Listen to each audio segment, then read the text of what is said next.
Morning,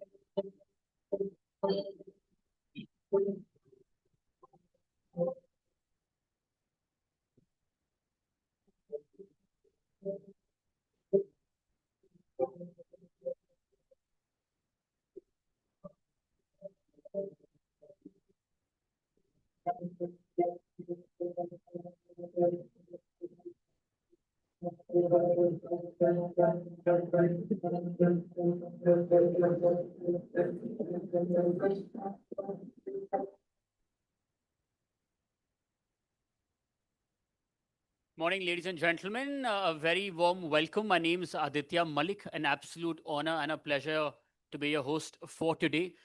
Before we get down to business, I want to ask all of you this because it's raining outside. आप में से कितने लोग यहाँ पे नोएडा से आए हैं? Just want to understand. I love the confidence and passion with which you're raising your hand, ma'am. I'm with you. I'm with you. I got your because. From Gurgaon? ठीक है. कोई बहुत ही आसपास रहता है? How many, sir? 300. Where have you come from, sir? I have to tell you this कि आप हम सबसे पहले पहुंच गए होंगे जो गुड़गांव नोएडा में रहते हैं. I'm pretty much sure about that. But thank you so much because you all made it on time. It's raining outside now. There are many who are late. We'll get to know the backbenchers and the latecomers today. But has he come? Oh, he's here. Lovely. Only 1,500. Good, so I can just get you a clap for that. That's the only budget I have. But thank you for being here. Thank you so much. Thank you. BW Business World and BW Education, they're pleased to welcome all of you to the inaugural edition of BW Education School Leadership Summit 2025. The future of learning begins with those bold enough to reimagine it and also those who make it on time, just like all of you and me. This School Leadership Summit 2025, it's a premier platform designed to empower visionary school leaders, principals, directors, academic heads, and also a couple of students who I see at the back, like yourselves. This is not just a summit. This is where all of us will be committing to bring about new ways to inspire. And at its very core lies a belief, which is transformational education begins with transformational leadership. And आज का जो summit है, it will feature many such keynotes that you will be listening to. BW Education, it's a platform to explore the latest innovations and ideas that can transform the lives of students, of educators, and also the industry as a whole. Before we move forward, may I please request our team to play the community AV to give our audience members a sneak peek into the world of BW Education.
BW Business World, led by Dr. Anurag Batra, Chairman and Editor-in-Chief of BW Business World and founder of the Exchange for Media Group, is the fastest growing business media house in the country. With a network spanning across 24 niche business communities and 8 magazines, BW Business World is proud to be entrenched in various verticals in the domestic as well as global business ecosystems. And with changing times, BW now has a massive readership in the digital space as well. To keep yourself updated of all the developments, you can subscribe, and you must subscribe to the Business World Group magazines. You can meet one of our team members outside at the entrance gate. There are exciting offers for all our attendees today. The latest issue of PW Business World examines a 65,000 crore rupees shock to India's gaming sector following the online gaming law 2025 and spotlights the rise of fintech excellence as well. As already shown, आज का जो ये summit है, आज का जो ये दिन है, it's being broadcast live on www.bweducation.com. And any views, any happy pictures, any moments, any memories that you wish to share online. I see a lot of kids already taking selfies, or I was seeing them. Please use the hashtag School Leaders Summit. और इसी के साथ, can we now please give you a glimpse of today's agenda as a whole in the form of our event TV?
And with that, a big thank you to our partners for the day as well, our school partners, Ryan International Group of Institutions, Griffin's International School, Calorex Group, Prometheus School, our knowledge partner for today, Shrewsbury International School, India, our EdTech partner, Physics Wala Academy, our event partners, Joy Travels, Fandrum, Beanley, IWM Bus, the Thick Shake Factory, Reality Plus, Exchange for Media, Impact, and Pitch.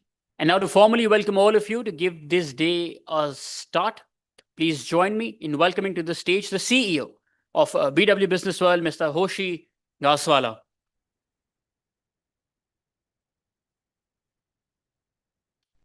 Your mic.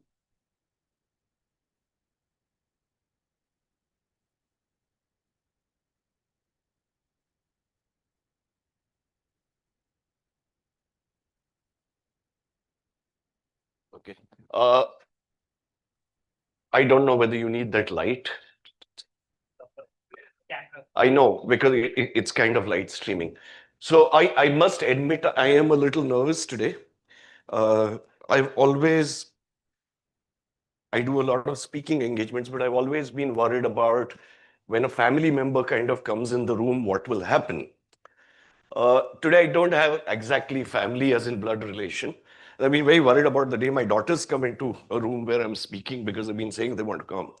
But I have someone who I treat as family and who's treated me like family. And coincidentally, I was going to discuss some part of the family on stage.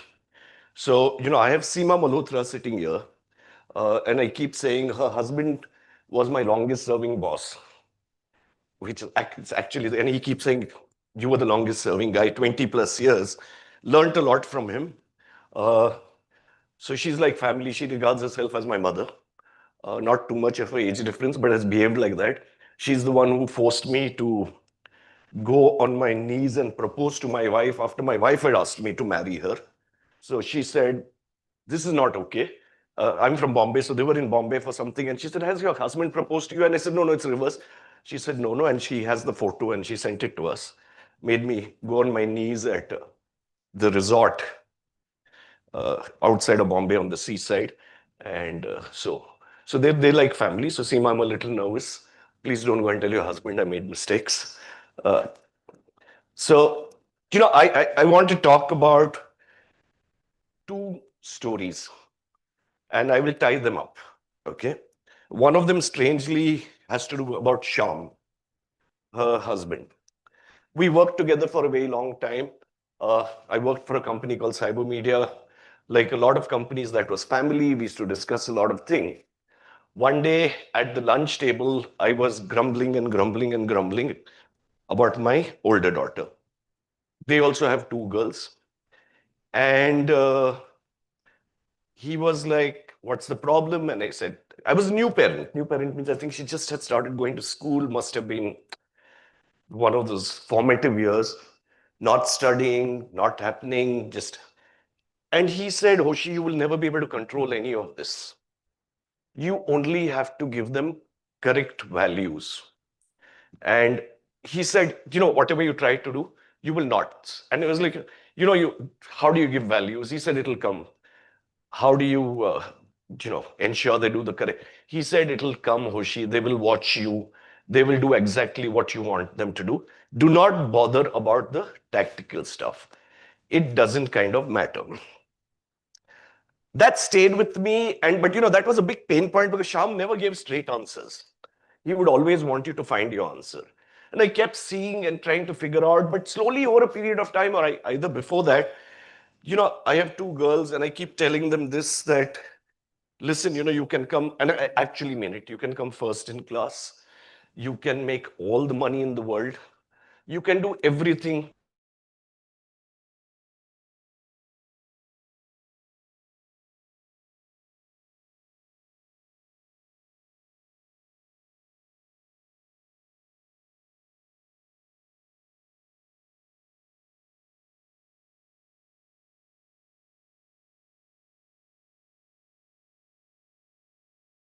One is she's moved back to Bombay. She's a something psychologist, clinical or something.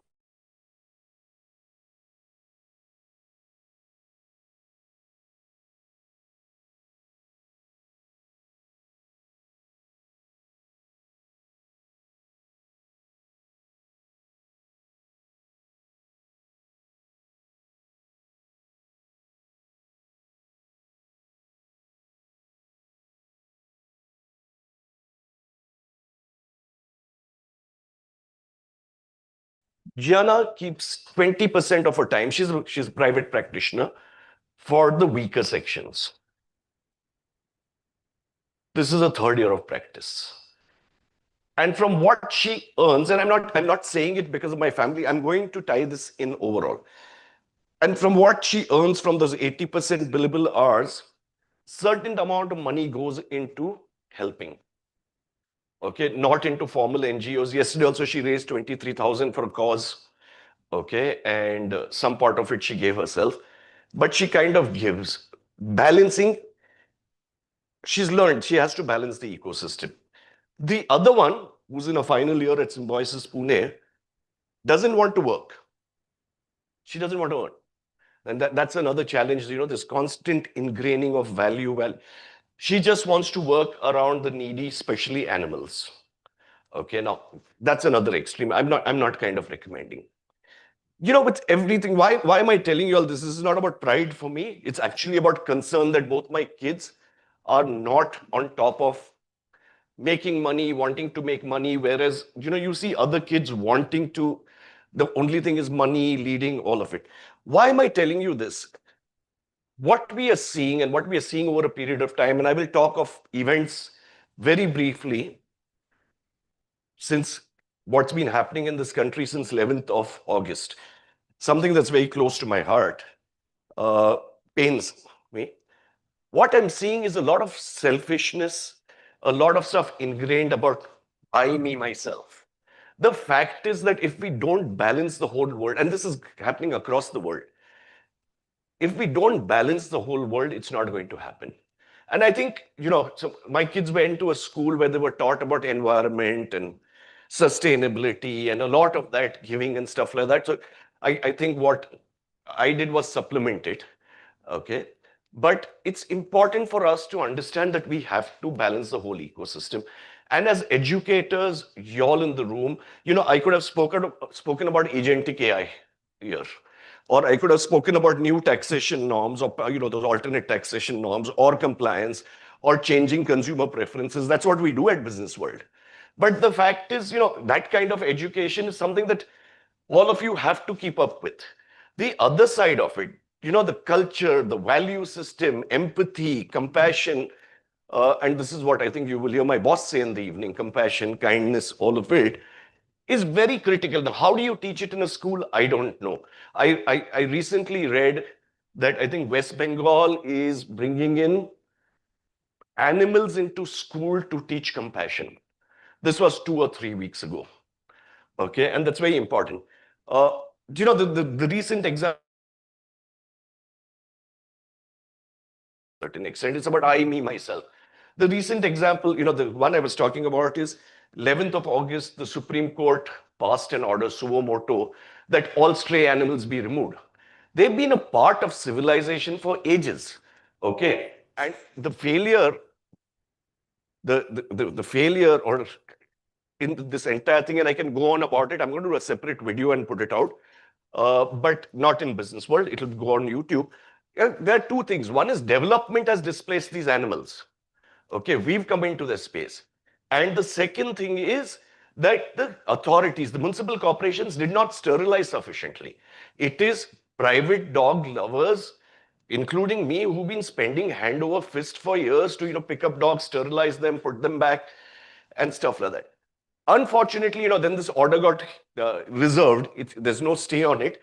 But what's happened is people have taken advantage of it and started killing. So, legally you cannot displace animals. There's going to be another order in 8 weeks. There have been massacres and killing of animals. Now, when I look at the psyche of that, what sort of education, what sort of upbringing have people had? The fear of animals or the fear of dogs is something called cynophobia. Okay, it is just that I want to exist. It's again that I, me, myself is kind of coming out. So there's a huge battle on this entire thing.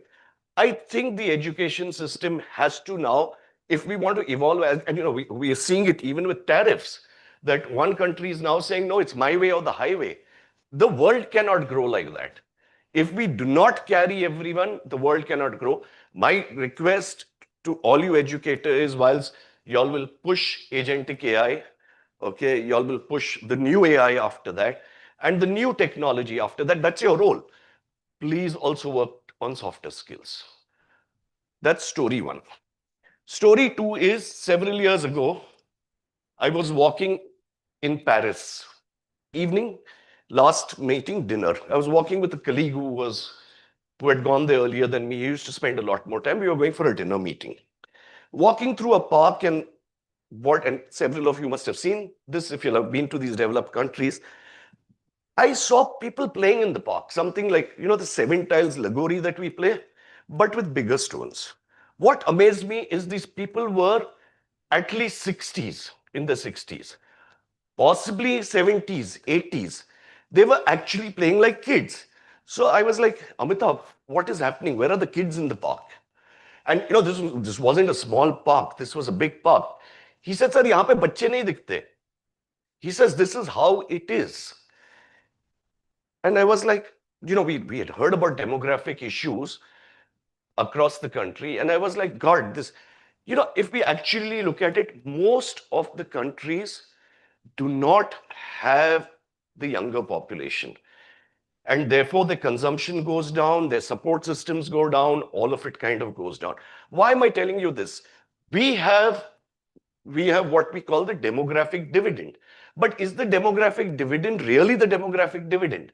Are we doing anything to leverage it or to kind of milk it? It's very easy to say, we've got this. What happens when these kids go there? They're not able to even adjust culturally. Okay? It's about them, it's about their culture, it's about the way they've been kind of brought up. The recent case, unfortunate case of this gentleman from India who was driving a trailer truck in the US, I think it was Texas, who took a U-turn due to which a car ran into him and several people died. Okay, now I'm not saying driving skills or something, but and now India's got a bad name, and again I think US was yesterday again playing up. Some US media was playing up news about some other truck accident, and it has to be an Indian. But the fact is, our people are required. The only way we are going to kind of grow is getting in more foreign exchange. The only way we're going to grow, like I said earlier, is the world has to be one. Skills, Tom Friedman had said this, I think, in 2004 or 2003. The world is flat. Right now, all the global leaders are trying to reverse that. And, skills have to go across. What I see, I worked outside. What I see is that whilst people might have the skills, people might have the coding skills, people might have the carpentry skills, people might have the manufacturing skills, they are finding it very difficult to adjust to a new country. It's the softer skills is an issue. And this is something that has to be played up from formative years itself. We have to be able to adapt to different cultures. We've been living in our own world, okay? We've been doing things that, we've seen in our neighborhood. I'm a Bombay. I moved here 26 years ago. I was shocked at, I was like, man, Delhi guys are fools at that point of time. How do they live? I, I later realized that different cultures exist different. I then worked abroad, spent a lot of time abroad. That people have to have the adaptability, the understanding, the empathy, and all of it.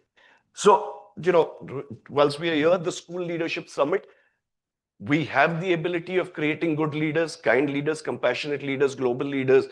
We all get very excited when we hear that, okay, Pepsi's appointed Indian CEO or somebody else. The fact is, 1 in 7 people in the world are Indians. So that's going to kind of happen. But there is a good opportunity for India to grow, develop, and help the rest of the world by ensuring that our kids have, on the first part, kindness, compassion, ability to see the larger picture. And the second is understand that different culture. And, I think it has to come from formative years. You can't send people for cultural training once they're working and, okay, now you're going to be posted in Denmark. So go understand that. I'm not saying language. I'm talking of adjustment. I think that's the big issue. Uh, the world is really facing it because it's kind of closing down. It will open up at some time. This is cyclical. So that's my request to all of you educators. Thank you very much for being here. I hope you'll have a good day. I hope I didn't put anyone to sleep. Thank you.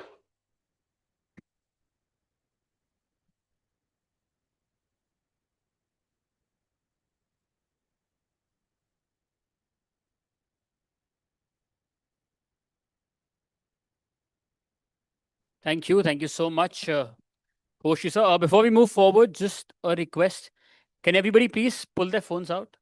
I mean, I won't check your WhatsApp or anything, just for yourselves. For the Bacha Party Beach, especially, guys. If it's not on silent mode, it's my only request. Please turn your mobile phones to silent mode before we proceed with the first session for the day. Also, if you get any calls in the middle, I would request you to please take those calls outside the hall, क्योंकि ये hall की ceiling बहुत छोटी है, बहुत नीचे है इसकी height. Even the whispers can be heard, and that will disturb the speakers on the stage. Just a request to all of you. That's it.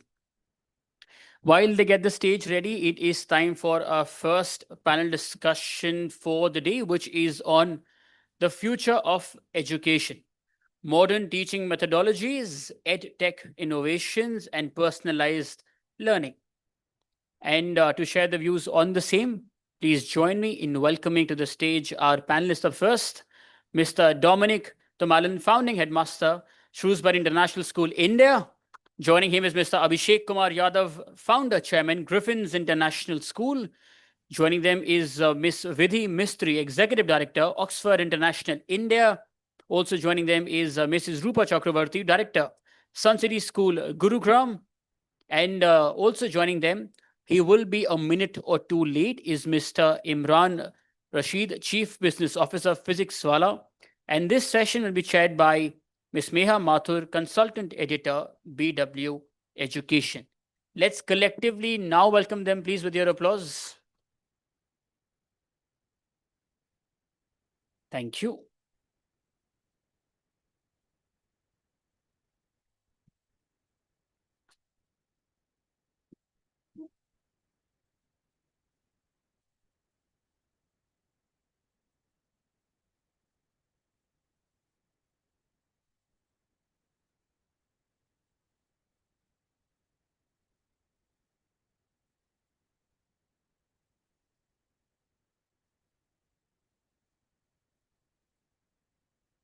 Good morning, everyone. Good morning. Mr. Khaswala has set the tone for this day very well. And so today, in the first panel, we will be discussing the transformations that are happening in education, especially school education. And every day in newspapers, on whatever forums, we are seeing the kind of changes that are coming up, especially in technology. And I, as a non-technology person, I'm struggling every day with, what all new is happening. Politically, geopolitically, we are seeing the kind of shifts that are happening. So I'm like any other sphere, education is also grappling with those changes, both positively and negatively. In schools, what are the changes happening with in terms of technology, in terms of AI? So to start with, I would like to ask Mr. Dominic Tomalin, because you would have a perspective of global changes that are happening in other parts of the world as well as in India. So what are the most significant shifts that you are seeing in the classroom in the wake of technology? So I would recognise that technology offers great benefits in the classroom, but it needs to be used very, very carefully. So one of the great challenges of AI is it's beginning to do some of the thinking for us. So when you think about the industrial revolutions we've been through in the past with mechanization and then with information, actually our relationship with information and knowledge has changed profoundly. More so than ever before, can we access everything that has been known, but we're not teaching our children necessarily to think. And so actually squaring that circle, using the technology to help us personalize education, to really help young people to realize their potential is one thing. To achieve great grades is another thing along the way. But actually we need to teach people how to be human beings, which echoes what was said earlier on today. But most profoundly, whilst all this technology can be very helpful to us in education, we mustn't let it detract from the actual learning process and establishing critical thinking skills, the very skills that you need to establish in order to use the technology in the first place. Mr. Yadav, so you have something to say? Yeah, I just Yeah. wanted to add that classrooms are now beyond just four walls. And I completely agree with Dominic that critical thinking is essential. Whether it is Forbes, whether it's World Economic Forum, everyone's talking about critical thinking as one of the necessary skills. And if that is not embedded, whether in school or even in the day-to-day, then technology will rule us. It should be the other way around. Humans should be using technology as a tool and not the other way around. So if students, you all are there in this room, use technology, but don't be dependent on it. Yes, Chat GPT is going to help you with a lot of things. It's going to make your life easier, but don't stop thinking. Do not forget to add your personal element. Just don't copy paste from what Chat GPT has to say. So yeah. Thank you. Thank you. I might just add to that. So within learning and pedagogy, we talk about the zone of proximal development, which is about getting people to the edge of what they can do. And this is where AI is a very powerful tool to get you there. But you need to have the mentoring, the teachers around you to help you navigate what might be called deliberate practice. So that you must get yourself to a position where you're actually feeling a little bit uncomfortable about what you know in order to improve. The great danger of ChatGPT is it can give you everything you need to get the B grade, but you really want the A. And if you're going to move yourself into the A grade, you need to develop all of those skills. And that will only happen with a teacher relationship. Thank you. So, given these transformations, Mr. Yadav, I would like to ask you, there's much talk about flipped classrooms now. Can you provide insights into that? And also, especially, what is the role of teachers now? Because traditionally, teachers have been trained to sit in front of the blackboard or green board or whatever and instruct. Now, how does it work in the classroom now? Good morning, everyone. I think long before also we have realized, at least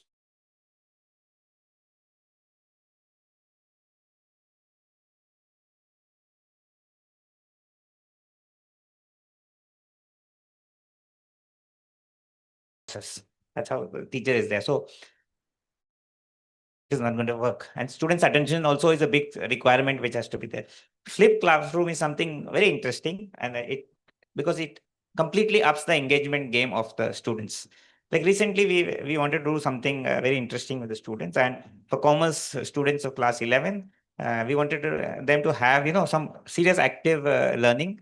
So there was a CBSE chess competition which was held in our school at the zonal level. So we asked them to how to learn about trading. What challenge if you want to set up a business? What are the challenges which are there? So we said let's have a trading for them. We asked them to put up a stall there. So they had to arrange to get the raw materials, see that marketing, how much they have to do, all different aspects that come in setting up a business and then actually running it. Once they did it, they were able to make some profit also, which I was very happy. And then we asked them to prepare balance sheet, losses, make a project so that what would happen if they wanted to increase the business, how they can improve, what challenges were there. So this is one example of flip learning. Like this, so many other things where unless you allow practical learning to happen, learning will not happen among students, because now they are so much engaged with technology, which is a tool, not a teacher. But because people have been engaging so much, their critical thinking has completely gone. And if something is not used, it will become redundant. So unless you are used to thinking, asking critical questions, ChatGPT is an excellent tool, without a doubt. But it depends how you use it. If you want only to do your homework, then of course you are ruining your life, nothing else. But if you want to ask critical questions to understand deeply any concept, in a class, suppose you have, normally you have 40 minutes classes there. So you don't have enough time to ask all the questions. Your teacher also cannot allow you because they have to complete the syllabus and all those challenges are there. But with ChatGPT, you have all the liberty to ask any kind of question you want, any way, the way you want it to be demonstrated to you in form of picture, in any context you want to put it, everything is possible. So using the tools rightly is the most crucial thing. And that's where Sir was telling very rightly that you need a teacher to guide you in this. Coming to teachers, my next question is to you, Rupa Chakravarti. So the teachers, first of all, while the students have really gained control over quite a lot of technology, they are smarter than most of us. But the teacher should also be trained and adept at handling that technology. She should be well versed in her, she should be really knowledgeable in her subject area, because students can come up with any answer questions in the classrooms, wherever. How comfortable are teachers with this whole new technological ecosystem? What is the challenge that teachers are facing today? Thank you. I'm a teacher. So for me, it's very easy to understand the scenario from my perspective. What has happened is education has become all about children now. And I think COVID told us that in no uncertain words, that our students have now become the flipped mentor. If I borrow and change the word, it's not flipped classroom anymore. It's flipped mentor. Because I can be the mentor at one point of time, the child can be the mentor at another point of time, because we are way behind them. Don't forget the Gen Alpha, Gen Beta that has come in. So when we have people 10 years back, those who were born into a world of AI. Those are the Gen Beta. And then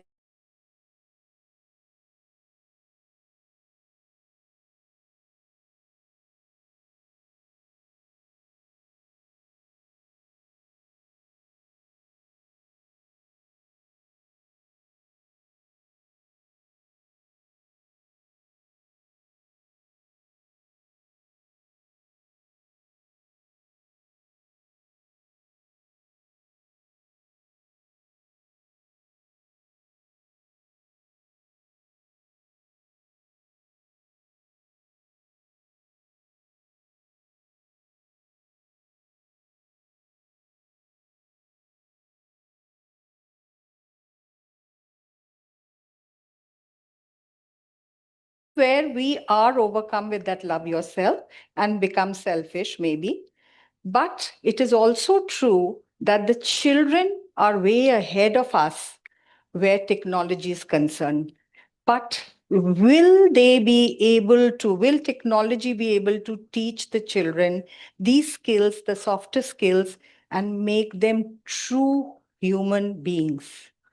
To be is a verb, and being a being is so very important. So technology, like they all said, is an excellent slave, but a bad master. But I would like to even talk further on this little later. Yeah. I'll be discussing the challenges in detail, but coming to Sorry, Mr. Meha, I just wanted to say one thing, that I completely agree with you. And that empathy element and the personal element, AI cannot replace. You know, when I'm in my lows, I go to my mentor, my teacher, I would want to hold hands. That AI cannot give, right? So, of course, there are other elements in school as well, which nobody discusses. Yes, school is about providing information, science, maths, geography, etc. But that personal element that teacher adds, you cannot replace it with anything else.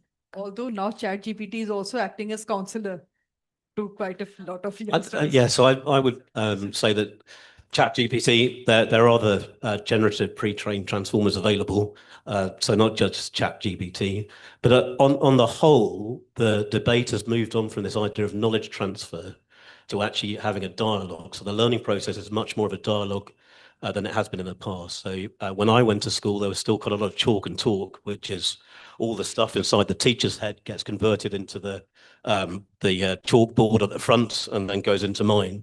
Now there's much more of a dialogue between the teacher and the pupil.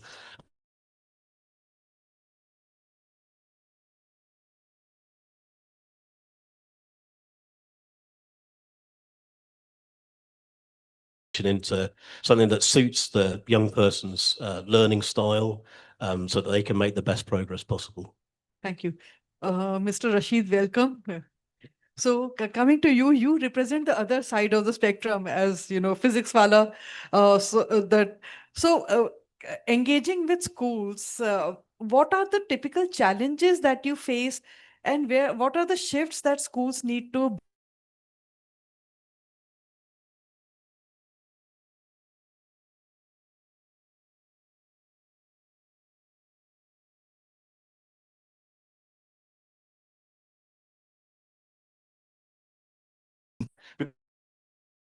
have the live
you have the interactive panels, you have the videos, you have the 3D avatars, you have, the clickers in the classroom where, quizzing could happen, So if you look, by implementing the technology properly in the classroom is getting, lot of returns, lot of outcomes because of the collective use of technology, right?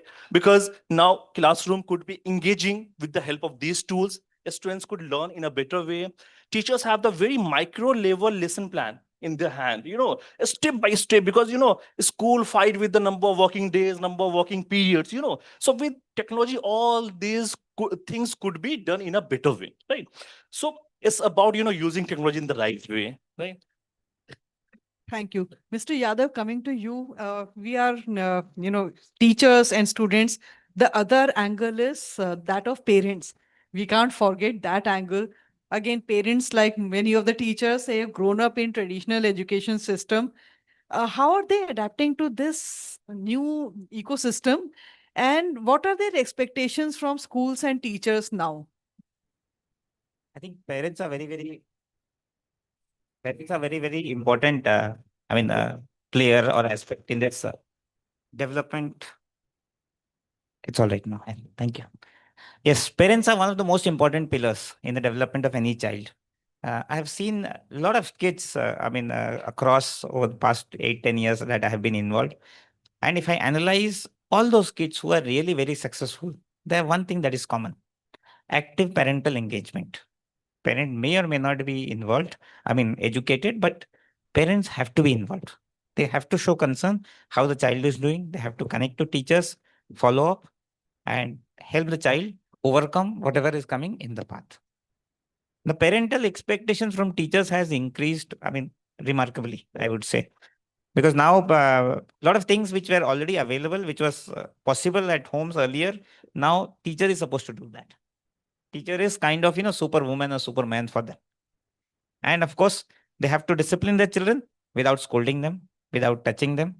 They have to do everything with the parent cannot control the child, so they will come and say, "Sir, मेरी बात तो सुनता नहीं, आप देख लीजिए, आपके बोलने से हो जाएगा."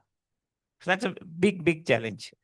But I think teachers are doing a great job, especially after COVID and earlier also, because the kind of exposure these kids are getting. So controlling them has become a big challenge, I But would do say. you feel that technologically parents are struggling at home Oh, in yes. terms of assignments and everything? Yes. See, that is why adoption of technology has to be very careful, As a school earlier, we used to send a lot of things through technology. Then we have reduced remarkably what we are sending. I'll explain why. We have LMS. We used to send whatever assignment, everything is there through LMS. Now, the children, what they would do, in the name of doing the homework or assignment, they will need to actually use it for just 5 minutes. But they will spend half an hour on that. Till I'm doing homework or something like that. And as he rightly said, children are digital natives. So now parents, how much ever you try to be advanced, you cannot keep up with them in terms of how well they understand this technology. So it is a big challenge for parents to keep up with that. So we have remarkably reduced, and only if absolutely necessary, we send the information through technology. We are kind of, in some aspects, we have done reverse, because otherwise what is happening, the amount of time these children are spending on devices, it is very detrimental. Which brings me to my next question about the time. So not just sciences, but also so many subjects, even creative pursuits, technology is being used. How do, as educators, you help maintain the balance between technology and non-technological pursuit? I'll just add a little bit and then others also can carry on. I think, see, balance has to be there in everything. There is no second thought about it. Technology should be as a tool, not beyond that. So whenever you are, whether science you are doing, suppose you want to understand any process or something, technology is excellent. We are having a VR lab. So what we do, like how the heart is working, people are used to, can use the VR device and see it actually, how it happens. Or, SST, if you are teaching, they can visit any pyramid and see how it actually looks. So that is wonderful. But beyond that, you have to give them actual experiences as well. Activities where, because now so much overload of technology is that children enjoy more the other activities than just only technology. This is very important. Where hands-on activities are there, where they're actually doing it with their fingers, hands, and they're moving around, connecting with friends. That is a bigger, developmental benefit for them. Something that they can remember very well, because otherwise, content they are consuming like anything, and they don't remember also. It's like, motivation videos which you watch on YouTube. वो तभी तक रहता है जब तक video खत्म होता है, उसके बाद सब भूल जाते हैं. Yeah, so I was actually having dinner last night with a drama teacher, and we got onto the subject of AI in the classroom.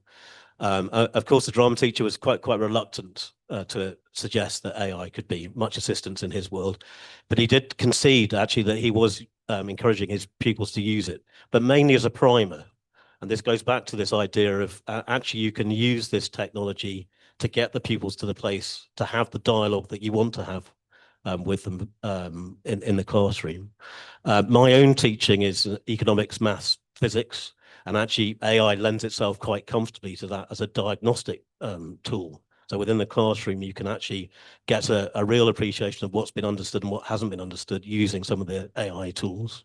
But again, it's about getting to the dialogue and how do you correct that understanding in the mix. So when we talk about balance, it is about professional decision-making on the part of the educator and the institution about how AI can be used to facilitate learning and not inhibit it. Coming to you, so all this presupposes the right infrastructure, access to technological tools. But would you say that this has kind of created a divide among those who can afford and those who are still struggling? I think digital divide already exists in India, not just based on devices. And I don't feel that the divide is because the privileged have the devices or the resources or the underprivileged do not, but it's because technology has created this hierarchy. There is one set of people who know how to use technology and the other who doesn't know. And the only solution to ensure that this gap doesn't widen is data literacy and digital literacy. If our parents, students, everyone, if we are not digitally literate, then we are at a very big risk. So the divide is already there, and now we have to look at solutions. And even you asked this question that how are teachers struggling? Teachers are overwhelmed because the rate at which edtech is moving and new things are coming, it's very difficult for anyone to cope with it. Even the World Economic Forum, again, I would mention this. Critical thinking, yes, is one of the skills needed. Digital literacy is also going to be needed. By 2030, McKinsey mentioned that 50% of the jobs would go because technology is going to take over. So if you're not digitally, like back 20 years ago, we were using calculators, right, to do. Now we're using phone, we're using Excel formulas. So we have evolved. And also when we started this session, you mentioned I'm not digitally literate. Well, you are. You're using Instagram, you're using WhatsApp. From a telephone, you've started using a touchscreen phone. So you have also evolved, but now is the time where we have to evolve and learn things faster compared to what we were doing 10 years ago. So yeah. Mr. Rashid had to add something. Just to add to that, we are reaching to, millions of students through our online platforms across India, right? So what we did so far, if we talk about, number of school students, there are 25 crore students studying in the schools in India, right? And fairly, we are reaching to almost all kind of students, right? Whoever has the mobile phone and the internet, right? We have the more than 4 crore, subscribers on the YouTube, right? And a lot of, impact stories comes, from these learners.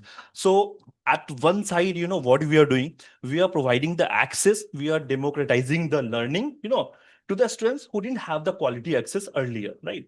And now you might be, if you go on Google, you can search, a lot of students, someone's father was a painter, someone's father was a, laborer, they qualified JEE, NEET, UPSC because of support of these platforms, right? That is there. But despite that, we are talking about the divide, right? Despite that, a lot of students, so we are still, able to reach to only 25% of Indian students. 80% students don't have the access, don't have the data. So we are selling our online courses at the price of 5,000, right? But they said, the course is super affordable. Earlier, it used to be at least 50,000 lakh rupees. In offline, it was even costlier. But the problem is the cost of the data, cost of the device. That is more than the cost of the course. Despite selling at 5,000, they're not able to afford that. But a lot of stories where students were going and, using the internet from someone else, they were using the device of someone else, to study. So that is a big thing. And the problem is technology is accelerating massively, right? And if it is not being catered, then there will be a serious problem. Because, with AI and all, it's not, what is there today, the same pace it will happen in the next 5 years, 10 years. What is required is that ability to be in sync with whatever changes is happening, not, be always running after what new has come. So I think generationally, that ability to catch up with newer technologies should be there. May I just add to Yeah. what he's saying?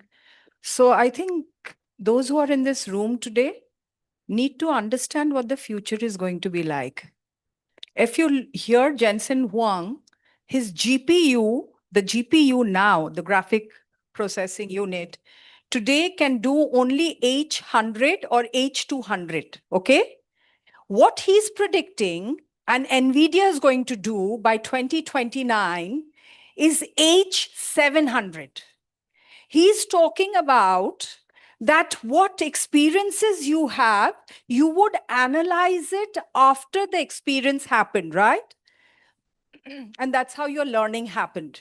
Now you will have an experience, you will feed it into the computer, and the computer is going to tell you about what's going to be your, whether you call it prediction, whether you call it outcome, because there's synthetic learning data coming.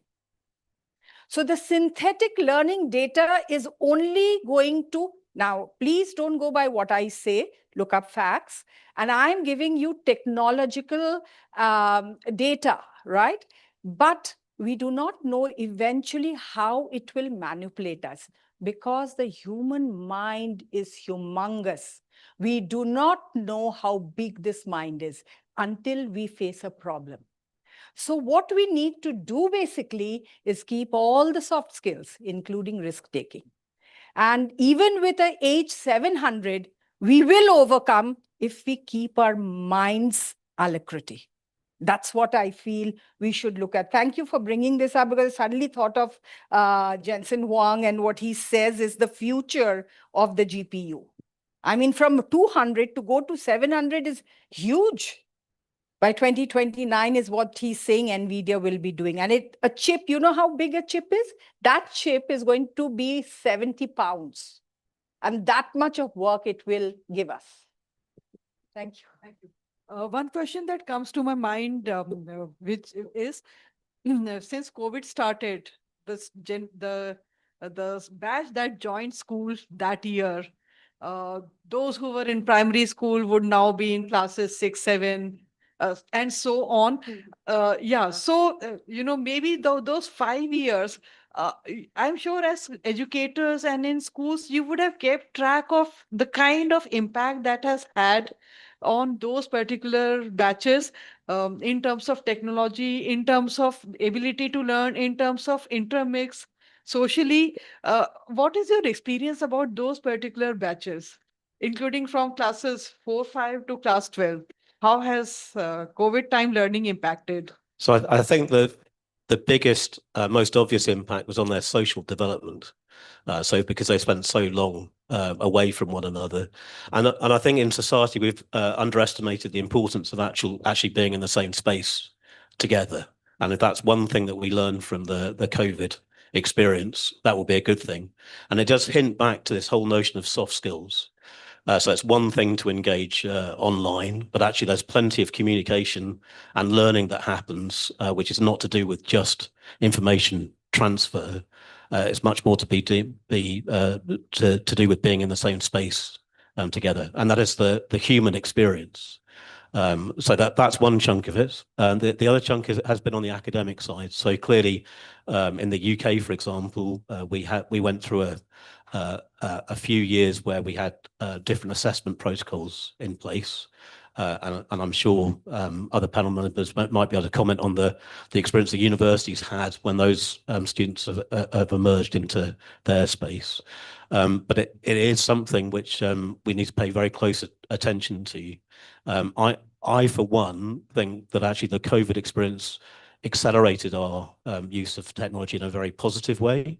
What I'm slightly disappointed by is the fact that the assessment protocols that are employed haven't changed, and the world has. So we're still assessing students against criteria which was fit for maybe the 1990s, but not the 21st century.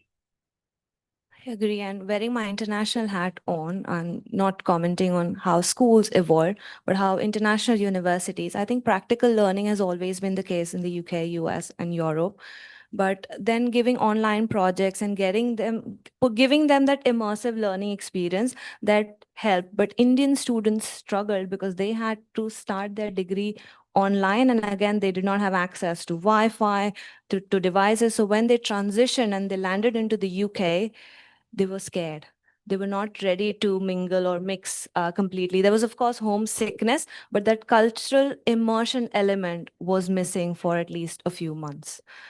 So they struggled. But those who were within the country, adaptability increased, resilience increased, flexibility increased, as Dominic mentioned. So that ways it was very positive. But for changing countries, especially for international students, it was tough. I'll just add in the school perspective. Initially, just after the COVID, I think up to 2021, we had, this lockdowns and all those things. So in the first 1.5 years, we could easily see the impact on children. Social skills, what he mentioned, was very big. Writing ability, those things had dipped.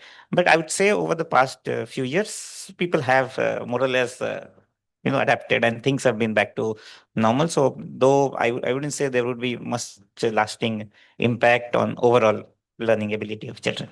Yeah. Also, Rupa, I would like to ask, because at the same time as these technologies are penetrating, coming to dominate education, NEP is also now being implemented. The two major developments in Indian education have come about almost at the same time. What are the commonalities between, what NEP envisages and the edtech sector, what it has to offer? So NEP is talking more about, focuses mainly on three very important things. One is the experiential learning. I like to call it transversal education because knowledge every school gives you. Experience is knowledge plus experience, right? And transversal learning is about knowledge plus experience plus employability skills. And we all know before it started focusing on COVID and on technology, we were talking about skills, that there is not adequate amount of skills in the students who are passing out, due to which the companies are facing a lot of problem. Now, this is that gap was what NEP was asking you to ensure does not exist. So the first thing that it focused on was learning through doing. Very simple, existing for the last 200 years. So learning by doing. The second thing that they talked about was to ensure that the children were doing integrated subject learning, which again was something that some schools do it to an extent, but not to the complete extent. Of course, the third aspect was technology, but it was also the use of technology in using it in the, what do you call it? The bank, where the credit system would come in and you would then put all your credits into the bank and ensure that it is a continuum that's happening from school, college, into your working life. And if you want to do micro credentials later, because this is now the talk of the town, that we have fads from time to time, micro credentials, big fad going on. We will know with time whether it will carry on or it will see the light of whether it will stay longer or not. So I think these three things are what they are talking about in NEP, and to a great extent we are trying to implement it in schools. Thank you. We have about 15 minutes. So as concluding remarks, I would like to know from all of you, one major innovation, which would include social skills also, because we are talking a lot about social skills. So what are those innovations that your institutes are bringing about? So integrating technology. So I'm a brand new school. We opened on the 18th of August. However, we are drawing on a legacy of nearly 500 years. So we have an educational philosophy that's based on something we call the Floriat, which really looks to educate the whole person through 4 dimensions: the intellective, the active, the reflective, and the expressive. But perhaps most importantly, in terms of our discussion today, there's a great emphasis on advocating for virtues. And so we have what we call the Salopian way, which is based on 6 virtues: wisdom, integrity, courage, kindness, spirit, and self-mastery. And I would say that actually there's a technological innovation. And I'm not saying it's an innovation, but it's a reawakening of existing wisdom is about self-mastery. Because if you're going to really achieve your potential, you need to master yourself in the first instance. So at Shrewsbury, we recognise that the teacher has a significant role to play. So we're working very hard, and we're in a privileged position of being able to do it, to keep our class sizes to an average of one teacher to 8. And when we do go up to 14, but even at that ratio, there is no excuse. The teaching and learning experience needs to be individualized. And that, from my perspective, irrespective of technology, is really the great strength of the Shrewsbury education, is it will be personalized. And then to have the richness of the experience, the practical engagement with life is there as well. So over half of what we do is practical. So it's not just in the classroom. We've got all the workshops and laboratories, but also making sure that the pupils have the opportunity to genuinely explore where their talents and interests lie, and then have everything available to them to take those talents and interests towards mastery. I think, as mentioned earlier also, one thing, technology, we are not so much worried about integrating, because by default, anyway, with the process, we are doing it in using in class, all those things. One or two aspects which I really feel are very, very important. One is gratitude. Other one is ability to accept failure. These two things are very, very crucial things. And if you have to teach any skill, I think unless it is you design a system around it, it will not be possible. So what we have done is that accepting failure example. First, sports is one very wonderful way of keeping not only healthy, but also allows you to accept failure in a low stakes battle. Nobody feels, commit suicide because you have lost the match. But we have seen some excellent children. I mean, I come from Kharagpur, and IIT Kharagpur is my alma mater, and just close to me also. And we have seen a lot of kids, taking this extreme step. And the reasons are, they're excellent children who have been, acing anything that they have done in life. But suddenly some stumbling block comes and you don't know how to handle it. So it becomes a big problem. So that is one very, very crucial thing.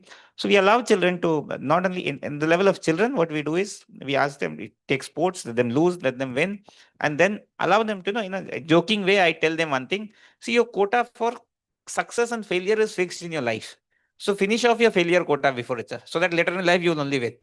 So that's how I put it. But yes, we allow them to do that. And one more thing, in meetings also, whatever we have, we tell them, tell what you have done mistake to the teachers also. I also sometimes start with the meeting. Okay, this is something which we planned. We thought it will work out. It did not work out. No problem. We will learn from it and we will do it better. After every event, we analyze that. Okay, this was a great thing, but maybe something we have to do. So when the top man is ready to accept the failure in front of students and teachers, it gives them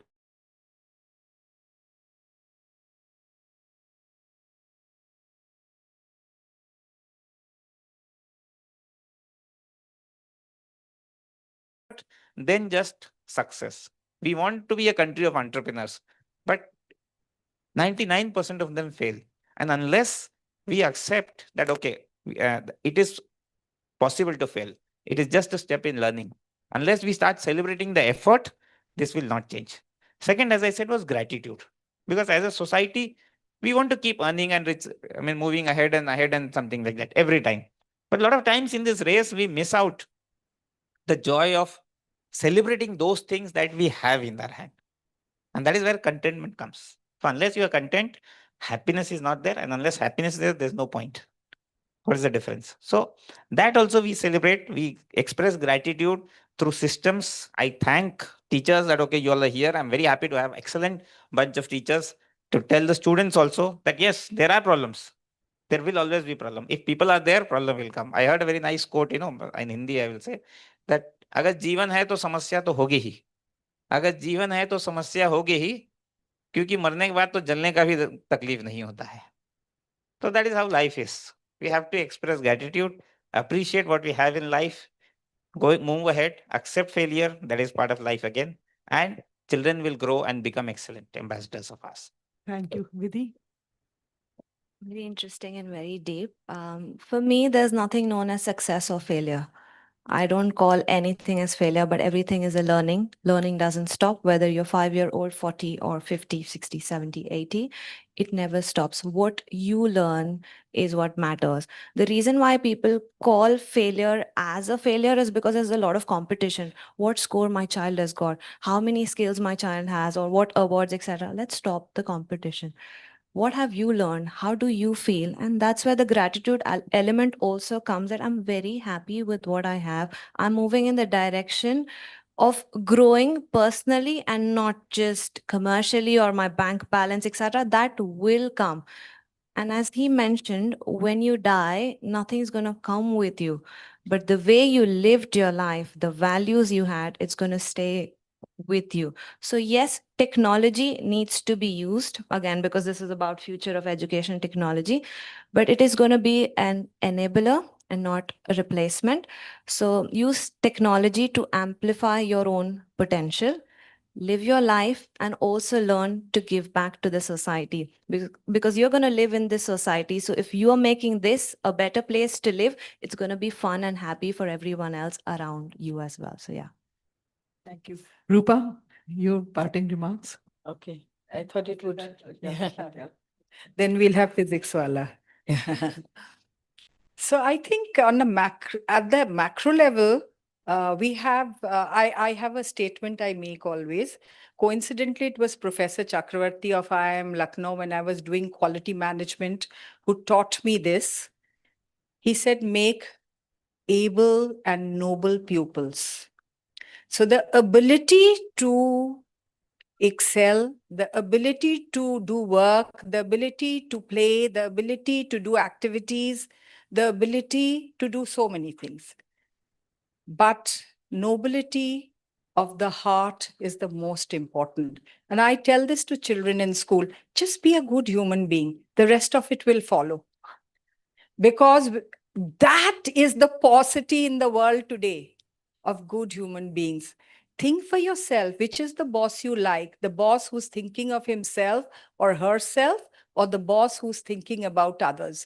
But having said all of this, eventually the jobs in the market determine the ability of our children.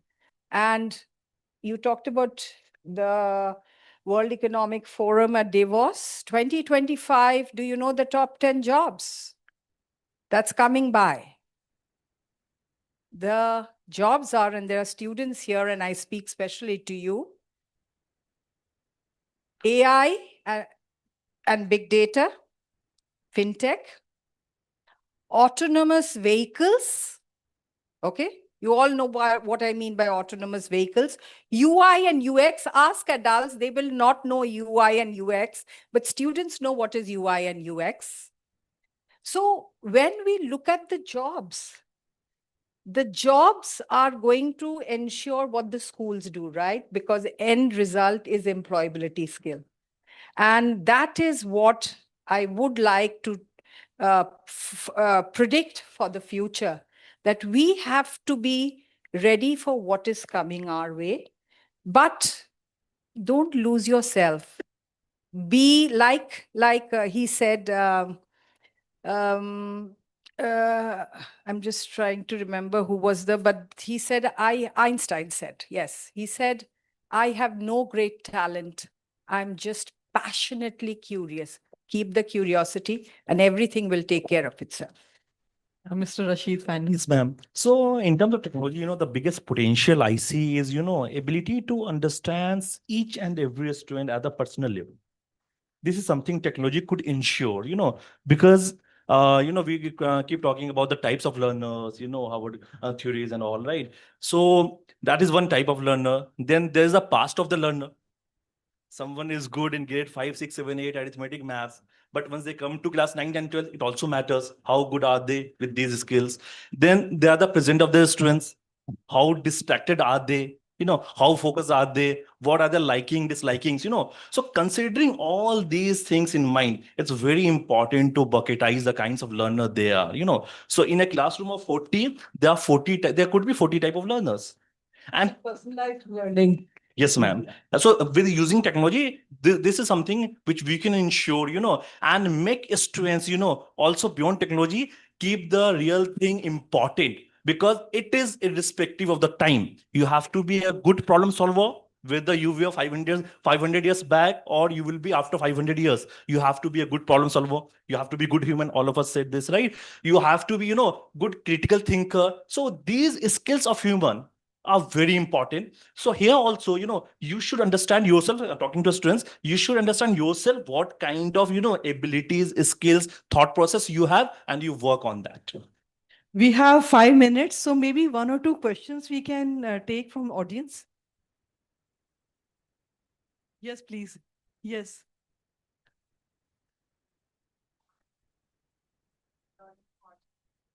May I know your name and institute? I am from, yes, I am a part of a company called Right Side Story and an NGO called National Council for School Safety. So we are working in the compliance industry for safety.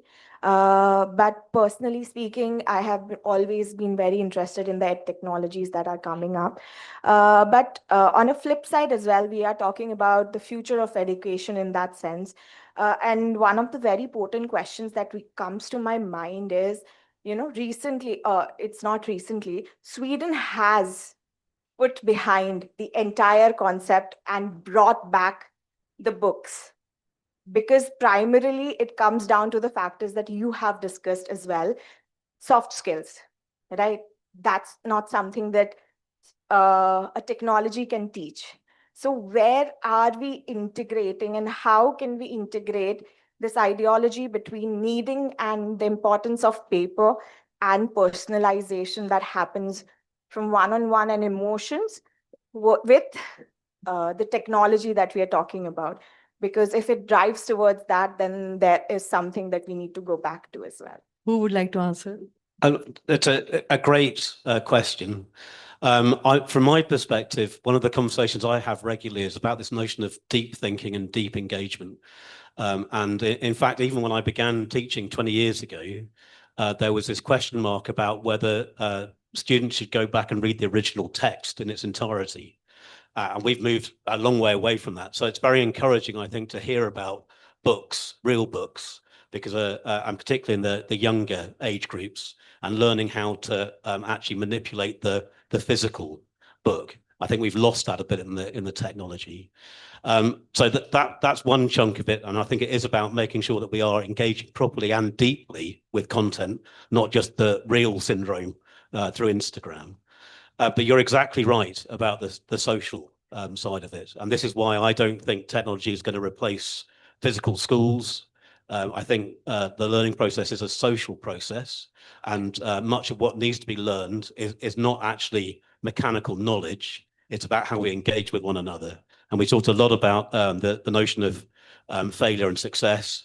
Nearly every success is built on thousands of tiny failures, or maybe some big failures along the way, and learning how to develop the resilience and to navigate through life's challenges is as important as acquiring the knowledge that will give us the skills to do great things.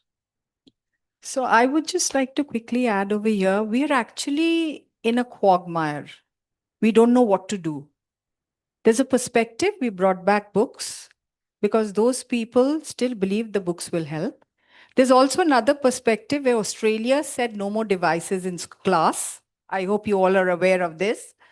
So we are ourselves trying to find out what is right and what is wrong for this education. For 150 years, it's lived a quiet life. It has made us become sometimes absolutely complacent, but that complacency is going away. And we are hard pressed to understand what is right and what is wrong. So on one hand, we have Sweden coming back with books. On the other hand, we have Australia doing away with devices. Where are we going? Do you know where we are going to? Is a question I have for myself. I think I'd probably add that the notion of prescribing devices, I think, is redundant, because they're just part of our lives. So part of education is about learning how to use the devices, learn how to use the technology. And going for a prescription is the wrong angle to take. It is much more, and I think the confusion part of it is something that needs to be addressed. It's about much more focusing on how do we use the technology and making sure that young people are educated about making good decisions about how to use technology in their lives. Thank you so much. We are Just very add one point. From management perspective, I want to add one point. A lot of times, this technology is being used because everybody else is doing it. That we have to remember.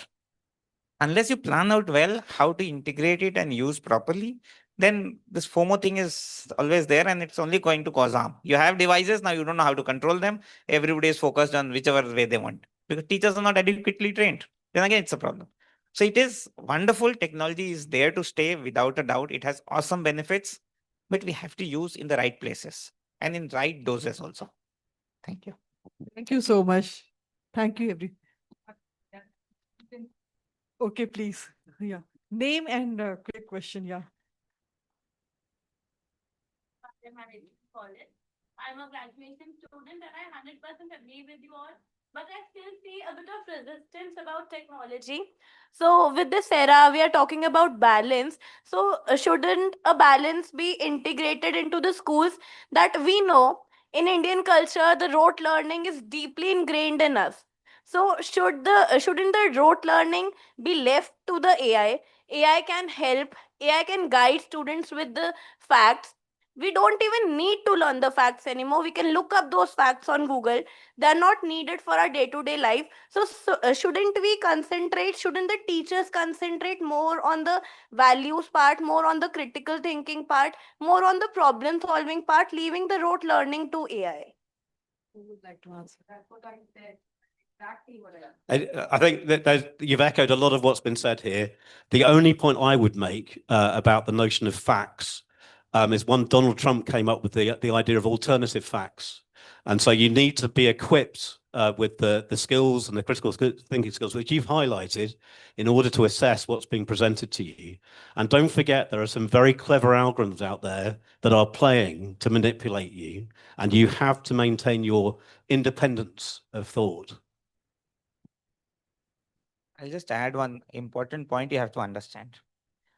To be able to apply knowledge, you must first have the knowledge, right? So rote learning as an assessment, when you do at higher level, it is not recommended, but you have to start with some basic rote learning. My point is that after that, yes, as Sir was very rightly saying, assessment has to be on application level. So that's when we'll know whether have you learned the knowledge and now are you able to apply it? Because real life is not about remembering facts. Nobody wants you to do that.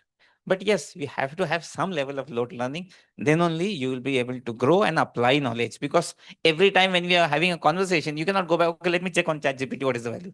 That doesn't work in real life. So yes, this is important. There is no doubt in that. Basic rote learning is required. Teachers will teach you fact. And everything comes around that. Problem is, we are stopping at that. What is required is you have to proceed ahead and apply those knowledges. CBSE is working on it. A lot of the questions are now becoming towards application-based thing. So slowly people are realizing. But see, as a country, you have to understand one thing. All these competitive exams or any exam for that matter, see, it's for huge number of people. Almost 10 crore children are there in school in this country. So to design any system for that fits everybody, it is very difficult. So that is the challenge. As schools, we have complete liberty up to grade 8. You can design as much as you want. You can test them. You can have group activities as exam where you will see that all of them work together in different roles. They learn to play all those things. So those things are available. So much freedom is there. World is open for you to do what you want to do. It is just that we have to do it. Thank you so much. Thank you. I will have to stop at that. We have overshot time. Thank you. Thank you so much. We'll have a picture, please, before all of you leave.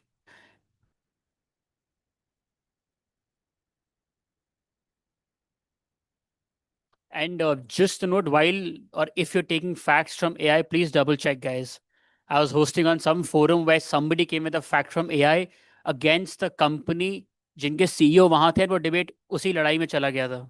Just I'm telling you personal experience. But thank you so much. That was the first session for the day. The next one, it's on the impact of social media on mental health. Just to ask all of you in the audience, for how many hours in a day do you use social media? Any platform? Facebook, Instagram, LinkedIn, Twitter. By show of hands, anybody uses social media for more than an hour a day? And you can be honest. You can be honest, guys. Okay, more than 2 hours by show of hands. More than 3 hours. More than 4 hours. More than 5 hours. I'm down now. More than 6. I see 1. I see 2. More than 7. More than 8.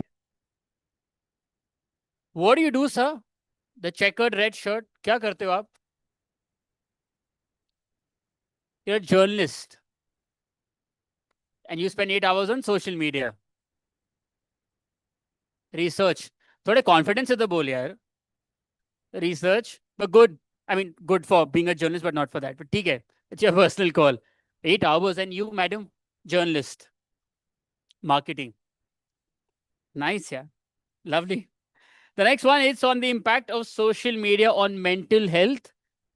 Please join me in welcoming a panelist for this one. Up first, Dr. Snehal Pinto, Director, Ryan Group of Schools. Joining Doctor is Miss Nina Cole, Principal and Director, Heritage Experiential Learning. Also joining them is Miss Sangeeta Kane, Principal, Vellum Boys School. Joining them is Mrs. Tanya Valesha, Principal, Rustamji Cambridge International School and Junior College. And this session will be chaired by Ms. Aved Shukla, Advisor to BW Retail World. Let's collectively welcome all of them, please, with your applause, guys. Let's try again. Wait, sir, before जितने भी हमारे speakers अभी stage पर हैं, their collective experience deserves more warmth and love from all of us. Let's try again, no? Thank you.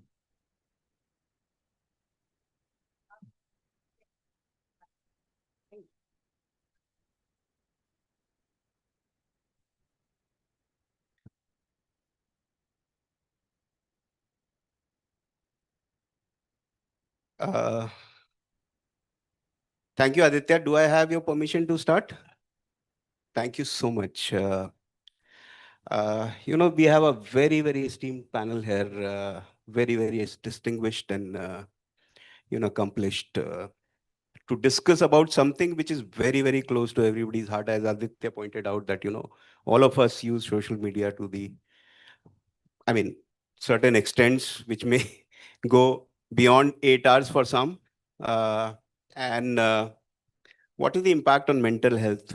Now, the thing is that the World Health Organization has said that, they have predicted that mental health was going to be the biggest problem for India. And currently also about 15% of the Indian population is grappling with mental health. So it's a very, very sensitive, very, very touchy topic. And we have the distinguished guests who ponder upon that and deliberate so that you guys also learn the wisdom which is there. So to start with, just a couple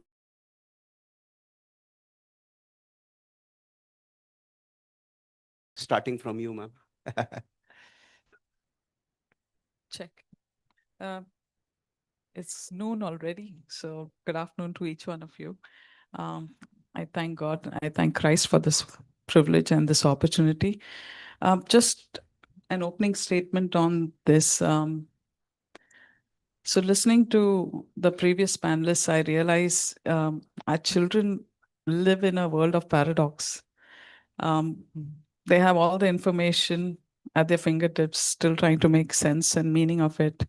They have a lot more opportunities ahead of them, greater that anxiety. And I think one of the things I've realized is over time, as we endeavor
Good afternoon. Given that the world is changing and we are faced with a lot of challenges, one thing which is very important is to acknowledge that the world that we are living in is a world that we have to live in and deal with it. When we talk about social media, accepting that it is a part of our life, first of all, that's very important. Understanding that while we may have it, what do we do with it? What do we do about it? And what do we do around it? That's very important.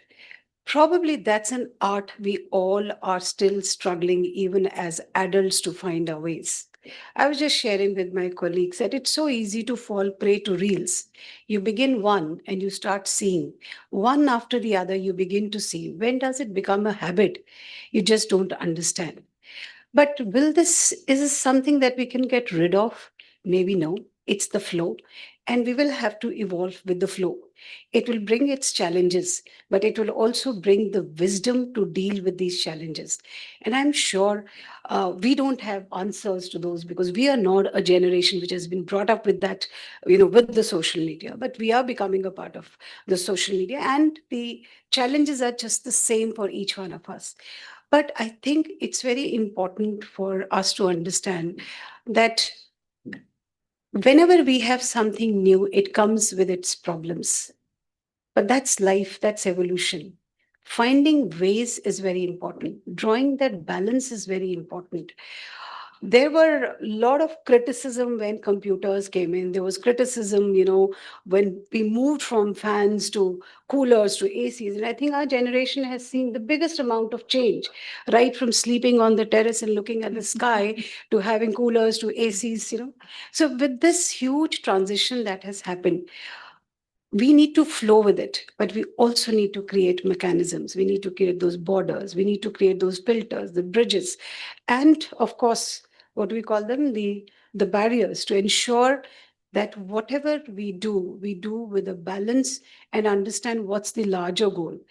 If we are able to do that as adults, as well as we're able to help our children do that, I think it will make a difference. Thank you. Good morning. So social media is here to stay. We as adults love to blame kids. We are as addicted, and we love to doom scroll. And we think that we are listening to looking at motivational reels while children are looking at something that's not relevant. I mean, because we are adults, we love to think that what we are doing is right, what they're doing is wrong.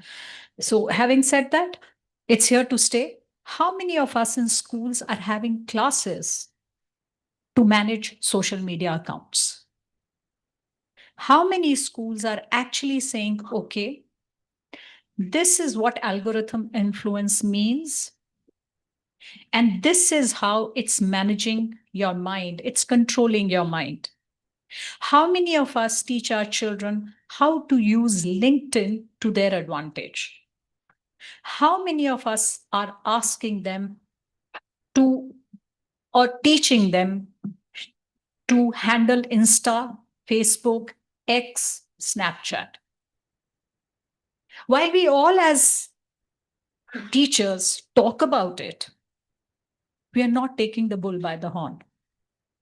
So we are discussing what it's doing to us, but we are not discussing how to handle it.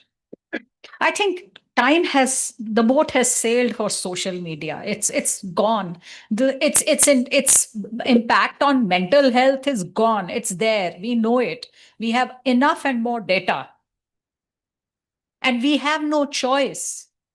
We cannot take the kids away from social media. We can't take ourselves. I can't take myself away from social media. What am I talking about? The students I lead. I was just discussing with a friend of mine. I said, yesterday I was traveling from the Delhi airport to New Friends Colony, and I told myself, I'm not going to touch my phone between the Delhi airport and New Friends Colony.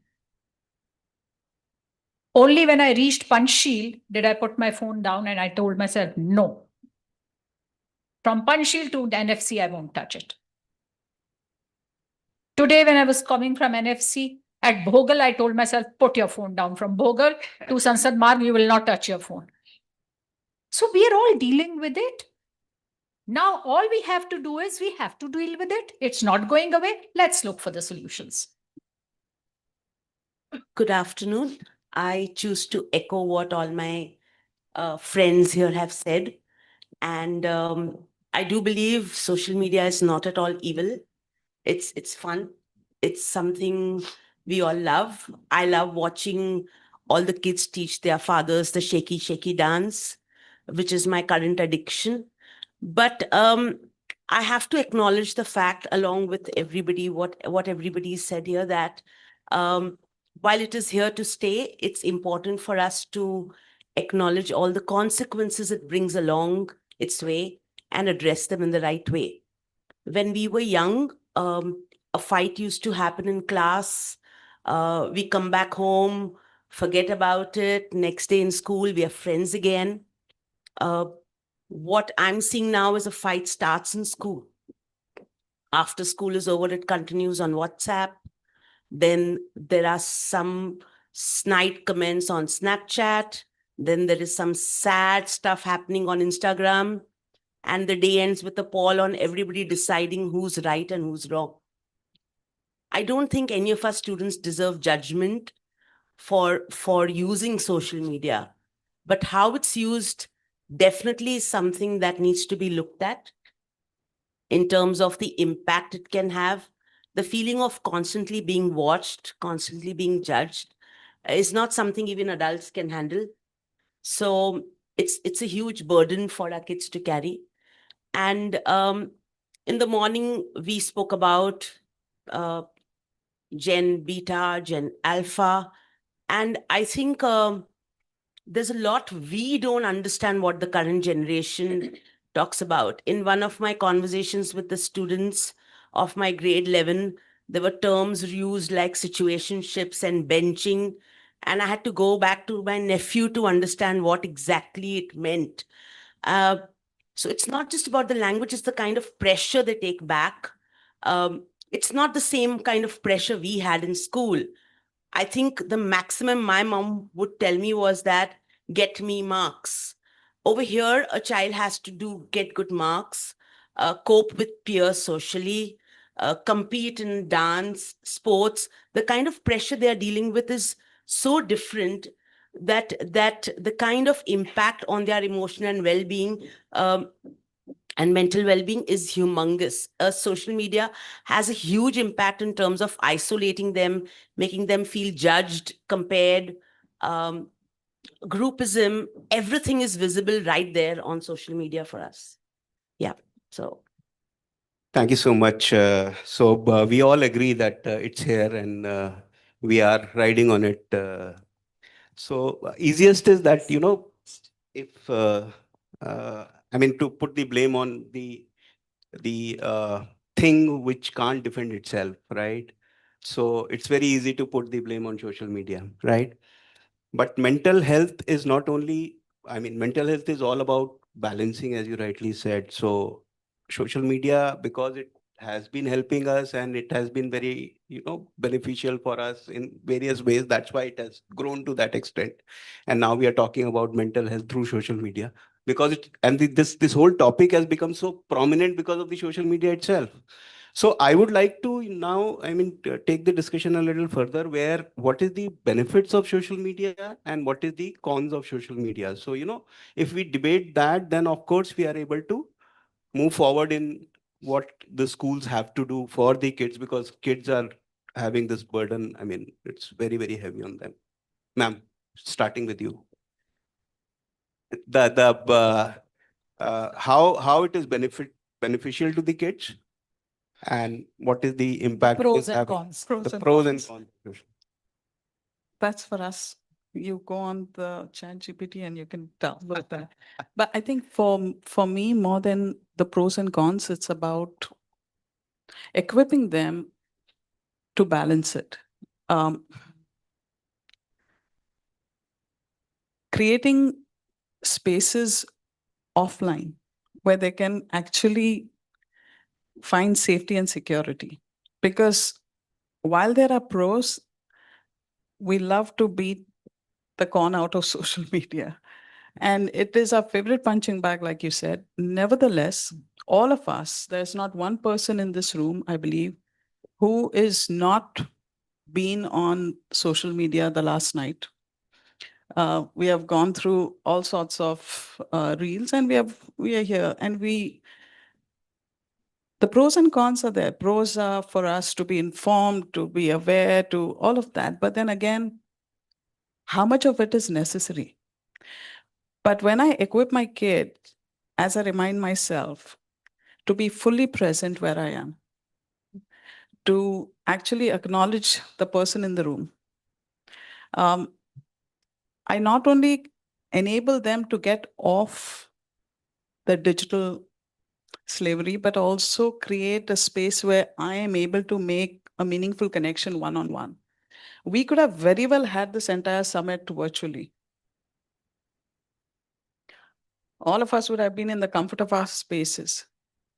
There's a reason why we meet. There's a reason why we connect. There's a reason why we come together. There's something about face-to-face being present in this room, learning from one another. How much of what we have said people are going to remember? Forget people. How much of all that we have spoken we are going to take back is another matter. But it is about the experience of being able to learn from one another. One. Two, it is about being able to be vulnerable in a space where we are all learning together. See, those kind of experiences are irreplaceable. No screen, no digital app is going to be able to replicate that. So while I could be giving you a checklist of the pros and the cons, I would rather be talking about, well, what are the implications for us beyond just knowing the pros and the cons? It's about really finding that balance. And we will always be in that endeavor. Will we have, I don't think there's any one of us sitting here or standing who has said, I've arrived. I've understood the perfect formula to find that balance. We are in that endeavor ourselves. But the one thing I'm grateful for is that in this journey, one, we are all together. Two, that we are able to learn from one another what works and what doesn't work. Three, we're able to develop mechanisms of what role do I want social media to play in my life? I can either be a passive consumer or I can have the agency to actively shape my own digital environment. Now, developing that agency, creating that space to develop that agency is something I think we all can actually play a role in. Wonderful. Very nice. Anybody wants to add on to that? Please. It's very interesting to see or understand why children go on the social media. And the very pros become the cons. When children, they want to go on the social media because for the need of belongingness. They have a huge need to belong to their peer group, to belong to a larger community. And in their belongingness, they have the threat of getting trolled, right? They go on the social media because they are looking for, they're in a state of discovering their identity. In that state of discovering their identity, exploring different aspects, maybe videos, maybe photos, maybe getting those affirmations from others. Now, what do those affirmations bring back to the child, right? And what does his identity become? More than himself, is he something else, or he's judged by his looks or his clothes, or is he in the trend? That becomes the con. When a child goes for on the social media, he's looking for entertainment. The fact that it provides a lot of entertainment, but that entertainment of what he's seeing, watching on the social media becomes a con. When it doesn't, when a child or anybody adult for that matter, we may not understand the boundary of what we are doing, what's appropriate, the discernment between what should be done and should not be done. When a child looks for a role model, influencers, they're so influenced, right? Who is that influencer? And what impact are those influencers making on the children or on anybody for that matter? that in itself becomes a con. So every aspect of social media, which is so positive in itself, becomes negative when the big picture, the boundary, and the larger implications are not understood. If we are able to bring about that understanding and educate ourselves and educate our children, probably it will be easier for us to understand that certain things can be done and certain things may not be done. It's all about doing that. But it has, and it is so dangerously simple that here is the pros and here it becomes the cons. And what holds somebody to say that that's the balance here, I will not slip in and get into something else. I think it's that wisdom and discernment that we need to bring to our children. Yep. And case studies need to be discussed. I think all of us within our own ecosystems, within our own, teachers, students, there are people who've had bad experiences.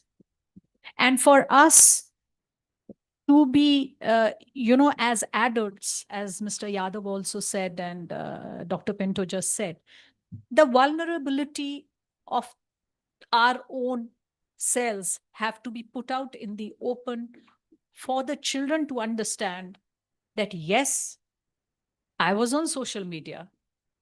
This is where I went wrong. And this is how it impacted me. And that can happen with a group of few people, within our own communities and the schools. For example, you have a school captain. Did he ever make a mistake? Is he courageous enough to share it with his peers and say, this is where I messed up? As the principal, have I made a mistake ever on social media? Did I know enough about it? Did I present myself on a platform? And do I feel I made a mistake? I could have done better. I think these are things we need to discuss with children. You cannot give them data is good, but it's too far removed. We've got to get realistic in terms of what it's doing to each one of us so that they feel that, it's not she's not talking to me. She's not giving me gyan. She's in it with me. So that has to happen. Otherwise, we've already lost the youngsters. We can't afford to lose them. And of course, we'll go on in and more questions as we answer. Thank you. I think the point that ma'am made about a pro turning into a con so seamlessly is so profound because I've used filters in the past to enhance my pictures. And then I see how some of my girls are using those filters and getting a damaged sense of their own beauty and reality and self-worth. And that's such a beautifully clear statement that anything that's good can become bad in a moment based on how it's used and where. And it just brings back the fact to us as education leaders that in school, we are teaching them a curriculum with computers, with coding, with Canva, with everything possible. But maybe along with it, we need to teach them the concept of digital citizenship, which means not just the use of technology, but how to use it without offending others, understanding what to discard, what to retain, and so on and so forth. It actually it has to be woven into our school systems because all of us agree and admit that we ourselves use so much of it. So I can't just get up and say, stop using it, because a student is likely going to come back and tell me, what about you? But it means I have to demonstrate and model how, in spite of using it, I'm able to critically think, differentiate, discern, use it till it's a pro and does not become a con, basically. Yeah. Just to resonate with that and add to that, you said about, the sense of responsibility. And I think the moment I like that this generation is not afraid to call out. They're very articulate and they're not afraid to call out. I've realized they value authenticity. And that's why at that point of, have we made a mistake? Do you have the courage to share it? And beyond that, do you actually take that responsibility to do something about it? The moment they see us model that, the moment they see their peers model that, it creates that sense of camaraderie around, and not a clan, but more camaraderie, saying that we are in this together. And with what Nina said about, that sense of belonging, unfortunately, because of the dynamics of working parents and family setups and all of that, it has come where there is less time for kids. We have slaughtered them in one program after another, hoping that they become prodigies in some way. But really, they have universally similar needs that we had. The need to belong, the need to be seen, the need to be heard. And that's why they find that easier virtually than physically. But this is where it's incumbent on us, not just within schools. I think if parents and schools work together to cultivate those spaces, it will change their lives. Just to create those spaces where they find safety and acceptance without being judged. Have the courage to share the vulnerabilities without being afraid. I think creating those spaces more and more, not that it's not already there, but to make it more acceptable, to make it happen more. I think that's on us.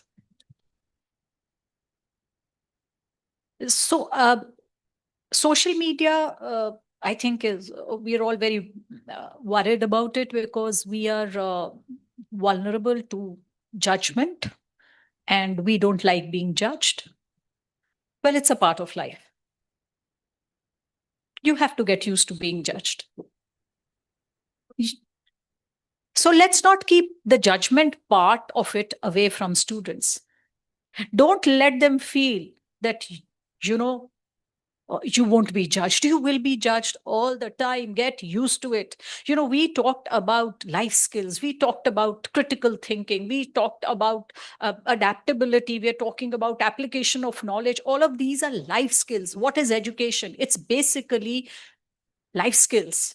It's not the math and the science and the...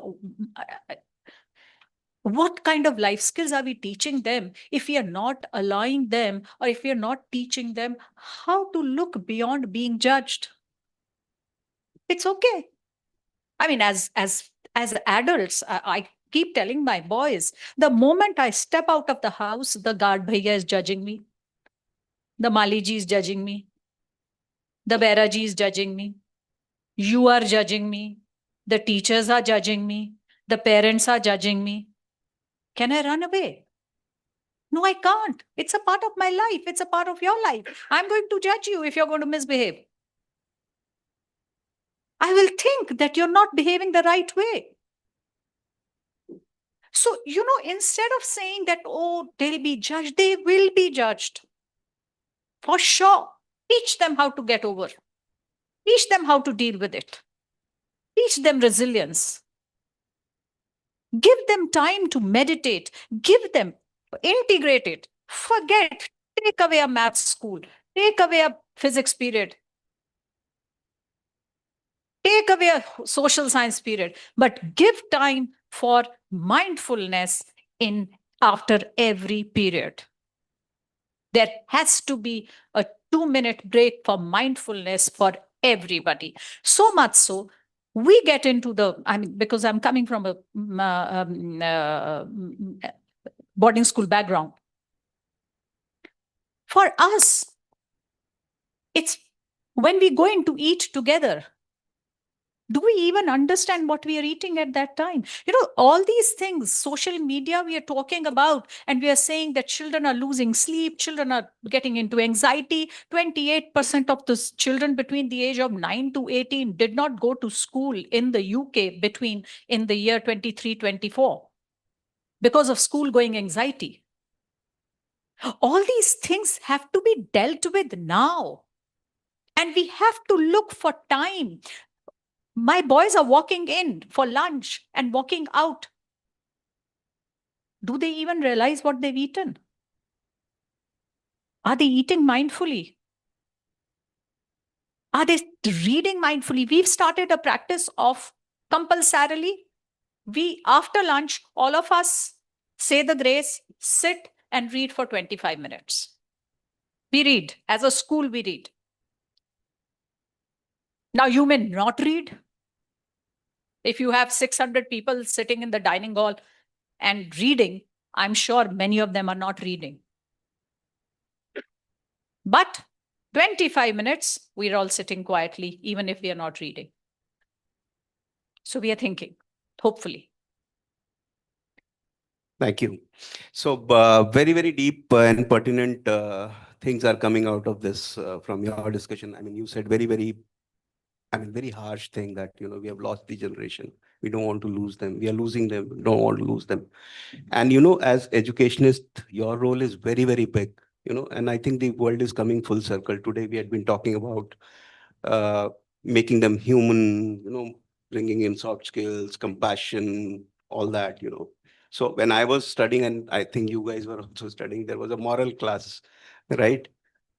Moral science. And then, there came sex education. So I use this platform to today talk to you about, when sex education was introduced in the schools, it was like, such a taboo, right? Everybody talked about it. Why should it be? Shouldn't be there. Shouldn't be. Why can't there be a social media education in the schools? As you rightly said, as ma'am pointed out, why not mindfulness? And why not deliberate physical, activities to, handle this virtual world? So I will want to, take your thoughts on why not a formal social media education to the kids right from the beginning? So that, we are talking about balance. We're talking about how to handle it. We're talking about algorithms. Yeah. So, like I said, there is a digital citizenship curriculum that is available in the UK board. There is also a curriculum available called Wellbeing, with checklists for teachers and activities that can be woven in throughout from grade 1 to grade 10. And as a school, we have adopted it. It begins with recognizing yourself, your emotions, learning how to regulate it. The second strand is communicating with others, where it brings in interpersonal communication, social media, respecting boundaries, respecting diversity, and being genuine and kind. And the third part is navigating the world, which again talks about rights and duties that you have as a digital citizen. Bringing it in at a young age is very, very productive, and helps. I don't think there's ever going to be a debate like you had with sex education with regards to social media education, because all parents acknowledge that they are not able to control its usage. So you may not have this similar kind of debate with social media education, but we have to have um, a purpose. Like ma'am said, we have to have the willingness to take away one period from math and one period from social science and actually bring it in, and not tokenism, where we have one poster making competition talking about evils of social media, or one workshop. It doesn't end there. It cannot be a token output, because like ma'am said, the ship has sailed. I mean, there's a lot that has already happened, and if we want to control it, it has to be integrated in our daily routine, in our encompassing the DNA and ethos of the school, basically across subjects and across kids, for us to actually see an impact. So yes, that's what it should be. I think it also goes beyond just mere policies and vague warnings. Like it's no longer, sufficient, or we'll find ourselves at the receiving end of mockery if we say we are banning social media. That is like, but what we can do is like Tanya said about institutionalizing, if I may say, practices, simple practices that consistently over time create a culture. And with parents on board, because we can do all the great work in school, and then unless you have the parents on board, having shared vocabulary at home, being on the same page, not necessarily being the same, but at least, yeah, you got to have that synergy. Only then kids are not going to find a way to leverage discrepancy. What has happened is we've given them ample opportunities to call out discrepancy. And you can't blame them because, like Tanya, remember you referred to the whole filters part. They have learned to navigate what to show and what to keep. And we are not necessarily at school alone, but I think we as a society are to blame. We are just as much a part of it. So now how do we undo it? Small practices, simple practices. I love the idea of reading. Similarly, just pause during the day, just after recess, before recess, we have lunch breaks. We just pause, especially at the time of the assembly. I love that part of the day because people come in from, both teachers and students alike, come in from all sorts of drama, and then you just have to learn to let it go at the time of assembly. Reflect, pause with gratitude, and then start the day. Because that's when you start seeking clarity, purpose, and you want to do something productive then. I know most of our teachers do their best. And I can say this across the board for our nation. I think whether it is in the villages, whether it is in semi-urban or metros, most of the teachers sincerely try to balance academics and policies and curriculum, but more than that, just putting values, just being able to model those values. But beyond that, unless we have the parents on board, being able to speak the same vocab, it will constantly be a push-pull kind of a thing for us. Awesome. Awesome. I'm going to split this conversation into two parts. I'm going to talk about the fact that the question that you raised, can we train children for social media, the usage of social media? Absolutely. That's the need of the hour in terms of the way we did for sex education or we do for sex education. Similarly, talking about social media, the pros and cons, teaching children, educating them to use it in the right way is one part of it. But at the same time, managing it with the other practices, like my friends, they spoke about mindfulness. Now, to understand that mindfulness is an important piece. So in terms of Indian education, when we talk about spirituality, when we talk about meditation, when we talk about being in that moment, mindfulness is about being in that moment. Mindfulness is about acknowledging and accepting that moment where you are pausing, you're reflecting before you do anything else. How then, in our daily practices of the school, do we apply this quality of being in every act that we do? When we walk, are we mindful? Are we mindful of people who are on the right side and the left side? As children, are we mindful? Another way is that all children make a queue and walk in the corridors safe. Is that practically possible? No. But maybe walking comfortably through the corridors, but yet being aware that somebody is following. Am I making way? Is being conscious and aware in that moment. How are we eating our food? Do we have the practice of having that silence while eating food? Are we able to concentrate and take a deep breath? How many times in our practice are we bringing or acknowledging that children have sat for 40 minutes? It's not easy for them to absorb 40 minutes, if they're not doing any action or they're not involved or there's no rigor. In those terms, do we give them the opportunities to do deep breathing? between transition times, are we giving time for deep breathing? Do we have practices which will allow children and bring it as a language for the school to say, or for children to say, I am practicing pause. How do I practice reflect? How do I bring these elements in my day-to-day routine? If, for example, we are talking about, we usually say, what are the working agreements? The working agreements of, if we are working together, what are the agreements and principles on which we're going to talk?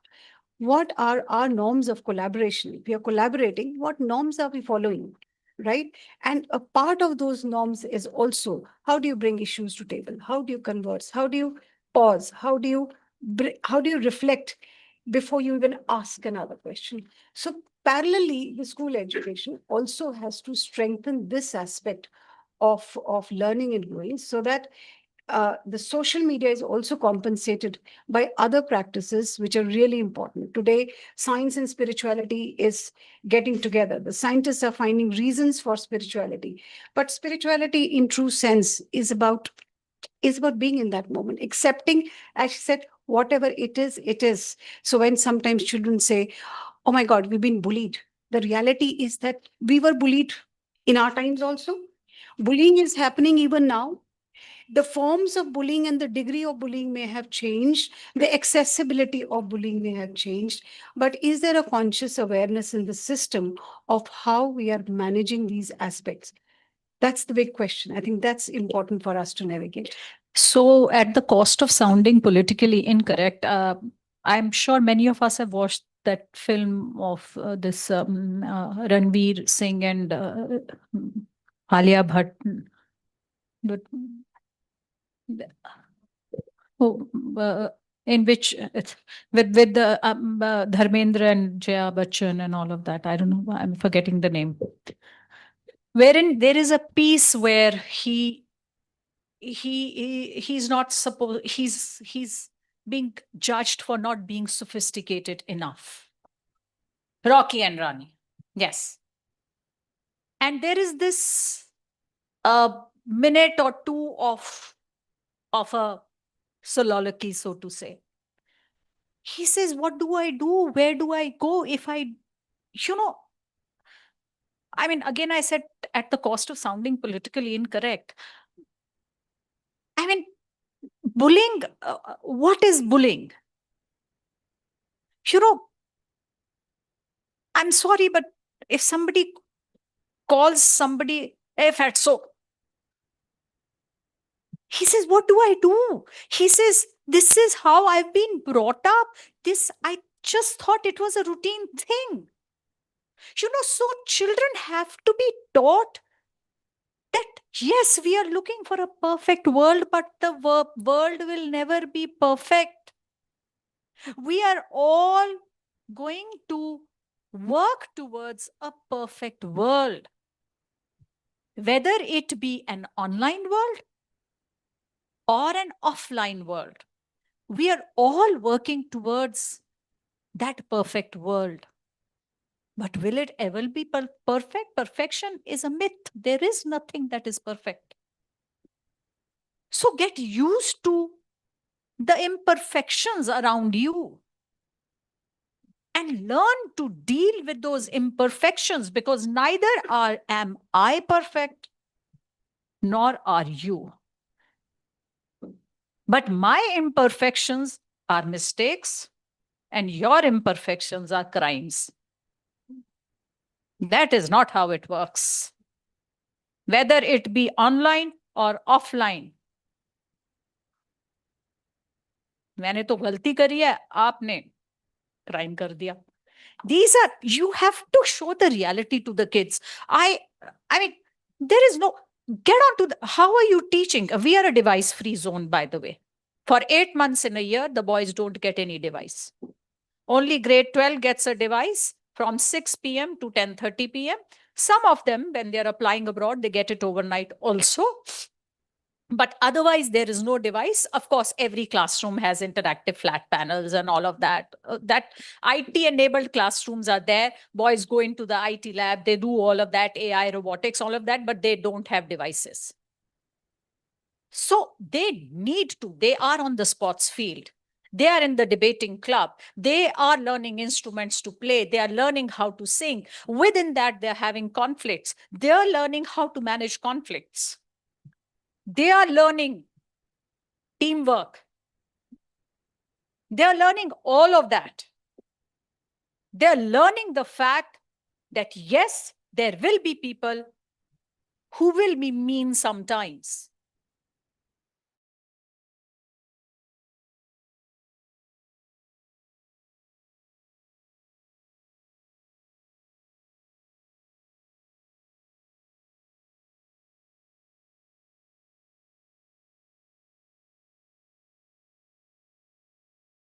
Miserable, and you are laughing on the side with a friend, then, my son, there is something wrong with you. So simplify things for them. Let's not think small. Yeah. Can I add? Yeah, a please, very, please. Aspect? And I am in agreement with you that the world is a complex place and we will not find simplicity of life anywhere around us. But at the same time, managing emotions is a huge thing. Adults break down. Adults have conflicts. We don't know what to do in a conflict. We don't know what will help us in managing that conflict. I see that as adults, we were never given the tools. We never had the tools of how do we manage our emotions. I don't even remember, were we ever given a vocabulary to understand the emotions or to describe our emotions? I don't know. When do I feel agitated and what is feeling angry? What is feeling annoyed? What is feeling upset? What are the small differences, in these emotions? So it's very, very important that there needs to be a program, and I'm sure many schools do that where you bring yourself or the children close to these emotions to understand that human beings are made of these emotions and these will get triggered in different situations. And while we may say that, yes, the world is like this, does it also give us the right to then keep accepting that the world is like this? What is my role as a child or as a citizen or as an adult to a situation like that? Do I have ample tools which will help me to deal if I get bullied? Now, to accept that I will get bullied, to accept that this is how the life is, will not help the person who's feeling devastated or loss of identity. That child will need enough tools to say, how do I deal with it? Is me just the likes that I have? Is me just the comments that I have on the social media or even otherwise? But do I have ample tools? Do I know that if I'm upset and I'm angry, what's the tool I can use? I can sit and deep breathe and sit on one side and say, okay, I can do this. I can calm myself down. So what are those 20 strategies? So as educators, we also have a responsibility to expose our children to these various tools right from the nursery class. How do you help a 3-year-old child to navigate this tool? So where do you make a beginning? But the beginning has to be made to say, okay, are you even familiar about your emotions? Are you even familiar about your body? Are you even familiar about the touch? And do you know yourself? A small child touched, does he understand what that feeling is? Is he able to articulate that feeling? And if we do not give those tools in today's date, the world is going to be dangerous. You see, protecting ourselves and which is just not only the physical, the social and emotional protection, it needs a lot of, practical, it needs tools. It doesn't come in easily. We have learned it the hard way. Our Yeah. emotional outbursts have been enough. So I'll quickly talk about three things. One, your emotions are welcome. Your behavior is not. Just because I'm angry,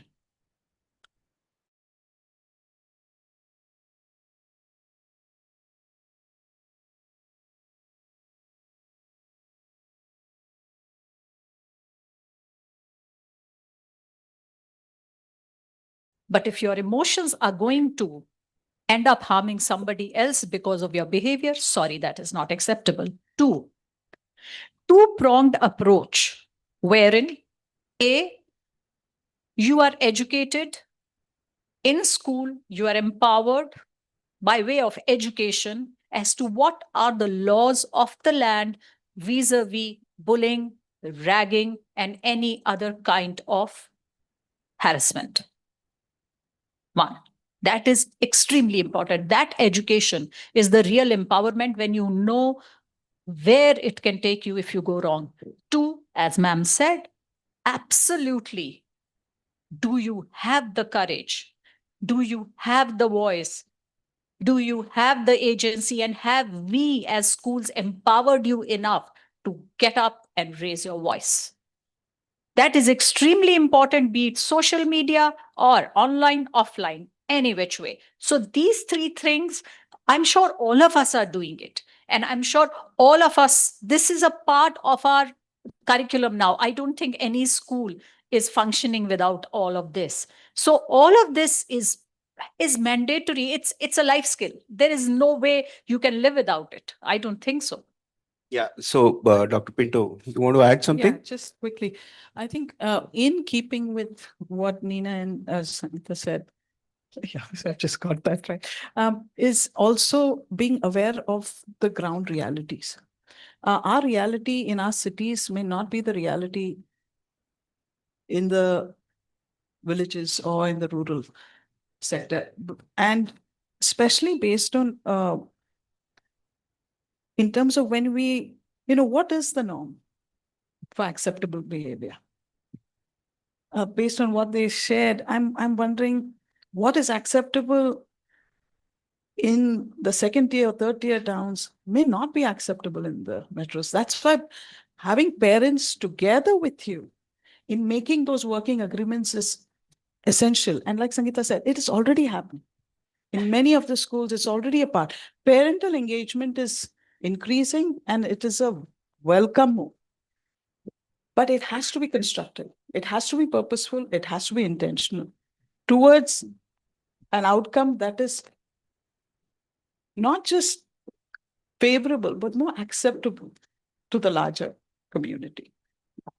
Yeah. So, no, we have run out of time. I don't know if Aditya sir will allow us to talk further, but there's so much left to be talked about because time was very less. Now, as educators, as teachers, I wanted to touch upon how do you get to know that the kid is getting mentally disturbed? How do you handle it? Do we have mechanisms in the schools to cope up with that? Are we, as teachers, educated enough to know all that? So I mean, I don't know. I mean, do we have 5 minutes?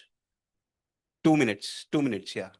Okay, Dr. Pinto. so I think as teachers, our radars go up very high when we see a child withdrawn, when we see the attendance, when we see the mornings of the child more sluggish. There are these small things that act as signals to us.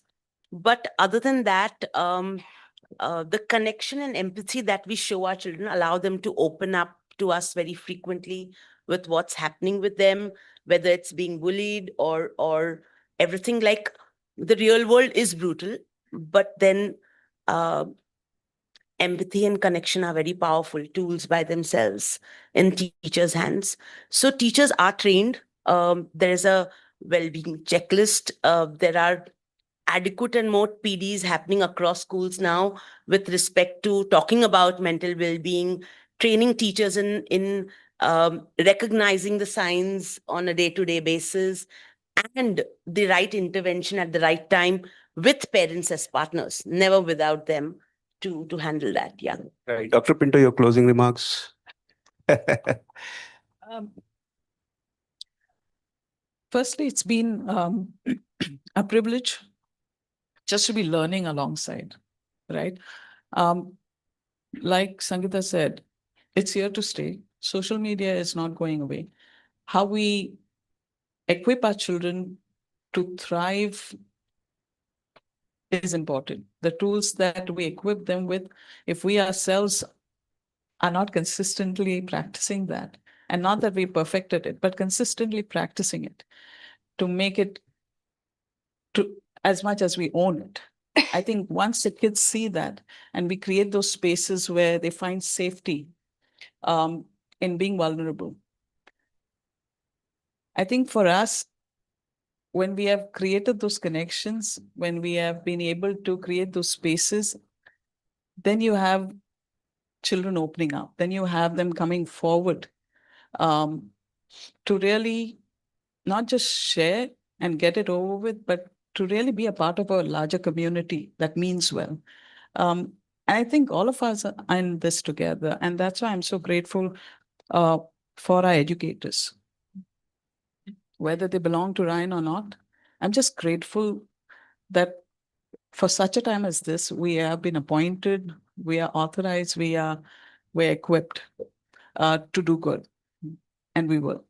Thank you so much. Our editors are here, Priya is here. So 4 large pillars which are coming out of this discussion, I think, is that, social media education has to be there in the schools. Practices like mindfulness and, being aware and all that has to be there. Giving kids the courage to, face judgment and, criticism and all that has to be there. The involvement of parents, it has to be a cohesive effort. And yes, the teachers are well equipped to understand where the kids are going through that phase, which I think it's a brilliant discussion we had. And thank you so much, everyone. I mean, it had been a learning experience for me. And I think we'll play it back through our mediums. Just one. Yeah, please. All of us dealing with children here, whether at home, with your children, or in schools, or with your siblings. We talked about how do you recognize that the child is not well? When he's silent, that is his scream. So the silence is the scream of a child. Do not underestimate it. Please react. And that is for all children. Please, that's extremely important because they're going through a lot. Thank you very much. Thank you. Thank you. Thank you so much. A picture, please. And I'm very sorry for the timer. That's all that we have. I humbly apologize.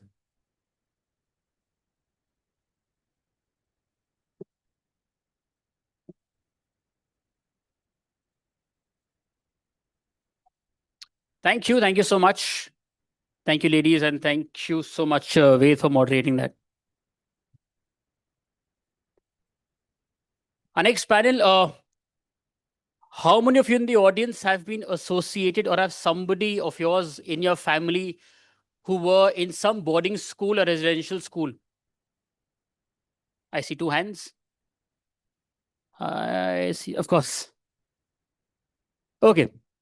Why do I ask? Because this is almost my 4th year in the industry that I'm working in.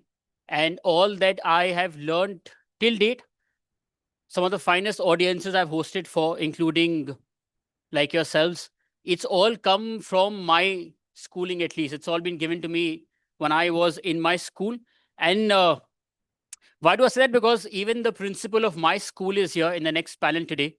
And of course, I'm so happy to see him almost after 13 years, I believe. So I'm nervous as well. He's the same man who gave me my highly commendable elocution certificates that have today made me host some of the finest platforms in the world. On that note, our next panel discussion, it's on challenges in school education, student engagement, curriculum reforms, and use of technology in education. Please join me in welcoming a panelist for the same. Up first, Mr. Amandeep Sandhu, Principal, Sherwood College, Nainital. Joining him is Mrs. Vibha Kapoor, Principal, Palam Girls School, Dehradun. Also joining them is Mr. Rashid Sharfuddin, Principal, Kasiga School.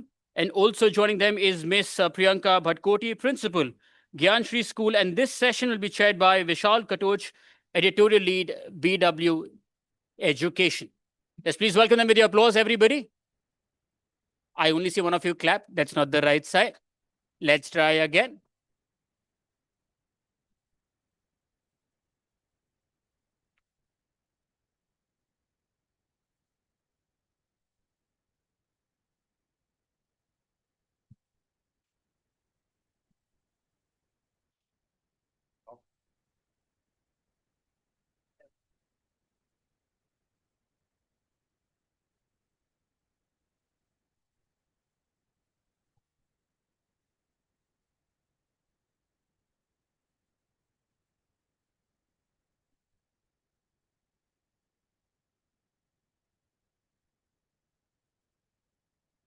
Namaste to everybody present. I'm Priyanka Badgodi, Principal Gyanshri School, Noida.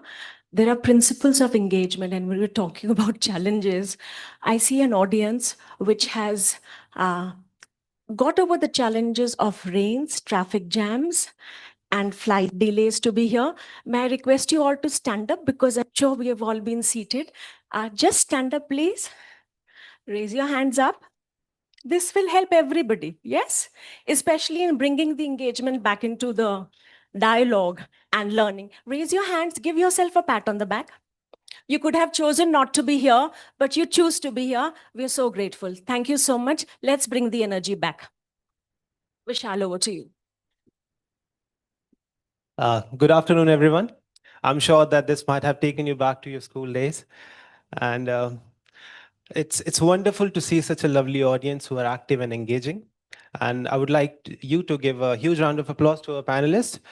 And great. So we only have 30 to 40 minutes, so I won't take much of your time. And I will start with our first question. Mr. Sandhu, I would like to know from you first. NAP 2020 made very ambitious promises, right?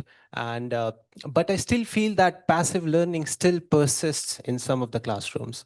In the recent development that I was going through in Assam, actually, in a vice chancellor meet, the governor said that 20% of the courses would now be taught outside of the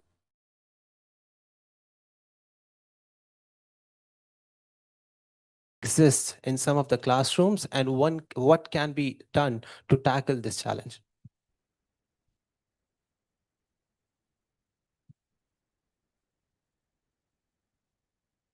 I know we've all braved rough weather and roads full of cars, flooded. That's what the GPS was telling me all the time. That the road is flooded, so be careful. Well, I come from Nainital, and we are more used to seeing the hills. But yes, here, all the panelists have come, flight delays, being here. So this is the passion which we share. And coming back to your question, Katoch, you see, every teacher who's teaching now in the present situation has an imprint in his mind. And I've attended many workshops, I've conducted workshops, and I've always said that please do not follow that teacher who taught you. You know, that teacher who taught you about 25 years back, and you are copying that teacher. You have moved in your career for about 10, 15 years. So the pedagogy which you have taken is about 40 years, 50 years old. And we are stuck to that. And in the present scenario, you see, earlier, there was a different relationship between the taught and the teacher. The teacher was the sole center of information. In my case, when I went to school, my teacher gave me all the information. So I took the information from him. I could only read the textbooks or go to the library. That was cumbersome. But today, before you go to attend the lesson or before you even start a class, the student clicks a button and to him everything is available. So the source of knowledge, the source of awareness is multiple now. But the teacher is still stuck to that imprint.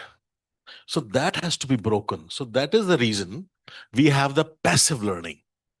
Because many of us, the teachers, they still come and they would like to open the textbook, read out the lesson, and then immediately jump to the questions at the back of the lesson. We might have all these panel discussions, but when it comes to the classroom teaching, this is where majority of our fraternity falls. So that is the reason that why the passive learning is still continuing in our schools. We need to break that. Absolutely. I think that's very well explained. Ms. Viva, I would like to come to you. Would you like to add on something to this? Yes, many a times when we say that we normally are comfortable with the technology we grew up with. So the same thing is true. We are comfortable with the kind of teaching that we have seen in our school days. And that is why constant upgradation, lifelong learning, these are terms not only for the students, but they are for the teachers as well. And many a times what we do is at the start of term, we'll have a couple of workshops, seminars to refresh the ways, the innovative ways of teaching, innovative pedagogical practices.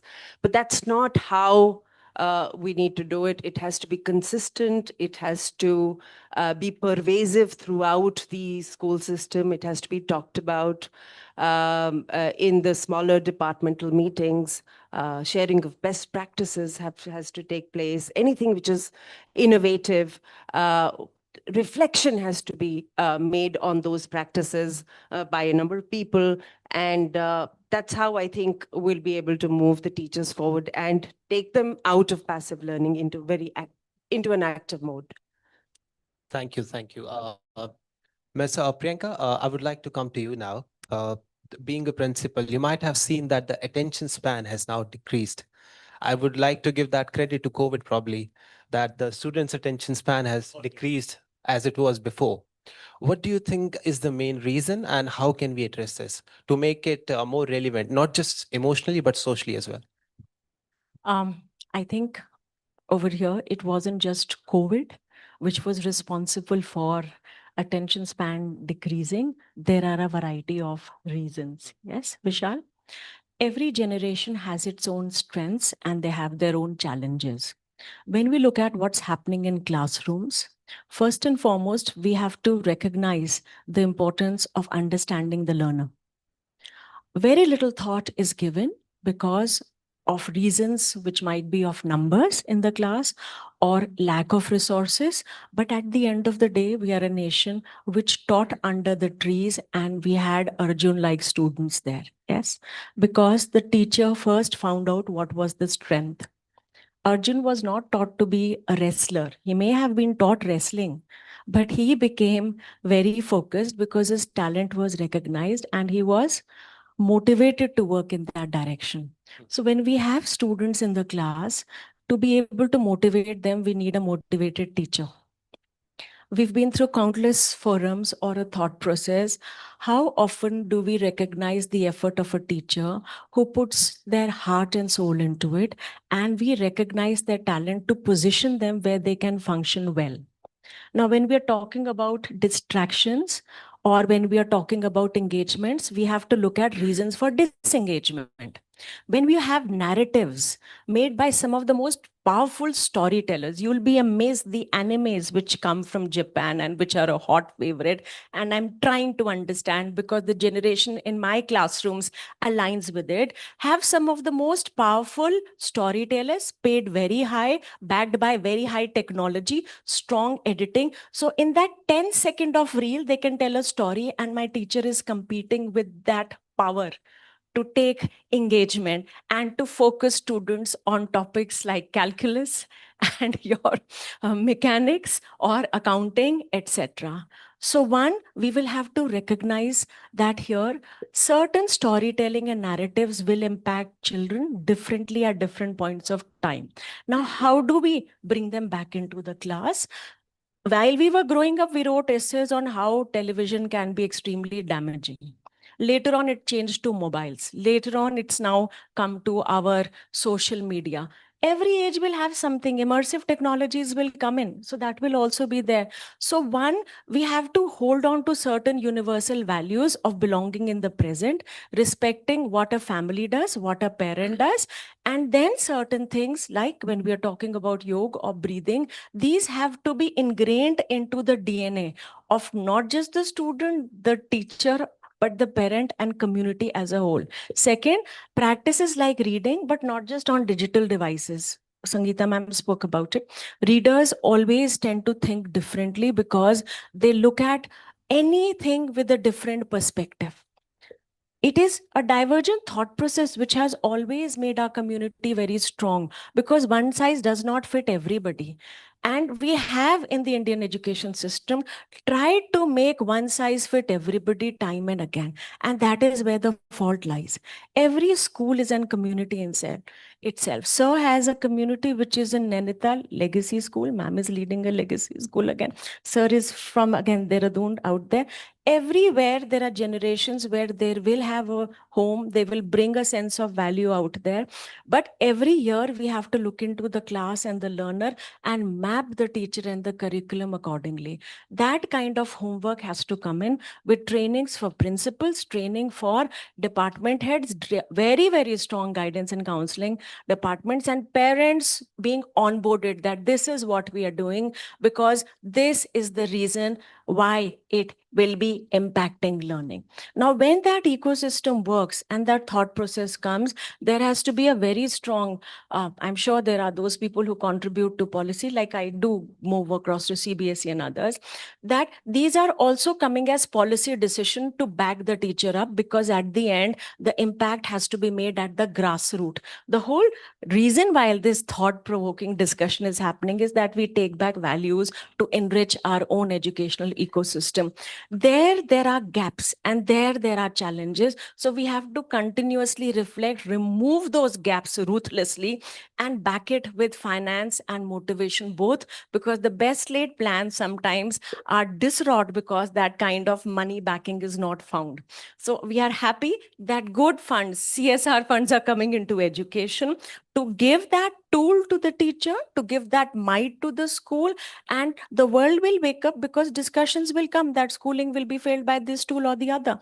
But we had a very big agency which came, which was talking about coding. Now coding is now automated through AI tools.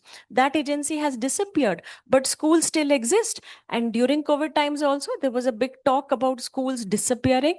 Now schools will always continue to exist and be important, like the family will continue to exist and be important. There might be any kind of virtual experiences. So what exists has to be strengthened more continuously. Challenges have to be looked into, way forward found, because in the problem itself will be the solution.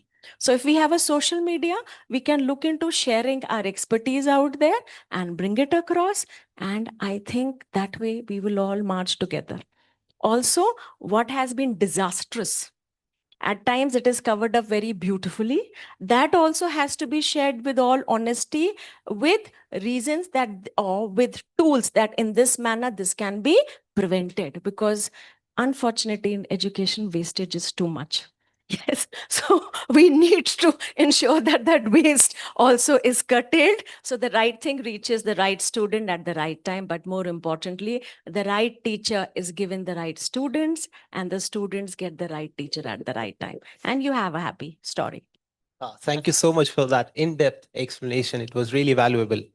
As Malcolm Forbes says that the main purpose of education should be to replace an open mind with a closed mind. So I totally, the closed mind with an open mind. I apology. Mr. Rashid, I saw you raising hand. Would you like to add on something on this? Good afternoon. I just wanted to add to what ma'am was saying. The greatest paradox in modern education is about that we're not able to still manage what a student expectation is with what teacher expectation. In a sense that we still think that a particular way of teaching is what interests all of them. And the students have moved on. They have moved on because of gamification. They have moved on because of AI. They have moved on because of Google research, whatever they're doing. But we have not been able to tailor-made this syllabus or the learning till now. I think that's one of the challenge that, and probably an opportunity for everyone in the coming years. So unless you get a student interest in something, you won't have a very engaging classroom. For instance, you have example of children who are ADHD, right? We do say that. And I'm sure all of us have lots of children whom we know, as well as adults. But the same adult or children, if you give them a mobile phone, or if you give them a movie to watch, if you give them a soccer ball to play with, how engaged and how interested they are. So I think it's largely to with why classrooms are becoming a bit dysfunctional, uninteresting, and a space that really needs a bit of overhauling. In fact, lots of overhauling. Yeah. So you were talking about student engagement, and I think a major reason for student disengagement is also the shrinking attention span. And we've just had a panel before this, which talked about digital addiction and addiction to social media, the constant need for hypervisibility on the social media platform. So that I think also needs to be addressed. Children have to be empowered enough to be able to manage social media in a very balanced form. It's here to stay, like some of the previous panelists said. So, but as school educators, as the school management, I think we need to look at trying to limit this social engagement. Of course, in schools, we can easily do it in boarding schools. We need to educate the parents as well. So we need to create kind of a no device zones. Maybe, it's the bathroom or the bedroom or the dining hall. These are spaces which need to be, absolutely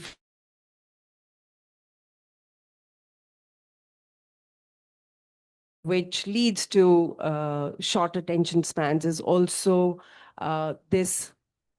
As a society, we are eulogizing multitasking.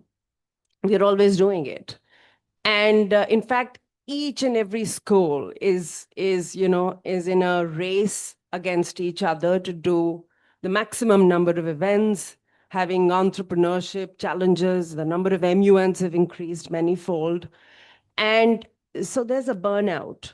And we need to slow down. We talked about mindfulness again in the last panel, and which I think is extremely important for mindfulness, for student engagement, for improving student engagement, and for also, bringing their attention spans back.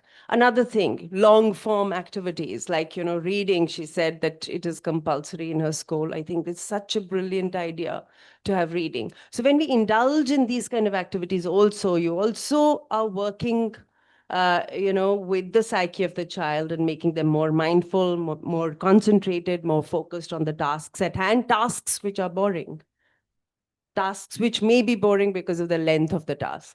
So we need to train our children there as well for better student engagement. Interesting, interesting. Rashid, I would like to come back to you again. It's been more than 5 years since NEP 2020 was implemented. What do you think that how far have we reached to totally, it's not possible to totally apply it anyway, but how far do you think we have reached to follow what NEP 2020 says? So I think when we answer that question, we need to probably look at two great divide that we have in the society. One is the urban divide that we have. In fact, largely, if I could put it in school context, it would be the private schools in bigger cities.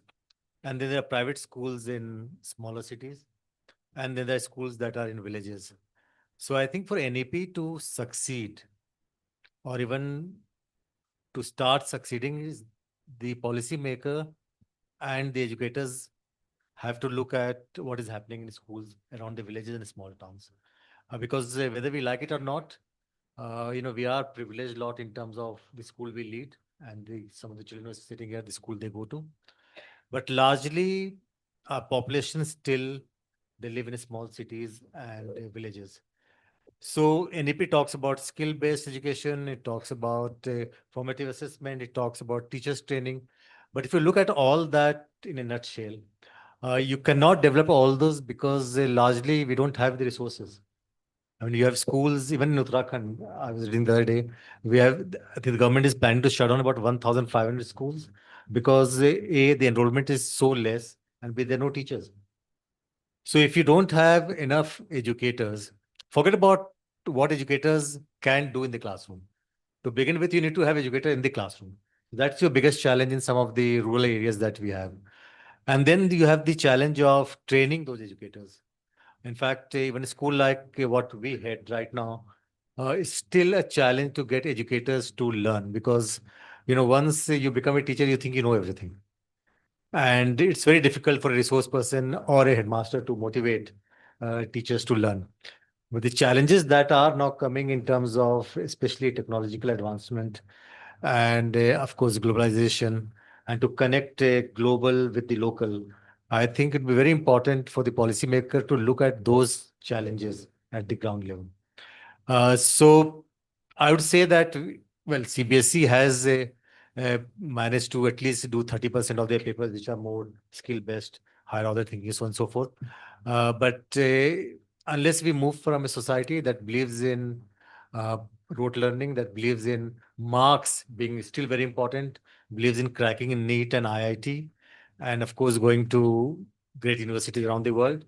And then instead of focusing on, well, skill learning or working with each other, or working with the immediate communities, understanding what the local issues are, we're not going to reach anywhere. I mean, we do have, in a sense that by 2030, in many ways, some of those things have to be attained. But unless we have private-public partnership where the funds can come, especially to the rural areas, and huge amount of funds to be given to teacher training. I think that is the key. Whether we like it or not, AI, AR, VR, all those will happen and it will change. But ultimately, the great divide will always have a say who has the access to those resources and who will benefit from it. Absolutely. Since you mentioned about AI, my next question is from you, Mr. Sandhu. India is a developing nation, right? We all know that. We have tier one cities where people have access to the great technology. We all are economically sound. So AI and technology helps us some way better if we compare from tier two or tier three cities, where some students from a poor social economic background might not have access to those technologies. So my question is, do you think where we all embrace AI technology and it helps us in immense so many ways, but sometimes, especially for the students living in tier two, tier three cities or poor social economic background, it widens the gap? You see, in India, we have two classes, the privileged and the non. And those who are privileged have access to all the technology which is moving on at a very fast pace. AI is something which has come in and it will stay. It's there. I remember the first time the computers came in. We never studied computers in school. And when we had graduated from the school, there were those, institutions mushrooming where we could go and for 60 rupees opt in and register yourself in a computer course. And the people thought that, what is computer? Computer is going to be another typewriter.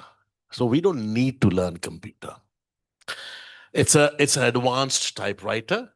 You type it and it stores the information and then it can print on its own. So that was the take of the majority. And today we are doing the same thing with the AI. We think AI is for some big Microsoft company which is going to write programs and which is going to do, all the stuff which the computer does for us, but it has come there to stay. And what is happening is that our teachers, our students, they are falling in this trap. And they are getting their work done from the AI. So what we are doing is we are shutting off the minds of the taught. We are totally shutting the minds of the teachers. The moment there is a lesson to be taught, many teachers, the first thing they resort is AI.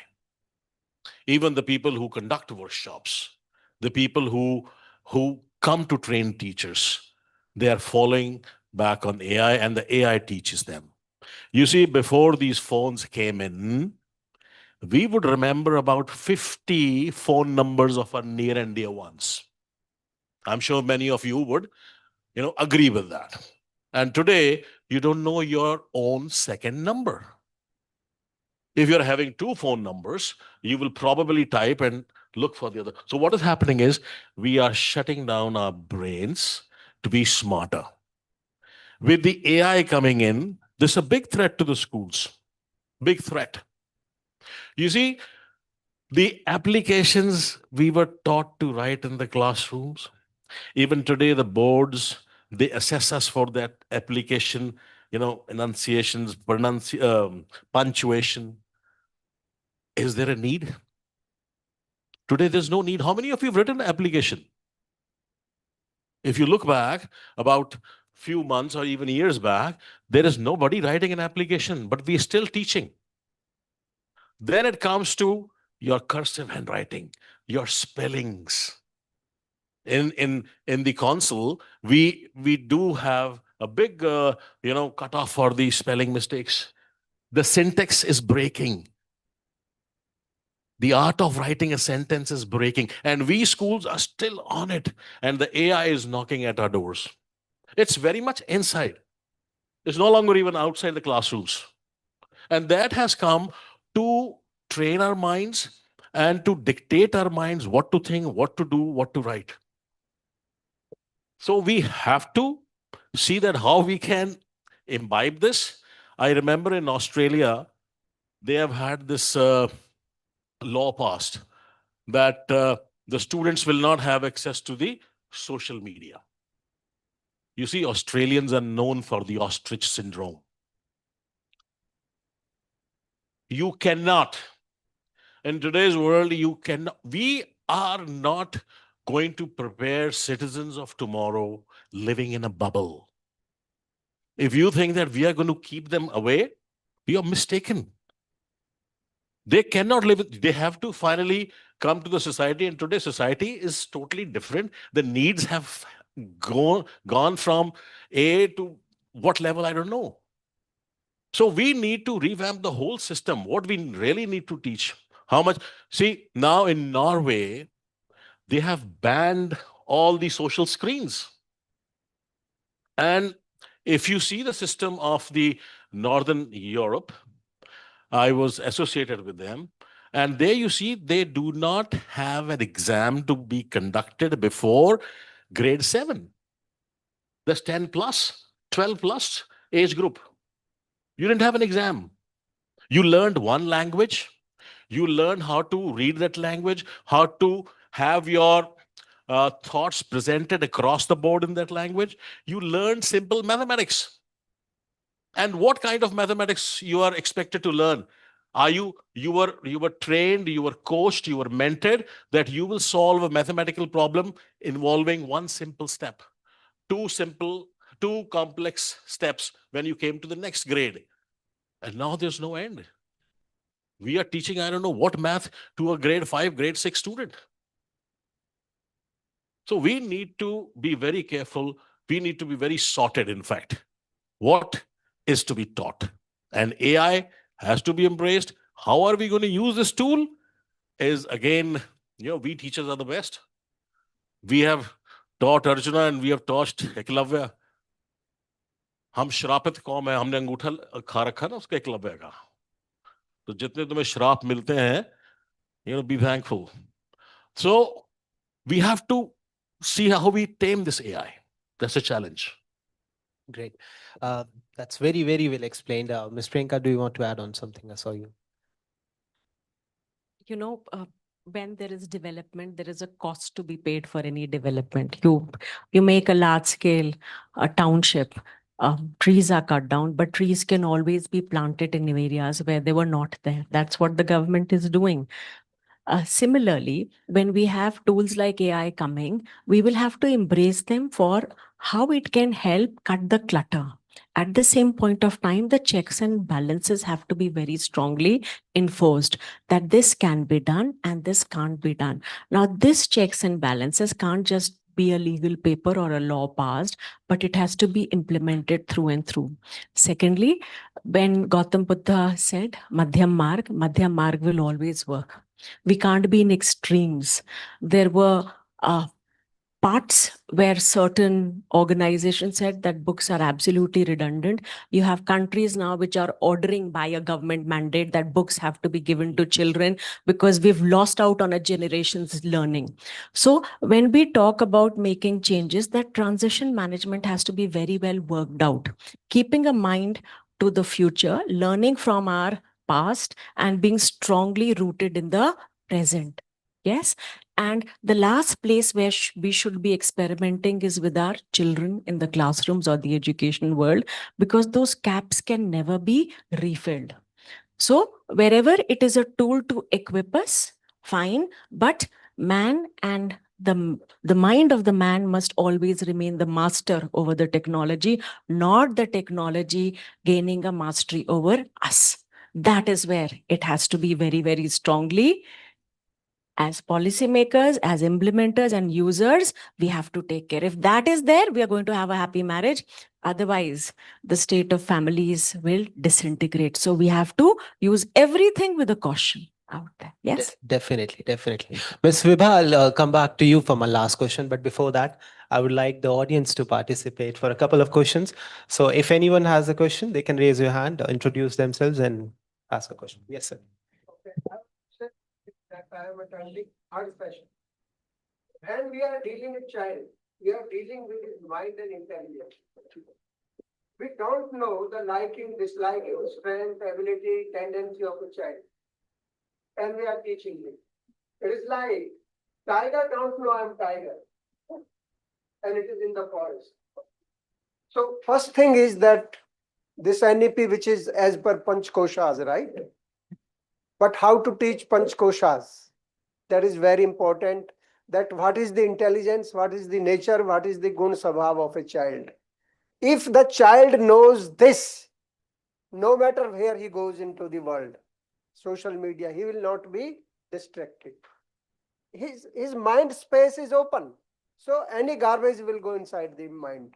So my question is that first we have to take this step with parents and with teachers and school management, that every child is unique and how to nurture the nature according to the nature of the child, right? And growth comes from within. मेरी जो outer personality है वो inner से आती है. I don't know my gut system, I don't know my kidney, I don't know my this thing, I don't know my brain. My behavior is my intelligence and mind. I don't know. So if we are talking education, we have to first talk the base of the child and then the process can lead. Thank you. You see, sir, I'll highly advise you to send a kid to a boarding school if you really want the kid to see and assess for himself where he's placed, how he is compatible to different things thrown at him. Since I come from a boarding school, that's the time the parents are away. Now the parents have a unique idea to have their house next to the main gate of the school building. But still, in the boarding house, the kid sees where he can flourish. What is the gateway of his earning the respect amongst his peers? Academics, sports, co-curriculars, curriculars, that is where he engages himself. Again, on his MI, there's the multiple intelligence quotient. Anybody else would like to add on to it? Or next question. Consciousness movement.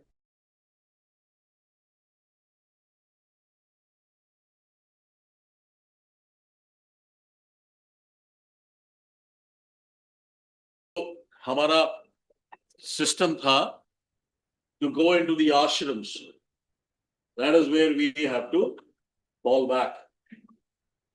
I completely agree with you, sir. I think in boarding schools, we don't only focus on the academics. I think sports and extracurriculars, all the other activities, performing arts are equally important. And so, and also because we work with a smaller number than probably a day school, so we know each and every child exceptionally well, where their strengths are, where their weaknesses are, help them close the gap. And also, give them a lot of opportunity to, shine in. And so that's that, like you said, we need to go back to the Gurukul system. This is the Gurukul system, and that's how it is. I just want to add on to what Sir said, that the self can be only known if the person who is teaching also knows the self. So वो जो learner का जो identity sense है कि मैं क्या हूँ, a lot of people struggle with that, and that reflection into the system has to be very strongly woven. चाहे वो योग से हो, meditation से हो, पंचकोश के ज्ञान से हो, इस पर हमको बहुत काम करने की जरूरत है, because somewhere down the line between our pre-independence to post-independence, there was a kind of a very heady mix that came by way of education to us, और blindly हमने कई सारी चीजों को adopt किया, adapt नहीं किया. तो उसमें भी हमको एक curation की जरूरत है, because every school is a different ecosystem. We have to look at our community, we have to look at what we are, and then take it on further. Yes, that is very important. तो वो पंचकोश और reflection सभी community में किया जा सकता है, and boarding school partner well with families. So do these schools. With that, now a lot of knowledge is available. The social media can also be used as a tool to learn well, be it the Khan Academy, be it some really fantastic organization or universities opening up their portals. तो जो चीज हमारे लिए अच्छी है हम choose करें. बाहर एक बुफे है, बुफे में कुछ चीजें मुझे नहीं पसंद है, लेकिन कुछ चीजें मेरे लिए अच्छी हैं. So that choice has to be given, that opportunity has to be given, and we as curators of the education process, as principals, have to see that whatever is possible is done, and what is not there, we have to very strongly plan that it comes into the system. Yes. I just have one point to make here. Yes, the schools are offering different kinds of avenues for students to excel in. But what we should also focus on is train them also to be able to choose 2 and 3 of those activities. Very often I find there are students who come into my office and they're burnt out because they are great debaters, they're great sports people, they're doing 10 different things, but they're burning out, and then the anxiety and the panic sets in. So eventually we need to actually educate parents as well as students there will be 100 choices, but what are the choices that you are going to make? What are those 4 things that you will do and excel in? That is something I think that we need to look at as educators. Definitely. Which brings me to the last question of this panel.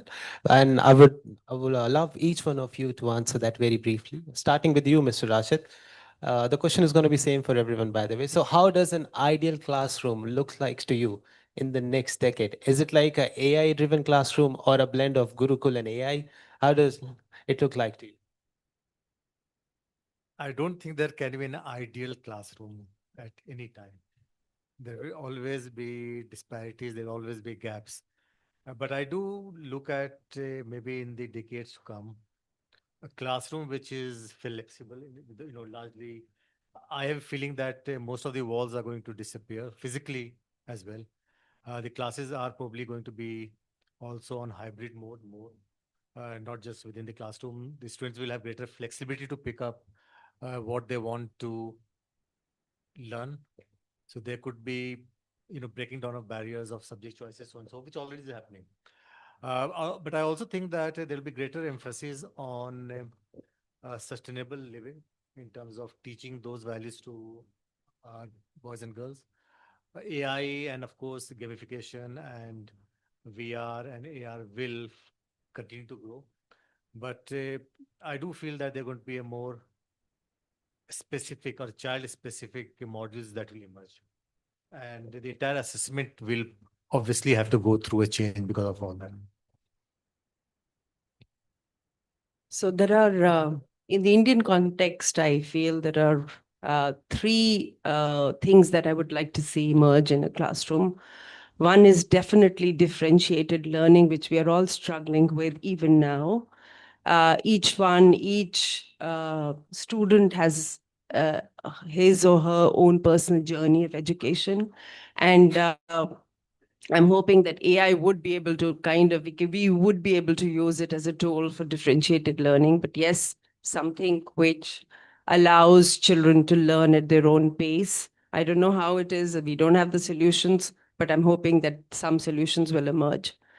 Secondly, I also would like the classroom, I would like a classroom where students are owners of their, they take forward, they're self-motivated when it comes to learning.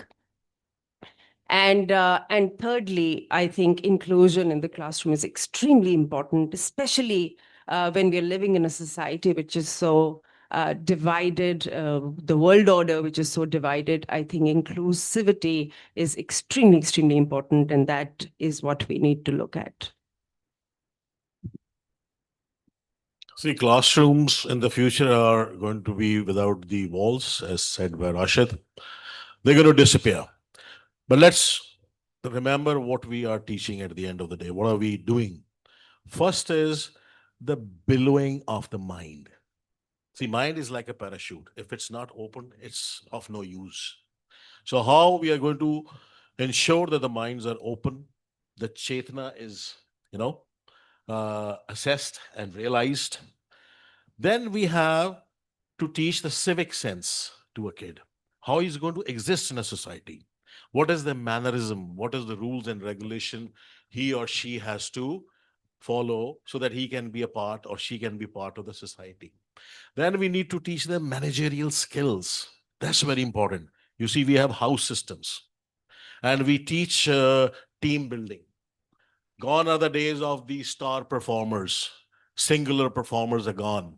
Now we are pluralistic societies. You have to be a part of the chain. Team building has to be taught. Managerial skills have to be instilled.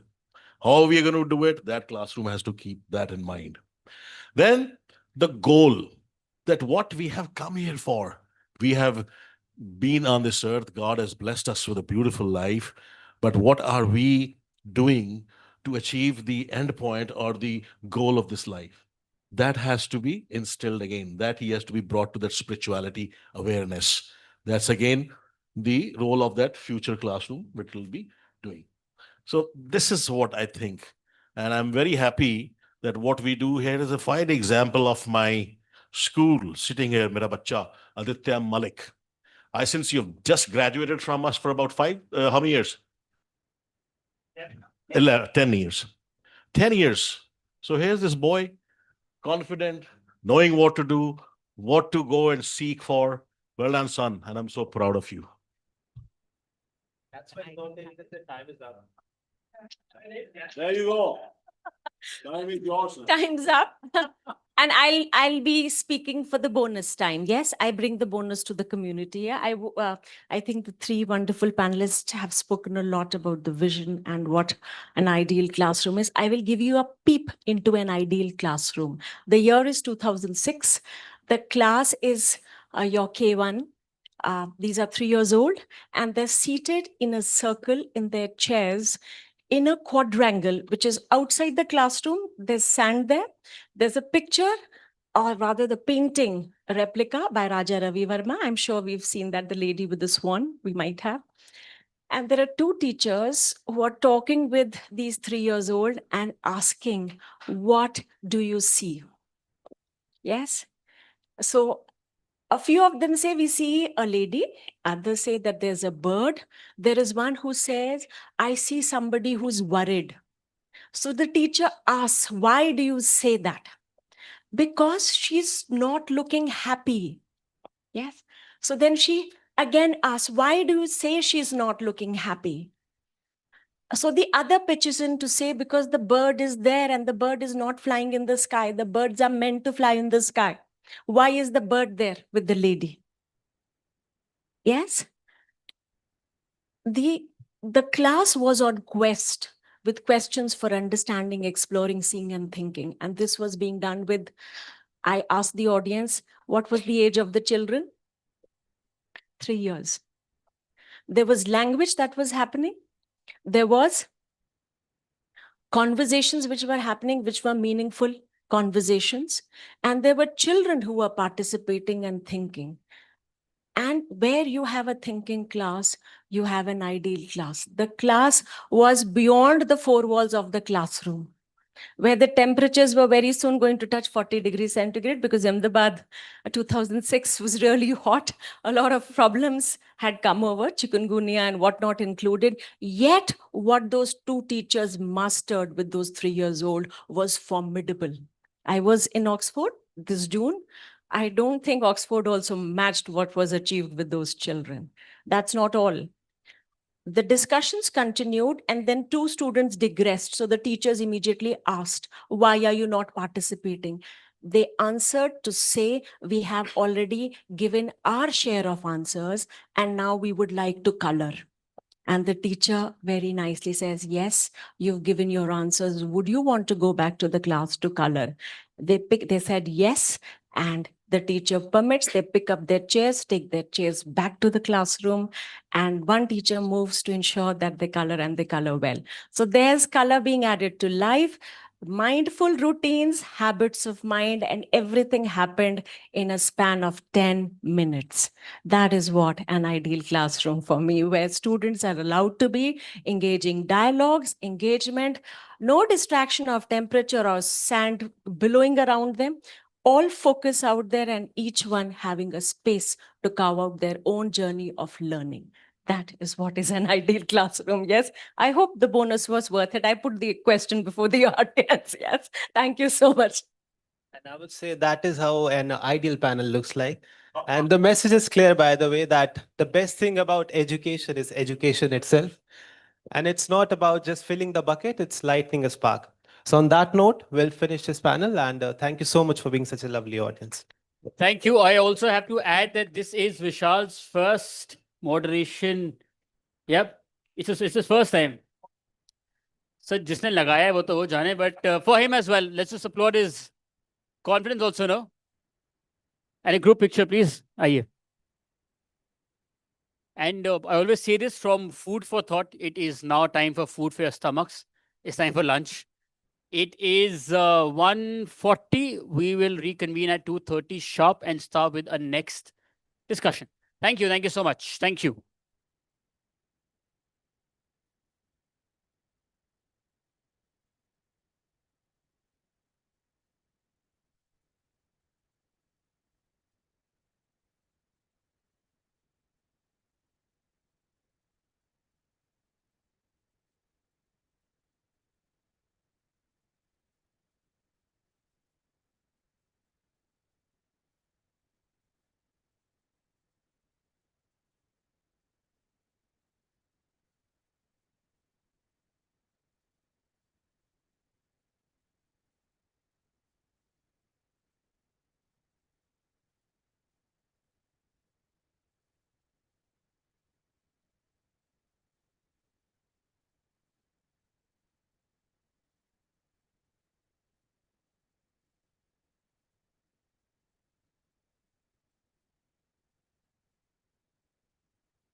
Want to be recognized for leading with fitness and purpose?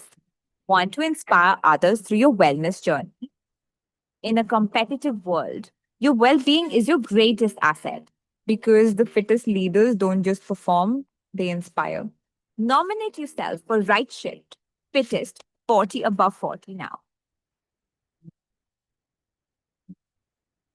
Want to be recognized for leading with fitness and purpose?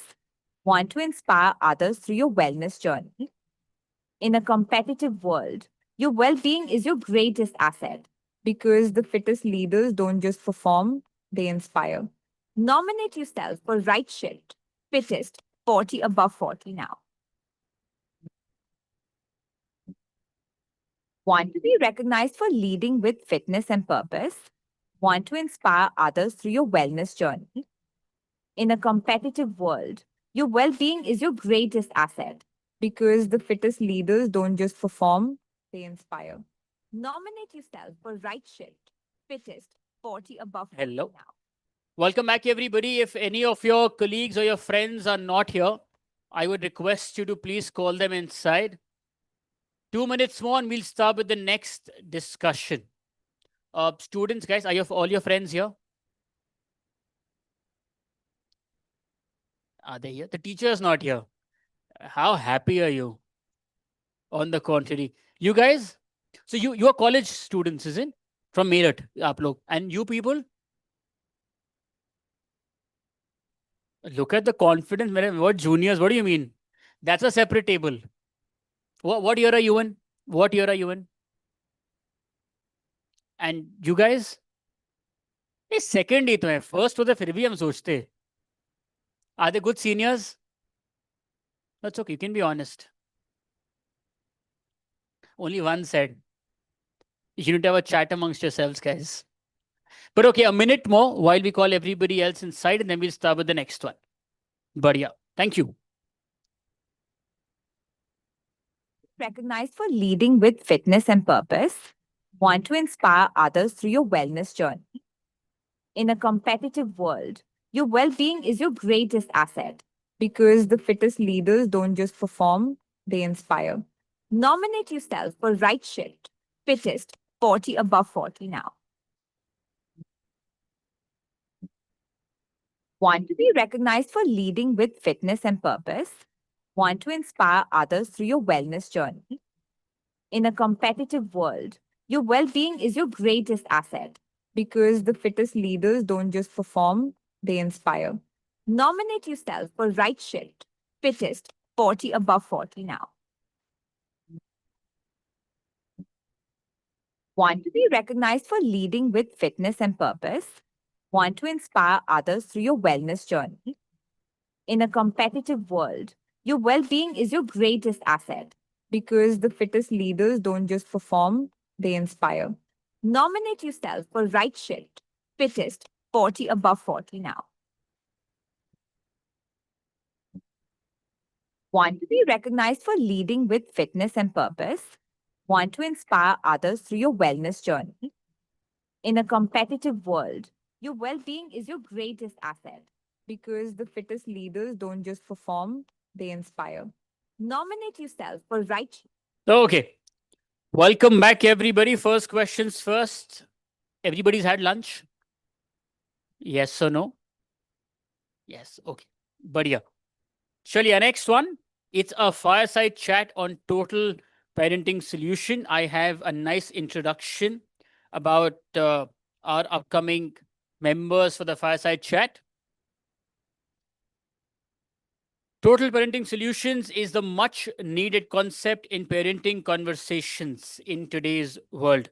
And we're absolutely thrilled to have with us Dr. Manjula Pooja Shroff, a renowned author, edupreneur, a vlogger, a podcaster, a life coach, and much more than that. An executive alumni from Indian Institute of Management, IIM, and London School of Economics as well. A President of India awardee, she is the founder, chairperson, MD, and CEO of Calorix Group, which runs 75 plus institutions across the country. A Rajkumari from the Surangi royal family of Orissa. She has influenced the lives of more than 140,000 students over the past 3 decades across 75 plus institutions. And this year's CBSE All India and World topper is from MAM's school with a perfect score of 500 out of 500 in class 12 humanities. Hey, Bacha Party, you should clap for this. How much did you get in boards? 94. This is 500 on 500. And furthermore, Dr. Shroff is a regular speaker at the United Nations Summits on Education and Climate Change. Also represented India at the World Economic Forum at Davos, Switzerland 2025 and at G20 Summit, Brazil. Furthermore, she also believes in working towards the mental, physical, and spiritual well-being of people through her exclusive work called Shroffism. You can also read about that in detail when you go on to www.shroffism.com. An absolute pleasure to have you with us, ma'am. And पिछले 2 साल में ma'am has worked extensively towards developing and taking to the education fraternity. Total Parenting Solutions, a perfect recipe to today's parenting challenges. Now, this book, it comprises of, which of course, it's a bestseller, called Baby Steps to Big Dreams, and its sequel, Safe Teen Steps, which is a guide to safety for teenagers in today's internet world, as we discussed the mental health and social media together.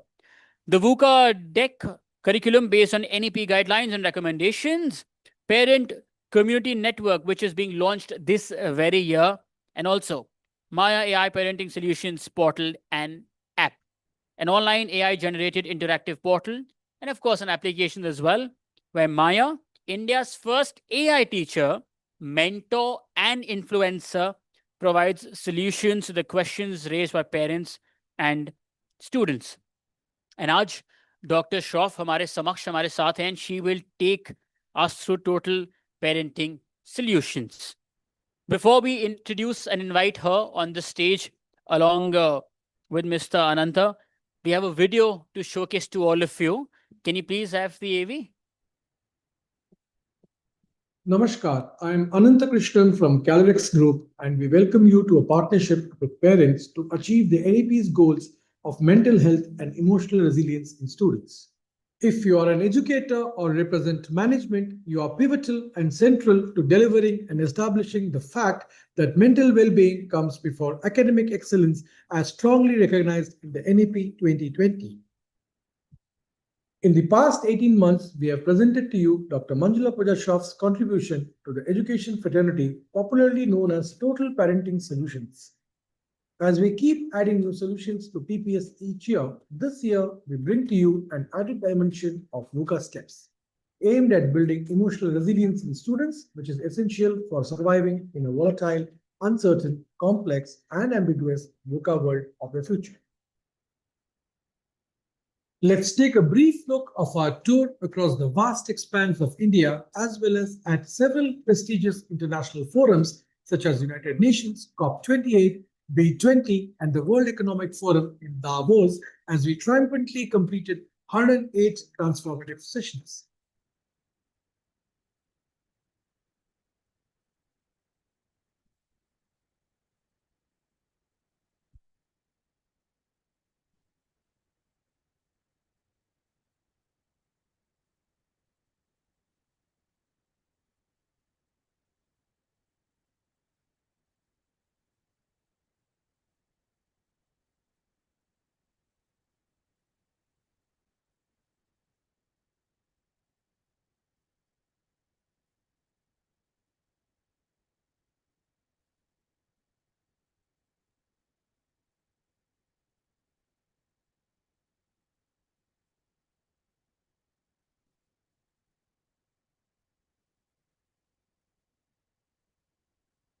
If you are a stakeholder of the education fraternity, we urge you to act now. We bring to you many offerings. It's important that you begin today and now. 1. Give children the tools they need to thrive emotionally and socially. Our VUCA Steps deck is designed to help kids build self-awareness, resilience, and empathy. 2. Join our transformative Parent Community Network, PCN, and discover the tools, insights, and community support. Take the first step because your child's future starts with you. 3.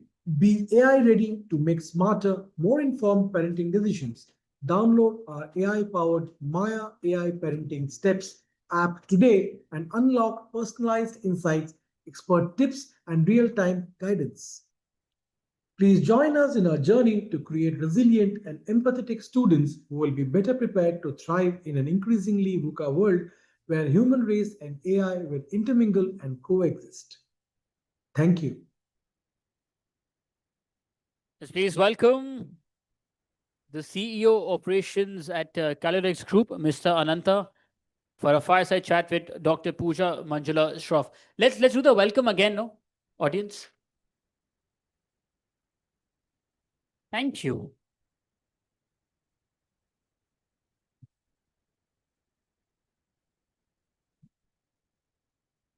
Om Shri Guru Pyo Namaha. Thank you very much. Thank you for the organizing. Thank you for the invitation, the organizing team. Thank you very much. It's always a pleasure coming back to Delhi, which is our Karam Bhumi. Dr. Shroff started her career from this place. I started my career from this place. We started our company from this place. So it gives us a lot of pride and privilege coming back to our own place. मैं कभी कभी बोलता हूँ ma'am कि जमुना का पानी खून मान के बदन में दौड़ रहा है. So that is true even today. So Dr. Shroff, she needs no introduction. She has been instrumental towards a lot of policy making and towards a lot of examination reforms. Of course, running 75 plus schools in this country. Also producing CBSE and world toppers of late. Last about 3 consecutive years, we have been giving state toppers, city toppers, and many toppers. This year, we have given the national topper and the world topper. So, ma'am, you have been working so closely with education for the last 3 decades. Last about 2 years, you shifted gears and you started talking parenting. How does it feel writing for the government a policy at the same point in time writing on a book on parenting? How does it feel? Good afternoon, everybody. You just heard that, God's grace, we got a CBSE topper, world topper, 500 on 500 in humanities. It's not possible. How do you get 500 on 500 in humanities? And actually, in the next 15, 20 minutes that we have, we should be talking to you about academic excellence. Then what's this whole disconnect about talking on total parenting solutions? Let me start there. It is because we do parenting that we got 500 and 500 in humanities. Let me take the case study of Ishani Debnath, who's the topper in humanities. If she topped in 12th, you can well imagine that in the 10th grade, she was a brilliant student any which ways. In India, brilliance means you have to choose science, correct? Or at least commerce. So what was Ishani doing in humanities? There are 2 sets of people who we have to thank, her parents and the fact that the teachers did not force the child to take science. And that's where parenting comes in. Of course, that's on the excellence side. Now let's look at some shockers. Just in the month of August, we come from Ahmedabad. A 9th grader fatally stabbed and killed his senior. You've read about it, correct? You have heard that a 9th grader girl in a residential school in Karnataka gave birth to a baby in the bathroom. You have heard that a 9th grader brought a pistol to the school and shot the class teacher.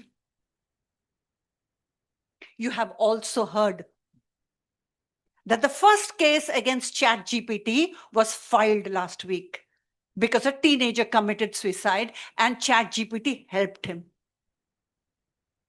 These are all August. Huh? We are not even talking way back.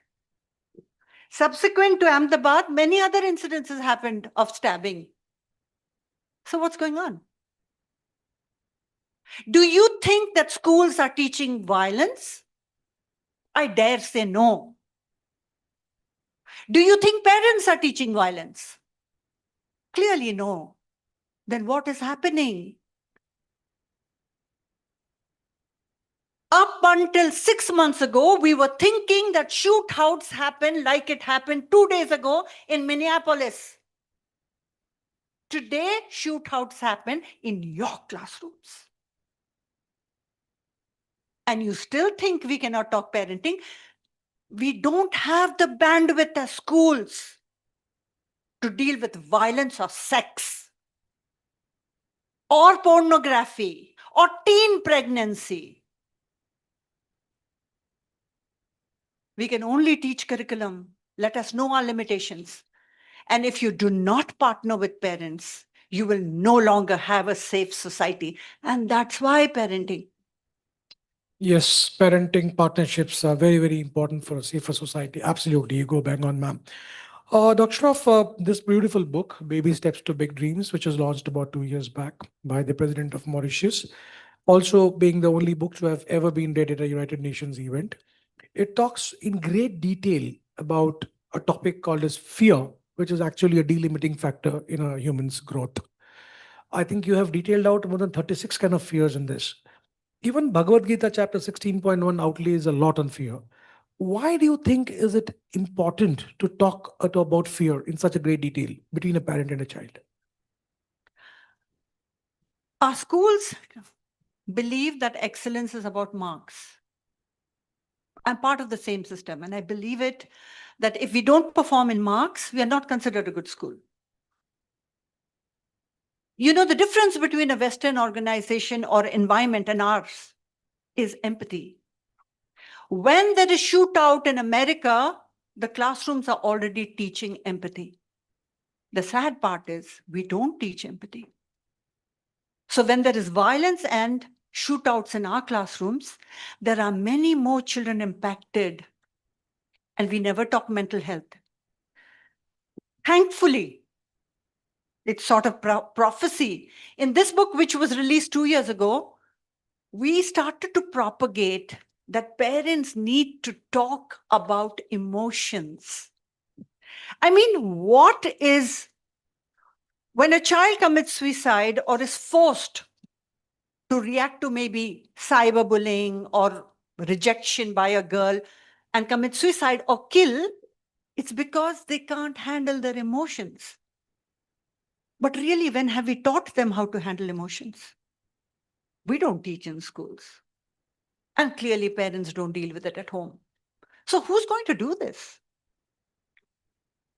So here, fear of many things can drive people, can become the trigger. So this book, thankfully, because this book is written right from the womb till teenage, and as we all know as faculty, that learning is age specific.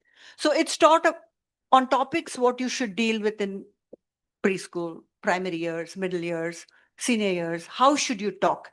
But it deals with a list of fears: darkness, fear of strangers, fear of wardrobes, fear of heights, fear of doctors, fear of rejection, fear of separation, fear of ghosts, fear of losing loved ones, fear of evil people, fear of failure. How many children at board examinations are still dying, can't handle failure? But you know what is more important? The book has another beautiful chapter on dealing with emotions. And like in the Vedic sciences, we say Navras. It deals with happiness, surprise, excitement, gratitude, forgiveness, empathy, jealousy, sadness, disgust, anger. If we helped children process information,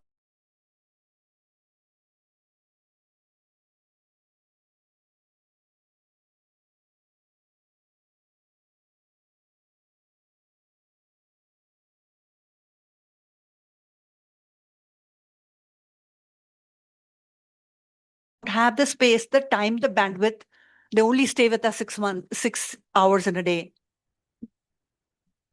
We've got to recognize that we have limitations as faculty. Bang on, ma'am. Bang on. Partners do have to, partnerships do have to be made with the parents. Absolutely. The second book, which is a sequel to the first book, called as The Safe Teen Steps, talks about safety of young adults, preteens, teens, and even Gen Zs for that matter, on how to be safe in the internet world. This particular book talks about a lot of taboo topics: catfishing, grooming issues, sexting, sextortion, pornography, and many such kind. So would you kindly elaborate upon any two topics that you would like to mention, which is really giving a pathway to the teenagers and to the Gen Zs and to the preteens? Gen Z's in the room. Can I get a show of hands? Chaliye. Wow, superb.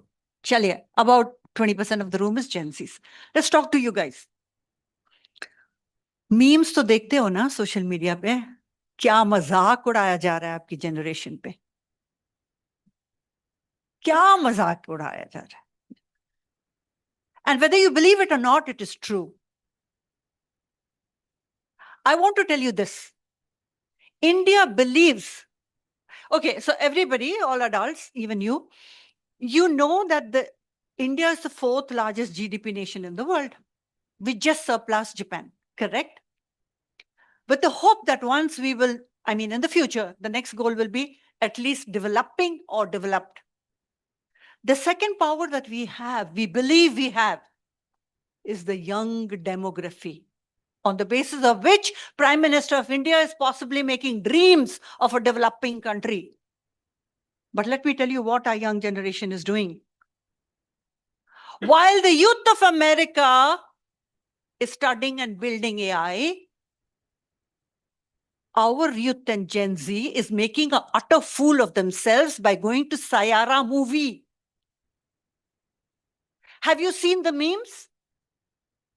I saw a meme where a Gen Z with a strip, उसका hospital से आया था वो, उसका वो लगा हुआ है drip, वो drip के साथ आया हुआ है, रो रहा है. The offline, the off cinema drama is higher than the in cinema drama. इनकी language आपने सुनी है? They have a whole different dictionary. Give me green vibes today. I'm giving you green, not red. Not red. Red, you should hear the language. Vibes, red vibe, green vibe, you're the red carpet. HR is, they are called the employer's nightmare. Nobody wants to hire them. They want more money with less accountability. Micro retirement. हमने काम कब किया जो retirement micro चाहिए आपको? I can't come today because the pakoda vibes are very good outside. One HR meme, ये memes की बात कर रही हूँ on a lighter note. She's saying, the Gen Z is saying, but I can't come to the office because the lift is not working. And the HR manager is saying that, do you know in which floor we are? We are on first floor.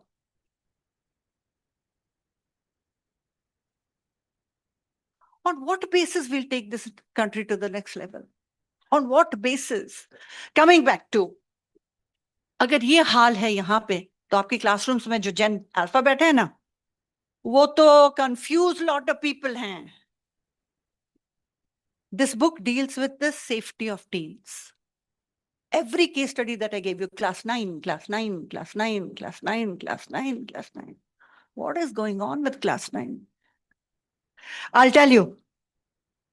India is the #1 cyberbullying capital of the world. There is statistics to say that in this book. There is body shaming happening. There is online dating romance happening. There is pornography happening. #3, pornography, according to Pornhub, India. Children are not able to process the difference between real and real. More dangerous, the frontal lobe, because of constant radiation, is shrinking, is getting thinner. They're not able to retain. Apart from the dangers of social media, academic challenges, relationship challenges, the fact that AI is coming, on one hand, their relationships are going to be messed up because of pornography. On the other hand, their career is going to be messed up because of AI. That's the classroom that you're dealing with. And are you really preparing them for the world that we called VUCA? What is VUCA, everyone? You know, for 2 years, we've been working on this. And I go for these 20 minutes, and then I shock the audience and give some data and walk away. And really 2-3 people follow that up, call us to your school, and we go and shock the parents and walk away. And then we said, can we do some deeper work? And that's how we started to build this, which AK will explain to you. We're offering it free and all of that. But the point being, mental health before academic excellence. If children are anxious, if children are fragile emotionally, if children are depressed, I mean, ये जो depression and suicide, तो fashionable words हैं teenagers में, fashion है. AI girlfriend. Oh, Gen Z will marry and have babies with AI. Celibacy has now become a humanoid stuff also, if I'm not mistaken, right? So that's anyway taking shape, right? So are you preparing? My question to you is, are you preparing the children sitting in your classroom for this world? You're not. We are not. And what we are saying, I hate to say this, the violence that is happening in the classrooms is only the tip of the iceberg. It's only just begun. अब देख रहे हो America में क्या हो रहा है? India में तो अभी भी शुरू हुआ है ना, पीक तो पहुंचना बाकी है. Please respond. Please teach mental health. Please parent partnerships करें. Please give the parent the responsibility that they own for their children. very nice. Ma'am, to help parents collaborate better and to understand their children better, you've started a very unique concept called as maps. In fact, you were the first ones in the country to have come out with a clone and avatar, a teacher mentor influencer called as Maya, right? Which you kind of was helping the academicians develop a lot of stuff in education. So what exactly is maps? What is it intended to do? And how is it going to help the parents? So the very least you can do as an action point before we leave this room is please download this, send it to your parents. It's an AI app. Just any question they ask on parenting, Maya will respond. Any question on parenting. You know what is happening? Sometimes parents don't know what to do. Every parent is well-meaning. Every parent wants the best for the children. The child. The child who's killing is also a juvenile. When did we teach the consequences? In this book, we talk about sexting in India being a criminal offense. Everybody, what is sexting? बच्चे चलो यार करते तो रहते हो बता दो नहीं करते जाने दो यार मैं कौन सा विश्वास करूंगी हाँ इसीलिए We as faculty will close our eyes. Don't worry. You just speak out. So all children indulge in texts that have sexual connotations. All children. Because they all have fake IDs online and they believe that they're safe. Let me at least address this to you. मैं इतना आपको समझा देती हूँ. एक Instagram खोलने के लिए आपको एक वैलिड जीमेल आईडी चाहिए, एनी ईमेल आईडी चाहिए जहां पे आपकी वेरिफिकेशन ओटीपीज आते हैं. आप एक रियल आईडी शुरू कर देते हो. ऑलराइट? एंड देन वहां से मल्टीपल फेक आईडीज बनाते हो. आप कुछ भी ना बोलो, हाँ भी ना बोलो, मैं जानती हूं बनाते हो. मल्टीपल फेक आईडीज बनाते हो. And everybody, all children do it. Right from pre teens. जब वो and then you believe that you're safe because of fake IDs से क्या क्या करते हो? Sexting करते हो, nudity करते हो, गाली वाली गलोच वलोच देते हो, private parts पे comment करते हो, morphing करते हो, nudity पे, you know, a lot of nudity goes on, pornography goes on, all that is happening on fake IDs. God forbid कुछ हो गया. अगर FIR लग गई or cybercrime came from your fake ID, they'll go to your real ID, they'll go to your Gmail, आप पकड़े जाओगे. In India, sexting, 1 year jail term. सिर्फ sexting, Any image with sex, 1 year jail term. That is the risk you run. And for the faculty, we don't tell this to our children. Parents तरह तरह के नए devices पकड़ा देते हैं बच्चों को. You don't even know where your child ventures. If you go into a jail, you'll meet criminals. If you go into the dark web, you'll meet terrorists. बच्चे चले जाते हैं, they don't know. You don't know, parents don't know, nobody to guide. The device brings horror, tragedy, danger, fatality into the bedroom. Before you give a screen, no. Warn the parents of what they do to their children. There are 2 things that I'm going to leave you with. Please talk to parents. Delay the use of device as far as you can. Singular use of device. Social media. Till 16. Avoid as long as they can. The danger is in social media because they don't know who they are talking to. And predators' habits to aapne suna hai?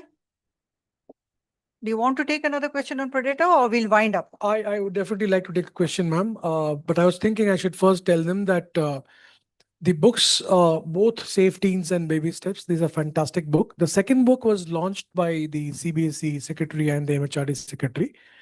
Immediately on the day of launch, we had a meeting with them. They went through the books and they gave us I should say, a kind of an instruction that this is something which has to be converted into curriculum immediately because the country really needs the curriculum of this sort. So based on that, we converted these books into something called as VUCA Steps. It's meant for class 1 to class 12. And this year we're doing a pilot, freemium pilot, complimentary for each and every school of the country. You're free to call us for this freemium pilot. We'll come down to your school and we'll not only give a copy of these books to each and every child of class 7, but we would also train your life skills teacher and your counselor on how to use these books. Right. So while I say that, my colleague is here, I'm here, you could give me your details. I'll take down your details. And also, ma'am has bought a few copies of these books to be given here as compliments. So I think she's going to be here sitting on this particular first table immediately after the session. They've given us 5 minutes to be there. And you can kindly come down, take these books. And these books can be kept in your library. You want more copies, we'll be more than happy to give it to you for your library, for your school. Have each and every child read it and have each and every parent read it. The best way to implement it is in your 0th period, have your counselors, have your class teachers read out this book to the children. While I say that, I have one more question, ma'am. Would you like to take a question on what have you done? You have introduced something called as PCN, a parent community, which is a community network for parents. Would you want to give us what exactly is that? Or would you want to go and tell these Gen Zs about the dangers of the online world? I leave it to you, ma'am. Dangers of online world ke baare mein baat karte hain. All right, super. Okay. See, you know that just as you have an ID which is fake, आपकी photo गलत photo लगती है, आपकी name गलत है, आपकी as गलत है, आपकी कंट्री गलत है, सब कुछ गलत है, fake. Similarly, this is what we call predators, hunters online, right? There is another word called pedophile. Pedophile is an adult who has sexual attraction to youngsters, to young children. Girls and boys ka farak nahi padta.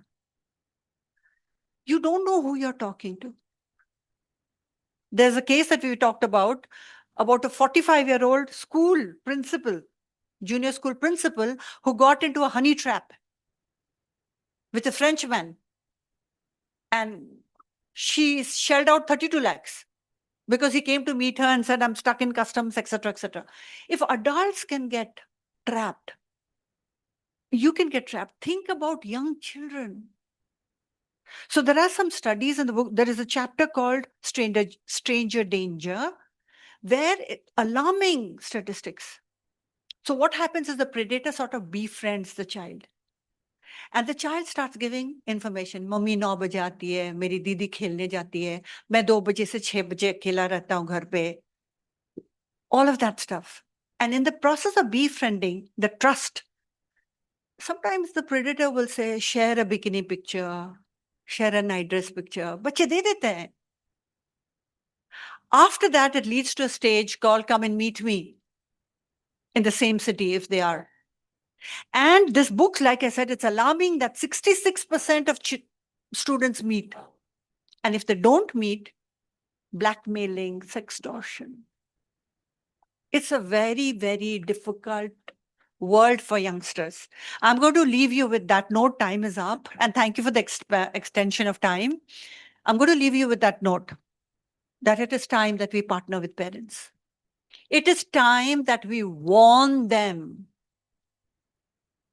Sex and violence is yet to come in its full glory to our classrooms. You're beginning to just see it. God forbid we have to ever experience it. Let's work while we can. I know you're fully tied up doing syllabus, but hey, syllabus somebody else can teach, including ChatGPT. But if you don't build a human being, nobody else can. Thank you so much. That was a very exciting session, ma'am. Thank you very much for it. Dr. Shroff is carrying the books. She'll be available here on the first table. Kindly come and take your copies. Thank you very much. Thank you. Thank you. Can we? That's clear. Yes.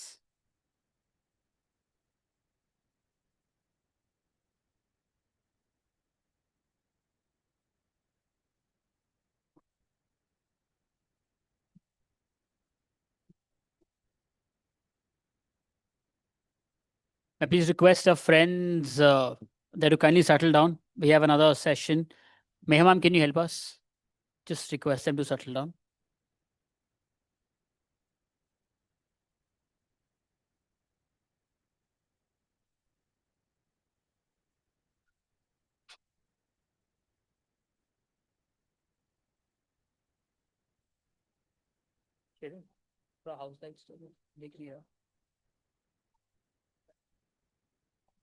Yeah, we'll give them a minute and then we'll give them a minute.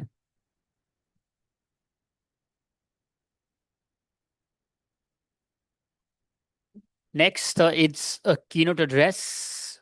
We'll take a minute for that while the books are being signed, and then we shall start with that as well.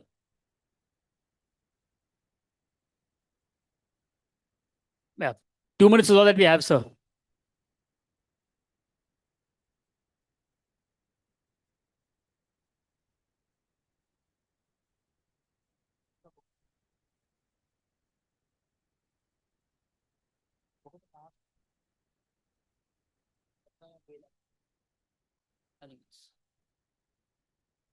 Yes, can we all settle down, please?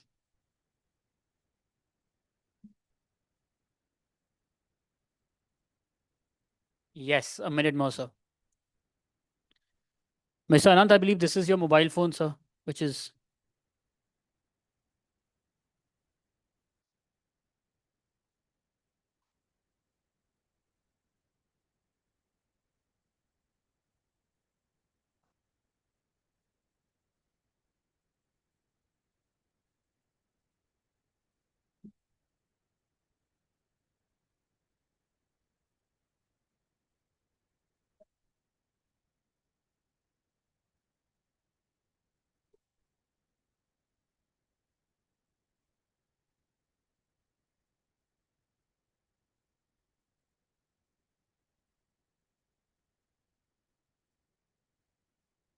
Done, so I can't really see because of the light, but yeah, it's just. If you want the books, you can take it after this session. Not for now. Thank you.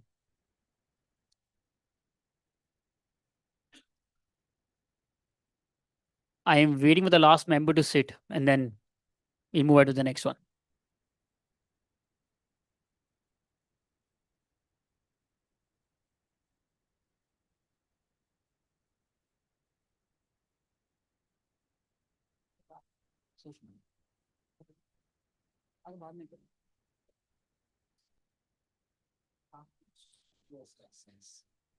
Chaliye.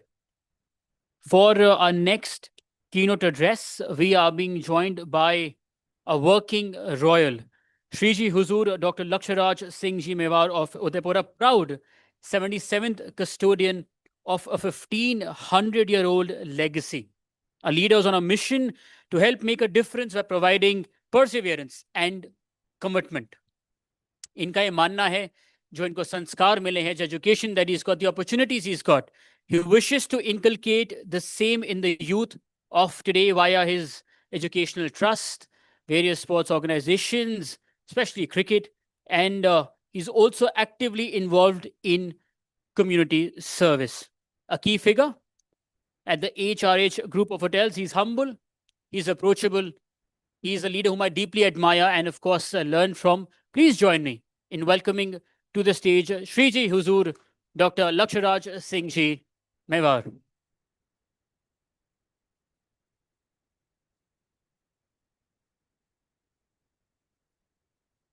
I think let's do it again, no? Nice, sir. Thank you. You want to hand mic?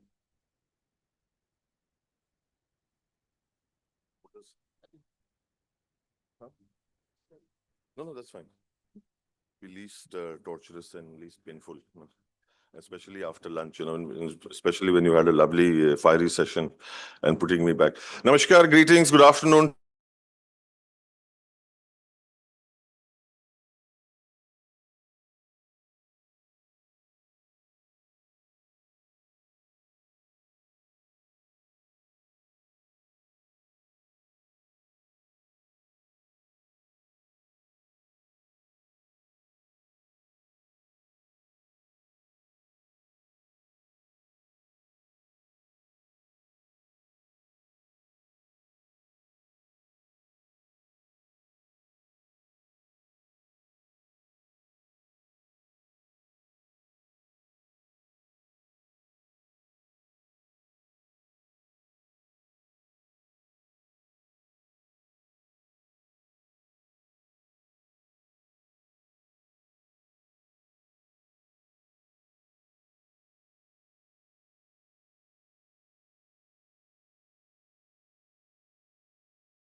है वो मैं शुरू कर देता हूँ। हिंदी में बात करने का कारण सिर्फ एक ही है, मैं ना तो कोई लेफ्टिस्ट राइटिस्ट वो वाली कोई भी गणित नहीं है। बात सिर्फ इतनी सी है कि अंग्रेजी भाषा जो है वो ए फॉर एप्पल से शुरू होती है और जेड फॉर जीरो पर जाकर खत्म होती है। तो सेव से शुरू करेगी, शून्य पर ले जाकर पहुंचाएगी। अंतरराष्ट्रीय भाषा है, आनी चाहिए, बोलनी चाहिए, बिल्कुल होनी चाहिए। पर हिंदी एक आपकी और मेरी माँ को जो है उसको देखिए, अ से अनपढ़ से शुरू करती है, ज्ञ पर ज्ञानी पर जाकर खत्म करती है। तो ये हमारी संस्कृति की ताकत है। आज की तारीख में हम अन्य और कोई भी दूसरी चीज सीखना चाहते हैं, सीखनी चाहिए। बदलता वही है जो बदलना चाहता है। तो वो चीज हमारे अंदर बिल्कुल होनी चाहिए, पर वो इस कीमत के ऊपर नहीं आनी चाहिए जहां हम खुद स्वयं अपनी संस्कृति को जो है छोड़ दें, भूल जाएं, उसे कूल ना समझें।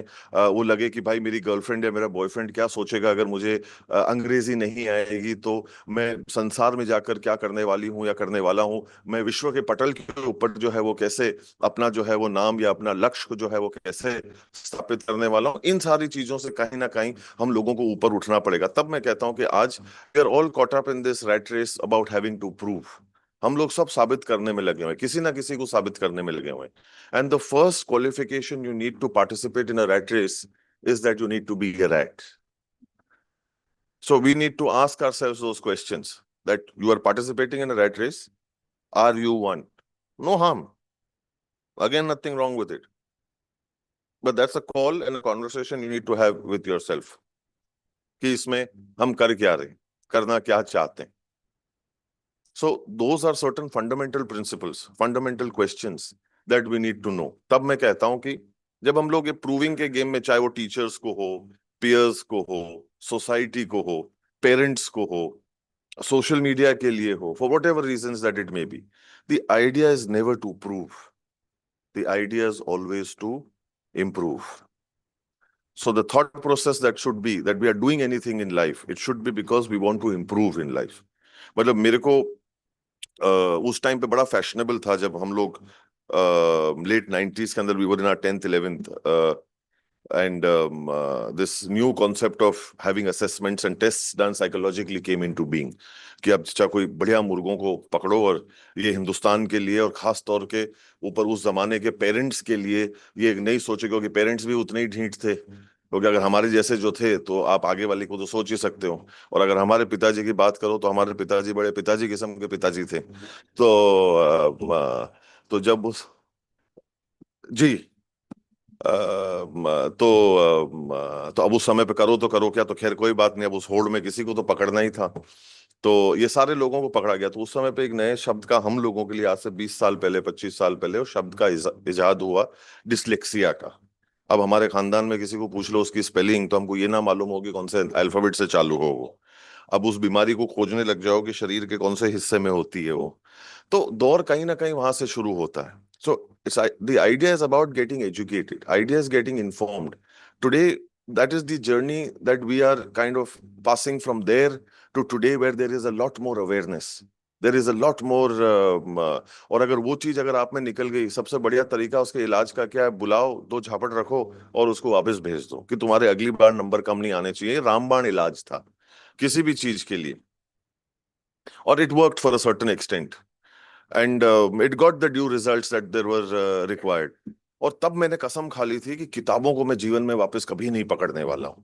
मैंने कहा जिस दिन मेरे को किताबों से निजात मिलेगी वो मतलब I will find my true freedom in life at that point in time क्योंकि हमारे जैसे लोगों ने बच्चों ने उस जमाने के अंदर किताबों को जो है वो चेहरे पे ढक के सोने के आनंद लिए क्योंकि हमारे को नहीं लगता था कि उससे अच्छा कोई सदुपयोग किताबों का हो सकता है उसकी खुशबू कोई नहीं डिस्टर्ब वो पन्ने की खुशबू जो आती थी चेहरे पे रखो एक मास्टर डिस्टर्ब नहीं कर रहा है तो पूछ लेगा कि भाई तुम कर क्या रहे हो सर रिवीजन कर रहे हैं सर अभी और बढ़िया नींद आ रही है आपने अपने दिल दिमाग में मन में रूह में अपनी आत्मा में आपने वो सारे ख्याली पुलाव पका लिए हैं मतलब सारे कुछ आपने क्रिएट कर लिया है उस नींद के अंदर क्योंकि पढ़ने का तो कोई लेना देना था ही नहीं और अब जाकर ये समझ में आ रहा है कि लैपटॉप और मोबाइल को चेहरे पे रख के नहीं सोया जा सकता किताबों को चेहरे पे रख के सोया जा सकता है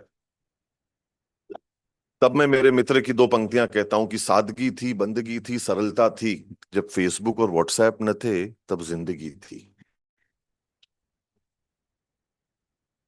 और तो उस जिंदगी का एक आनंद था एक दोस्त थे भाईचारा था लोगों से चर्चा कर सकते थे मास्टरों से सौदा होता था कि सर जो बात है अपन दोनों के बीच में घर वालों तक नहीं पहुंचनी चाहिए तो वो सारी चीजें उस जमाने में हुआ करती थी सर दो लगाने हैं अब लगा लो मामले को यहीं रफा दफा करो घर वालों तक नहीं पहुंचना चाहिए तो उन सारी चीजों का एक कद्र था उन सारी चीजों का एक सम्मान था एक गुरु और एक शिष्य के बीच में एक रिश्ता हुआ करता था आज की तारीख में कौन गुरु है कौन शिष्य है ये कई बार पता करना मुश्किल जो है वो हो जाता है कि यार स्कूल तो जा रहे हैं सारी चीजें हो तो रही है पर इसमें गुरु कौन है शिष्य कौन है सीख रहा कौन है सीखना चाहता कौन है और सिखा कौन रहा है तो आज जो जद्दोजहद चल रही है आज जो दौर चल रहा है इसमें कोई शक की बात नहीं कि हिंदुस्तान जो है सबसे कम उम्र का देश आज इस विश्व के पटल के ऊपर उभर कर आ रहा है इसमें भी कोई शक की बात नहीं कि 19वीं शताब्दी ब्रिटेन की थी 20वीं शताब्दी अमेरिका की है 21वीं शताब्दी हिंदुस्तान की होगी और उसका रास्ता जो है वो कहीं ना कहीं शिक्षा से होकर गुजरता है और शिक्षा केवल और केवल हम लोगों की पढ़ाई तक सीमित नहीं है और ये एक चीज हम लोगों को जो है वो समझनी पड़ेगी और जैसे कि मैंने कहा कि मैंने सोचा था कि मैं किताबों से कभी वास्ता नहीं रखूंगा और मैंने प्रण लिया था इस चीज के लिए और तब वो फेमस जुमले जो है वो याद आते हैं नेवर से नेवर और उसके बाद में मैंने मेरी मास्टर्स पूरी कर ली ये भी मुझे समझ में नहीं आया कि वो कैसे पूरी हुई और अब मैं 2 महीने के अंदर में मेरी पीएचडी भी मेरी कंप्लीट होने वाली है स्ट्रेस मैनेजमेंट के अंदर तो ये भी मैंने नहीं सोचा था कि ये जो है जीवन में कभी मैं हासिल कर लूंगा अब ये 3-4 बार 2-4 लोगों ने ताली बजाई है आप भी रहने दो यार क्योंकि मैं इतना नर्वस हो जाता हूँ ना क्योंकि वो भीड़ का लोड 2-3 लोगों पे ही आ जाता है तो मेरे को समझ में नहीं आ रहा है प्रशंसा हो रही है कि क्या हो रहा है कि या सब ठीक चल रहा है या नहीं चल रहा है या क्या हो रहा है पर तो कई बार क्या है जिंदगी के अंदर वो शौक वो चीज कहीं ना कहीं आप लोगों को एक जुझारूपन एक कर्मठता एक उत्साह एक उमंग जो है एक इंस्पिरेशनल एस्पिरेशनल वैल्यू जो है वो कहीं ना कहीं आपके अंदर क्रिएट करती है। चंद शिक्षक और गुरुदेव जो है वो मिल जाते हैं रास्ते में कि नहीं भाई, तुमको इस काम को कर लेना चाहिए, और वो हंसते खेलते गुड़ते पड़ते जो है तजुर्बात के अंदर वो काम हो भी जाते हैं। और आप जो है फिर उसके बाद में ऐसे मंचों के ऊपर आकर इतनी खूबसूरत सभागार के अंदर इतने पढ़े लिखे लोगों के साथ में जो है बैठकर आप बात कर सकते हैं। ये जो है कहीं ना कहीं मैं मानता हूँ कि एक अपने लक्ष्य के ऊपर जो है वो राज करने वाली जो बात होती है, एक बार अपना दृढ़ संकल्प लें, एक बार जो है कहीं ना कहीं अपनी सोच को जो है वो आगे रखें। मेरे को इस बात की भी नाज है और खुशी है कहीं ना कहीं पढ़ाई के साथ साथ जो है वो मेरे पास में बड़ी, मैं इसको बड़े फख्र के साथ में कहता हूँ बिना किसी घमंड और गुरूर के, कि 9 Guinness world book of records जो है ऊपर वाले की कृपा से हासिल करे in the field of philanthropy. मतलब only person who has achieved 9 Guinness world book of records. दो बातें, आधी बातें मैंने बीच में अंग्रेजी में इसलिए बोली कि आप लोगों को ये लग जाए कि मुझे अंग्रेजी आती है, और दूसरी बात मैंने इस चीज के लिए इसलिए करी कि क्योंकि जब कोई और मार्केटिंग नहीं करे तो खुद को कर लेनी चाहिए। बट खुशी की बात यह है जब लोग मेरे से पूछते हैं कि भाई आपके पास में 9 Guinness world book of records है, कैसा लगता है, तो मैं कहता हूँ बहुत आनंद आता है। अगर मैं ये कहूँ कि नहीं आया, नहीं मजा आ रहा है, तो मैं कहीं ना कहीं झूठ बोल रहा हूँ इस बात को लेकर। पर खुशी जो है मेरे को सबसे ज्यादा इन चीजों से ऊपर उठ के जो है वो जो आती है वो इस चीज के ऊपर आती है कि जब इन अलंकरणों की चर्चा की जाती है, बातचीत की जाती है, उसके अंदर जो है ये कहा जाता है कि ये अलंकरण एक भारतीय को मिले हैं। पूरे विश्व के अंदर जब उस पूरे विश्व के अंदर जब कहा जाएगा कि who is the person who achieve this from where, oh it's an Indian person who done it, तो उसका जो एक आपको गर्व होता है, उसकी जो एक आपको खुशी होती है कि जब जब समाज सेवा की बात होगी, जब जब उन चीजों के बारे में बात होगी, जब जब मेरे देश के बारे में जो है वो चर्चा की जाएगी, और ये सारी चीजें जो है वो हम लोगों को शिक्षित होने से कहीं ना कहीं हमारे नयनों को, हमारे आंखों को, मन के, दिल के, दिमाग के खोलने से जो है हम कहीं ना कहीं उस चीज के ऊपर जो है वो पहुंच जाएंगे। ये घड़ी मेरे सामने बड़ी तेजी से चल रही है, वक्त आता है और वक्त जाता है, वक्त को संभाल कर रखिए, वक्त बेवक्त काम आता है। जो विद्यार्थी यहाँ पर बैठे हैं उन लोगों के लिए मैं सिर्फ एक ही बात कहना चाहूंगा, फिर मैं मेरी बात को विराम देता हूँ, कि नियत जिसकी अच्छी है किस्मत उसकी दासी है, कर्म जिसके अच्छे हैं उसके घर में मथुरा काशी है। बहुत बहुत आभार, सत सत नमन, नमस्कार। So I please request you कि एक बार आप वापस मंच पे, mister Ved Shukla sir, I request you to present a token of appreciation of love to sir, please. But sir, I have to say कि आपका keynote ही बड़ा keynote किस्म का keynote address था sir. It was very good. Did you like it? Again, the three of them were clapping for this. Now you all join in. Thank you. हाँ, students ma'am, Gen Zs, अभी जो पिछले session में बात हो रही थी. Thank you so much sir. Thank you. Thank you, Mr. Ved, for doing this. Thank you.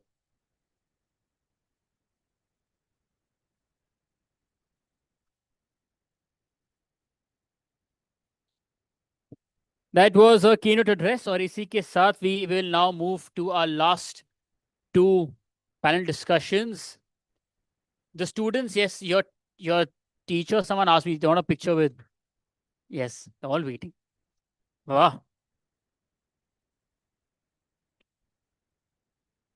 The next panel is on balancing academics and extracurricular, students' guide to time management. We'll have the stage ready, the audience rested, and then we'll start with our next one.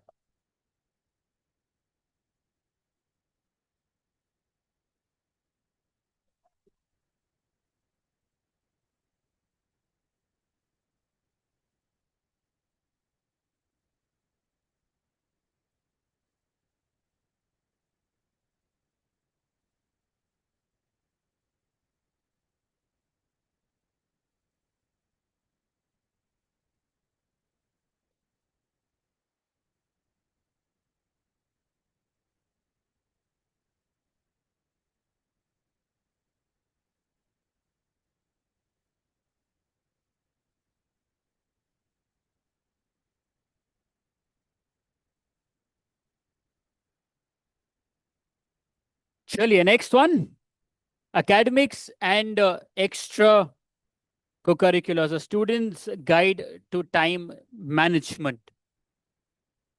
For this one, please join me in welcoming to the stage our panelists. Mrs. Avni Singh, Principal, Ramagya School. Mr. Mohammad Azhar, Principal, Knowledge Academy School. Dr. Aarti Chopra, Principal, Amity International School, Gurugram. Mrs. Jyoti Saxena, Principal, Platinum Valley International School. Ms. Rohini Aima, Principal, Combined Chairperson, Jammu Sanskriti School, Jammu. And this session will be chaired by Mr. Mukesh Sharma, Founder Chairman, Prometheus School. Let's please welcome them. आपकी जोरदार तालियों के साथ.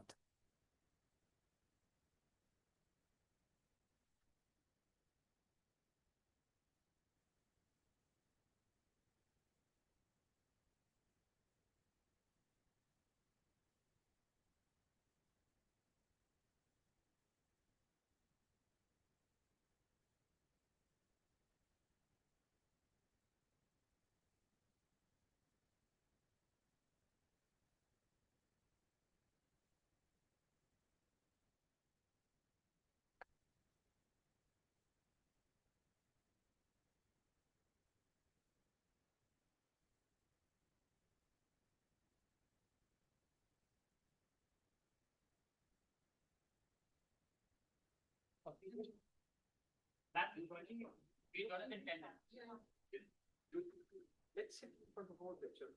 Okay. I think that will be nice.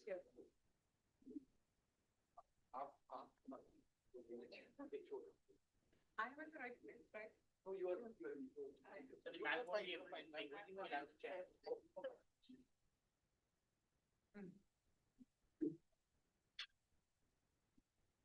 All right. Good afternoon, everyone. I don't see enough audience for our esteemed. Okay, so we'll wait for them.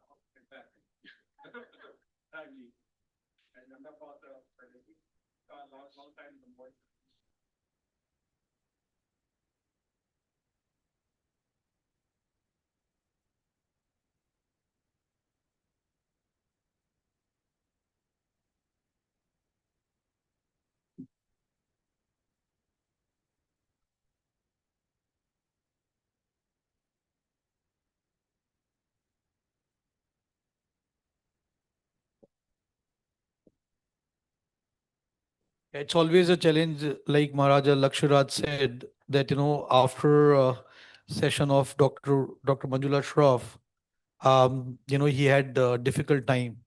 I mean, to begin with, because audience expectations are such. Now, when we don't have enough audience, I don't know what our esteemed panelists are going to talk about. It's the technology and tools. Huh? Anything?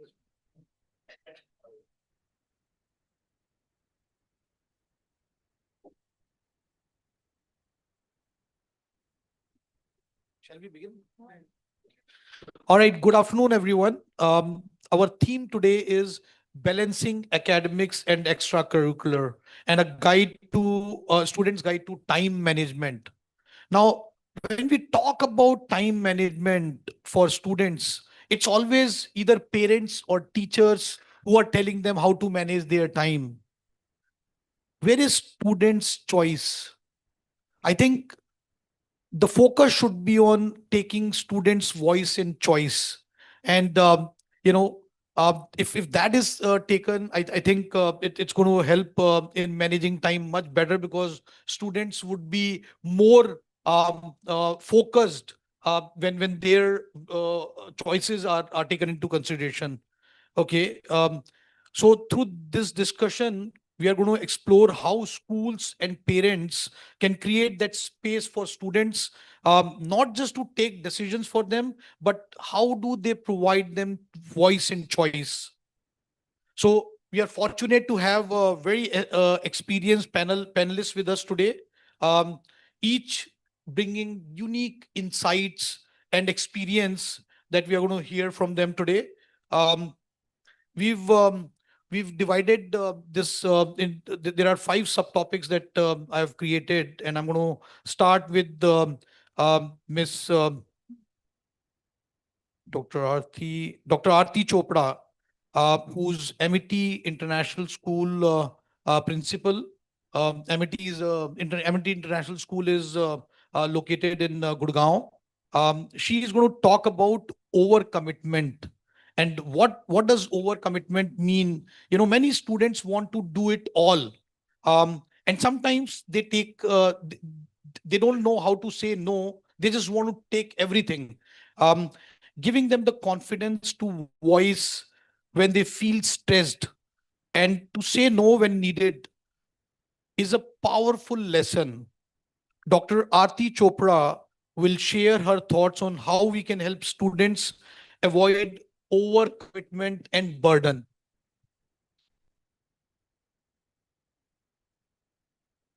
Thank you so much, Dr. Mukesh, for the introduction. So this topic about division between academics and co-curriculars is not new. Right from the time when we were children, there was always a battle that children wanted to be with the co-curriculars and parents wanted them to be academically inclined. Even now, the parents of children who are especially in the board classes, they are always hell-bent on telling the children to say no to co-curriculars and only study. Now, all work and no play makes Jack a dull boy. This is what we have been learning since we were young, but that's not true. This is an era where we practice holistic education. This is the era where we all understand that a harmony between the cognition, the kinesthetic development, the social, psychosocial, the emotional development has to happen in the simultaneous manner. Therefore, an overcommitment on the part of a child is definitely going to not take him towards success unless he or she is absolutely focused, which is very difficult in today's era of social platforms, which is such a strong barrier between the children and their academics. All of us, most of us coming from CBSE or IB schools, still have our textbooks and notebooks as the medium of study, though CBSE has now introduced that from next year there will be open book examinations. Even then, the children need to write with pen and paper and they need to submit their tests. Therefore, right from the childhood, one important message that I would like to give to the parents is that they must teach the children how to set their boundaries. Setting the boundaries in terms of their public behavior, the social behavior, their media watching, as well as setting their boundaries in terms of their social behavior, what to say, when to say, how much to say, and then coming to setting their priorities right. The children must understand that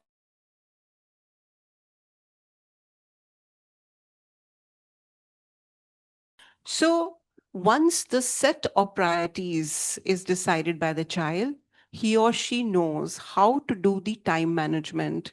When I take sessions with my parents, I always tell them that having a child and putting the child into the school is not the ultimate aim of a parent. The parent has to keep on working. Did you teach the child how to set his or her own timetable? Does he know how to schedule what he or she has to do during the day? So scheduling one's own time, prioritizing the important things first, and then learning to say no to things. There was a time when we were taught by our elders, whatever elders say is right. So even if there was a pressure of any kind, children had to, I mean, they were taught, it was there in the system to just accept and go on doing. Whereas now, today's child knows how to reason it out. Children know because 50% of the curriculum is asked in the case-based and MCQ type of questions. So they are taught the inquisitiveness from younger years. They're taught how to question, how to answer in the application format. Therefore, the children must analyze what is right for them, set the priority, and if something is not right for them, they should say, no, I will not take part in some event because tomorrow is my exam. But if the exam can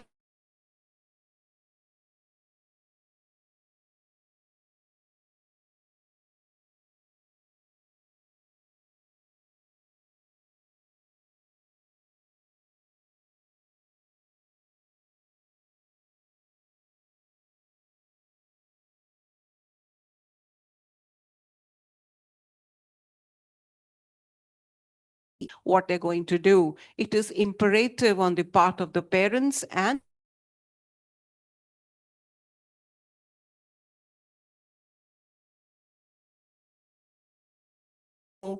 for the community, the society, their own boundaries. I can go on. Thank you, Dr. Aarti. You're bang on time. 5 minutes is the limit for each one of the panelists. Thank you very much. You focused on, your point about setting boundaries is very well taken. The telling them about the social behavior.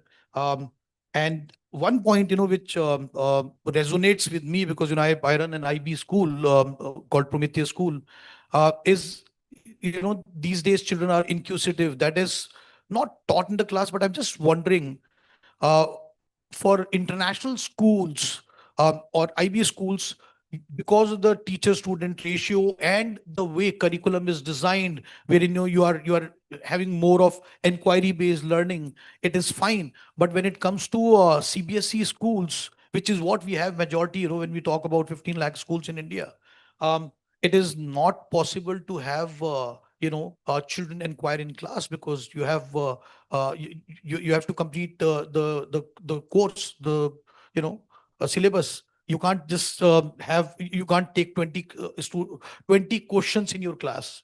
So how do and this is something that we all have to kind of reflect on. How do we make inquiry happen in CBSE schools as well?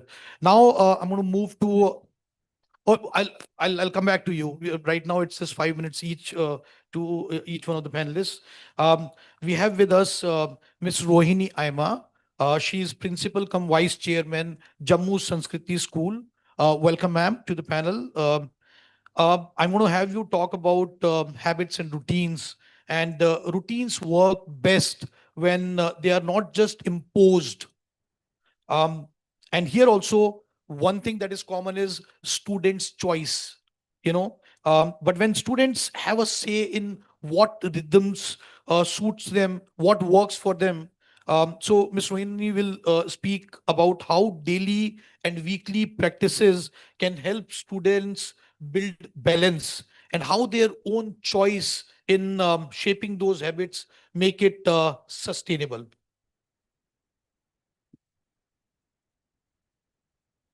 So good evening, everyone. Of course, ma'am has already set the tone that parents and teachers guide the students to prepare a timetable, what ma'am said. And the question says that if the child is interested for academics as well as co-curricular activities, now how to make the balance, how to set the routine if they want to achieve something out of that. It's not that just I study for some time on academic subjects and I want to play the football also, I want to play the cricket also, I want to go for the dance class and I want to go for even the art class. Of course, children are interested in many things nowadays, and CBSE has the leverage nowadays that children can pick up what best they like to. But if as a person, first of all, need to be self-aware, we need to teach the children to be aware about their likes, dislikes, their own abilities and their own capabilities. And if they know that, and whatever they are good at, in the academics as well as the co-curricular activities. It's not difficult to balance both the things. Once we know that this I want to achieve and create the goal, create the roadmap for themselves, and if they pre-plan, as you said, the planning, the weekly plan, if they chalk out the weekly plan that during the day, I want to put these many hours for my academics and these many hours for my co-curricular interests, I think they can balance most of the things. If they have the weekly plan, I think the time management is best sorted out. And of course, they can break down their goals into smaller portions, a weekly basis, and try to focus on those smaller parts. That is achievable. I think the productivity in those areas, whether it's co-curricular academic, it goes better. And last but not the least, I would say, of course, time management and priorities if they know. And in between, if, for example, the test is demanding, like academic tests are there, and that week is heavy for the academics, then the flexibility has to be there that, okay, this week, these, hours which I have pre-planned, maybe I can't give that much to my co-curricular and I need to focus on the academics. It does not matter. Let be flexible and focus on the academics, but coming weeks, I can reschedule again myself with the focus on what I wanted to do in this week, I can achieve in the coming weeks. So that flexibility has to be there while planning for the planner of the week. And most important thing is accountability. I think me myself is accountable for my own thing, what I want to achieve. If I have set up some goals,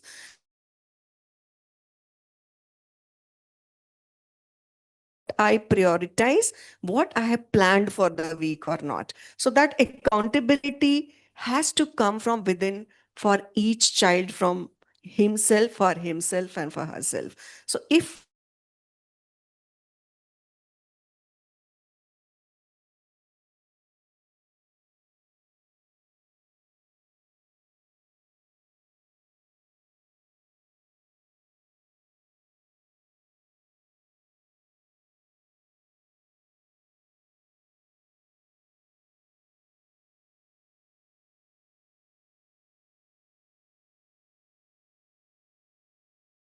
we have not pre-planned, because then suddenly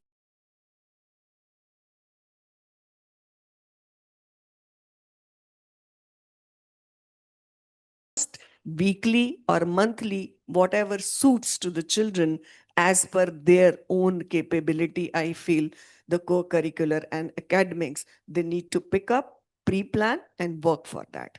Thank you. Thank you, Rohini ma'am. Great to hear from you, your thoughts. I think the points that you brought up are very well taken, right from having students find their passion, what is it that they love doing, right? And then preparing the plan. You need to have weekly plan, you need to have a daily schedule.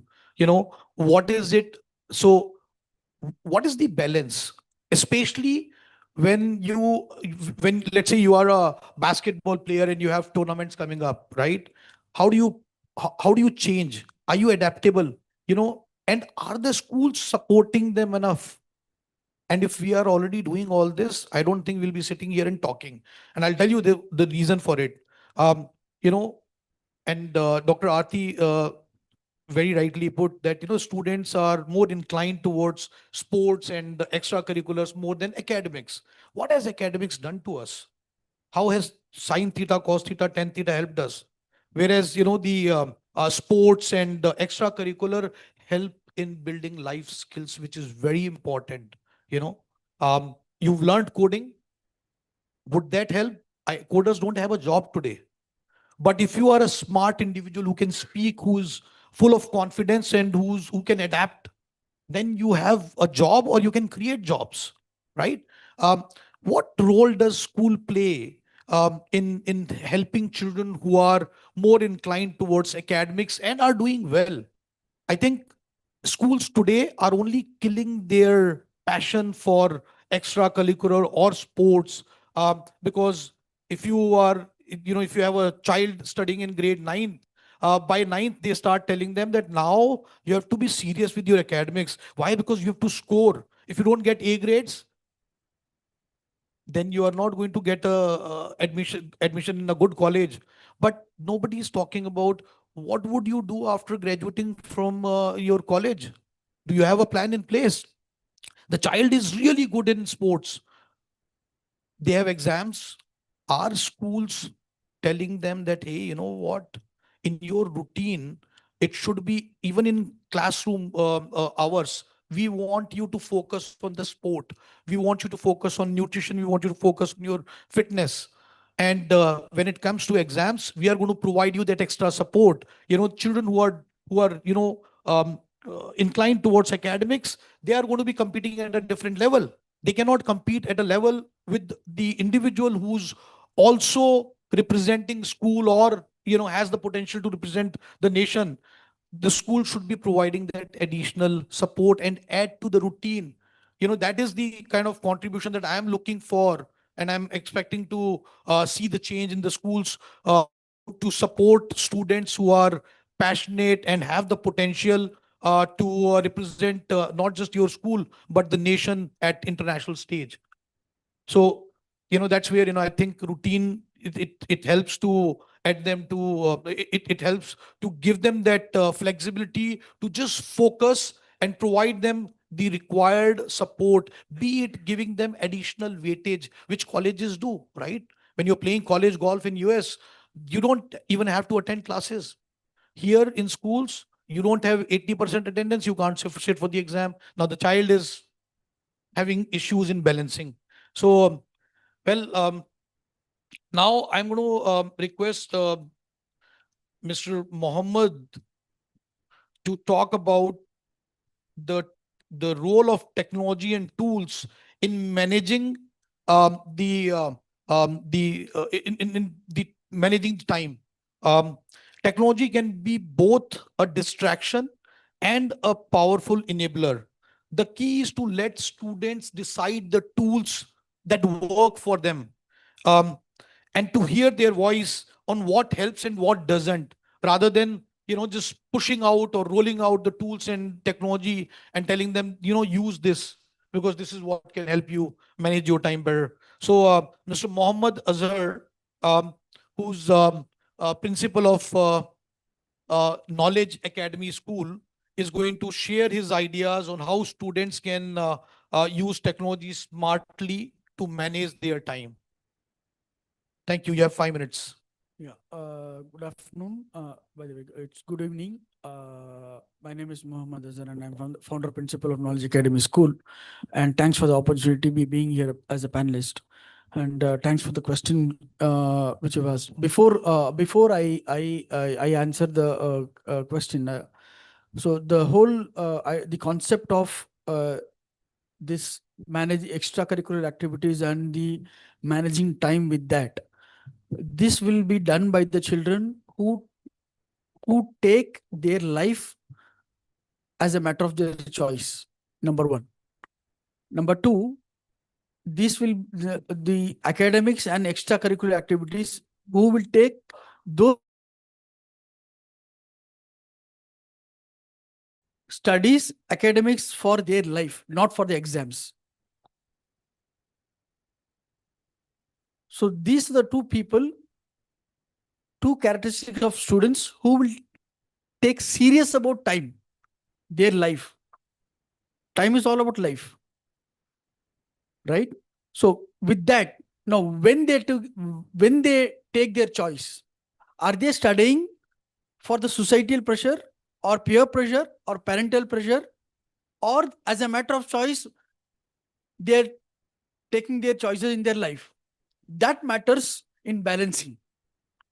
So in that case, if their student takes their life as a matter of choice, then when they can take, it's grade 8. The grade 8, psychologically and mentally, the children have the balance to take a choice for their life. As the proverb says, if you fail to plan, then you plan to fail. Now, if your life is all about some career, some vision for yourself, beyond, as we have been speaking, can we contribute to the ecosystem? Can we be a contributor to the society? If that is there in the place, this can be developed in the school right from KG, formative years, and by grade 8, a child can take a choice. Once that is done, we cannot manage time. Time is 24/7 for everyone. We can manage ourselves in that given time. Now, how do we do that? In schools, we can do what we are doing in our school is we create a partnership with the teacher, sits with the student and tracks 24/7 of the child and how it is contributing to their goal.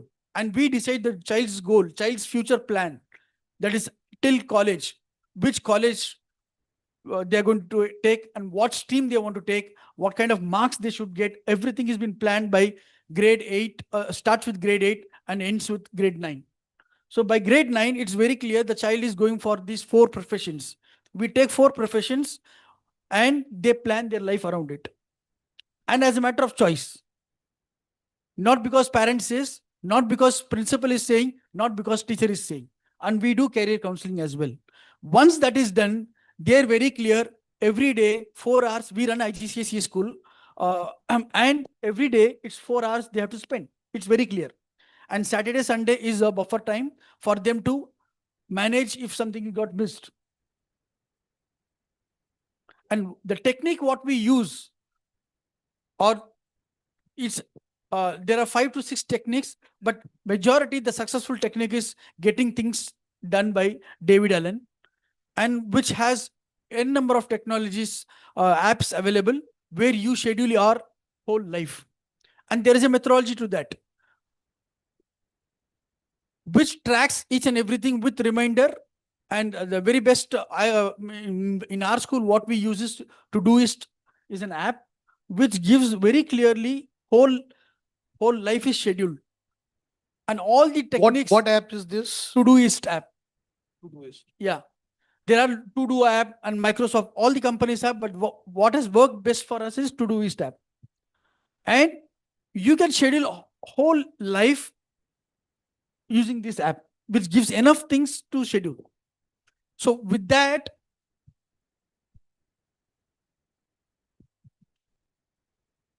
if we start to track and create partnership with the parents, for sure that level of anxiety, stress will go down, and we can very well balance with academics and extracurricular activities as well.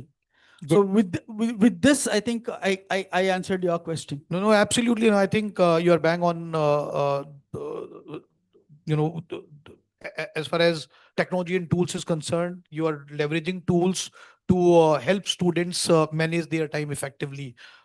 There are a number of tools, that I can give example of, and I'm sure every school, and in fact, I met with a gentleman here who has built a learning management system, and which helps students with different needs, because every child is different, right? Their learning pace is different. So he was talking about it and I overheard it. There are a number of tools that exist, but when we say students choice and voice, what tools are we giving them? Are they the decision makers? Are they involved in the decision making? So, for the international schools, you've got tools for secondary like Manage Back, you've got Toddle, right? Do we have student representatives, their voice coming in?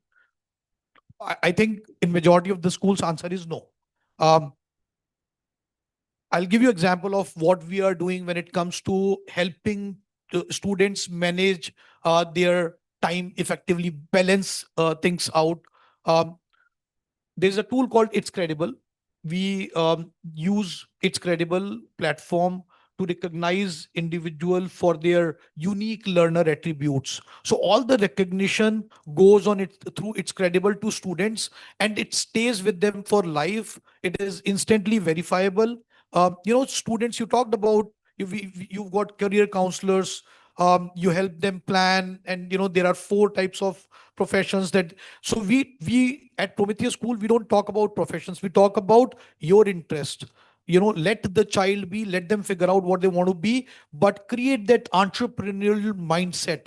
How do you create that? That happens when you are questioning the status quo. That happens when you are letting the child be. That happens when you are letting the children explore.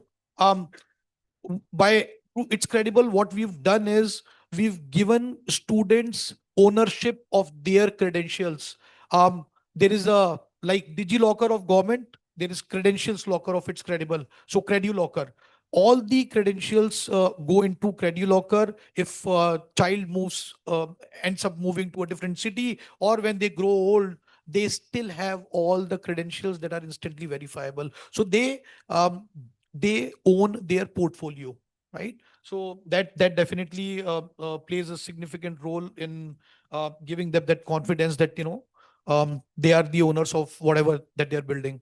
Let me come back to any one of you who wants to take this important point, and I would probably want one of you, ma'am, Rohini ma'am, or Dr. Aarti. You talked about in your um, uh, i- i- during when you were talking, you talked about prioritization, right? Um, Prioritization again is often seen as adults or teachers deciding what is, and this came in your talk also, that hey, you tell them what the priority should be. But I truly believe that the child should be given that ownership of prioritizing.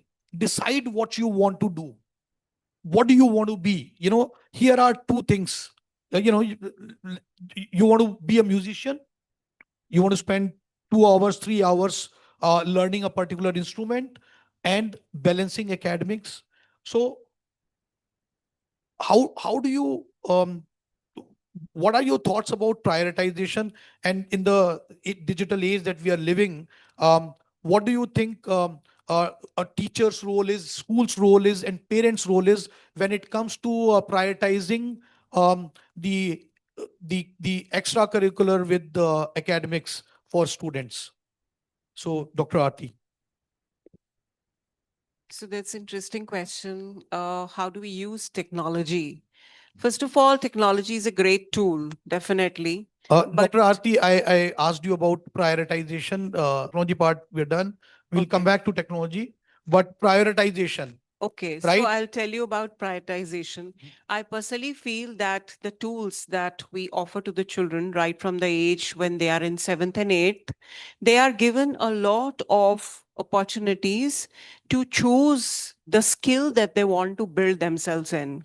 We offer them a number of WorkX clubs and vocational clubs wherein apart from their academics, they acquire different kinds of skills. The skills to create their own videos, skills to do video editing, skills to create, sculptures, skills to do woodwork, gardening, different kinds of skills that can enable them later on in life to become a more holistic personality. As they come in 8th and 9th, then they are offered the opportunity to get their career counseling done along with their parents by the side.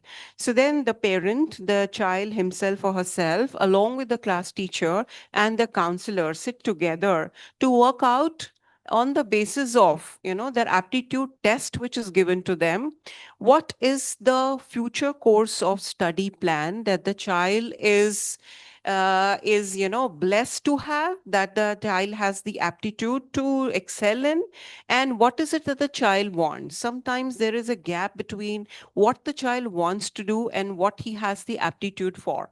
So that is where the parents come in and the teachers come in and they help them. Still, the decision is always the child's decision. Based on this, the children take up different types of courses, that is skill-based subjects in CBSE, are offered at the grade 9 level, wherein they are taught financial management, financial literacy, as well as data banking, data digital, acumen, and artificial intelligence. So there is a choice given to them. So out of these different subjects, they choose their skill-based subjects. And at the end of grade 10, again, their counseling is done so as to enable them to choose the mainstream that they want to take up in 11th and 12th. And that is whether it's humanities, commerce, or sciences. There also, these are very broader terms. CBSE has now crashed all the silos between the streams. A child is able to take physics with accountancy. The child can study political science along with chemistry. So these kinds of options are available to the children. So therefore, I think this is the era of opportunities and for the child to decide what he or she wants to do. So it is actually a combination of what the head decides, the cognition, what the heart wants to tell them, the skills that the child wants to learn with the help of his hands, and the behavior competencies that the heart enables them to do. So it's alignment of the head, the heart, and the hand that helps a child to, maneuver and carve out the best future for himself or herself. To top it all, we also have the hybrid learning pattern. At times, the children are learning in real spaces in the classrooms, and at other times, they are learning in smaller groups, in one-to-one or two of them with an individual teacher. So the kind of flexibility now our board is offering is really enabling the students to come out with the best choices. Thank you, ma'am. Now we'll come to Miss Jyoti Saxena. She is Vice Principal, Principal, Platinum Valley International School. My apologies, sincere apologies, ma'am. Um, Parents and teachers play a huge role in how students manage their time. But and we've said it in the past also. It's very important we let the child share, what the child wants to do. So it's important that the child's voice is part of those conversations too. Miss Jyoti will reflect on how adults can support rather than put pressure, and how listening to students can make all the difference. So, namaskar, everyone. When I was coming and was attending this session, there was one thing coming to my mind. What is that one thing which you still see in your dreams since childhood and it really scares you? I think it is the fear of exam. Everybody, definitely you see in your dreams that you are going to the examination room and you don't know anything and the paper is there in front of you, right? This is one thing. So, when I ask my student, what stresses you most? So there are two things which come up always, exams and time. So in this nation, which is obsessed with marks and examination, it is so difficult to maintain that balance between academics and extracurricular. And actually, we should change this term extracurricular. We should call it essential curricular. So once we understand the importance of essential curricular, I think we'll be able to maintain that balance between academics and. So, when I ask the students, what is that, which bothers you most? So they say, ma'am, we have on one hand exams, assessments, deadlines. On the other hand, we have sports, dance, music, theater. And then while managing these all these things, we have to take care of our mental health. We have to take care of physical health. And also, what the sleep. And also, another thing which is adding into the list is the mobile. So we have to see the reels, we have to be on the Instagram. So all these things, how do we manage it? So maintaining a balance is actually needs management. So there are two ways by which you can handle the stress. What are the two ways?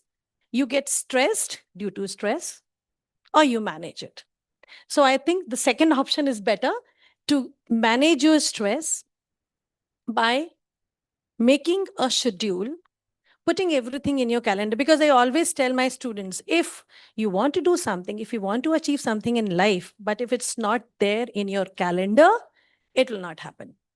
So you have to schedule everything. Now here comes the role of all the stakeholders, the parents, the teacher, and school per se.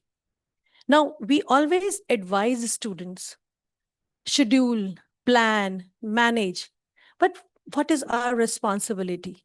He is a small child. He is a teenager, maybe 10 years old, 12 years old, and we are giving him a task of time management without even looking at ourselves what we are doing. We are unnecessarily putting pressure on the children. As a parent, I think nowadays parents are so aware, they want their children to do multitasking, but they forget it is not multitasking, it is multiple things which their child is doing. So there is a huge difference between multitasking and multiple things doing it together. So how do we teach them multitasking?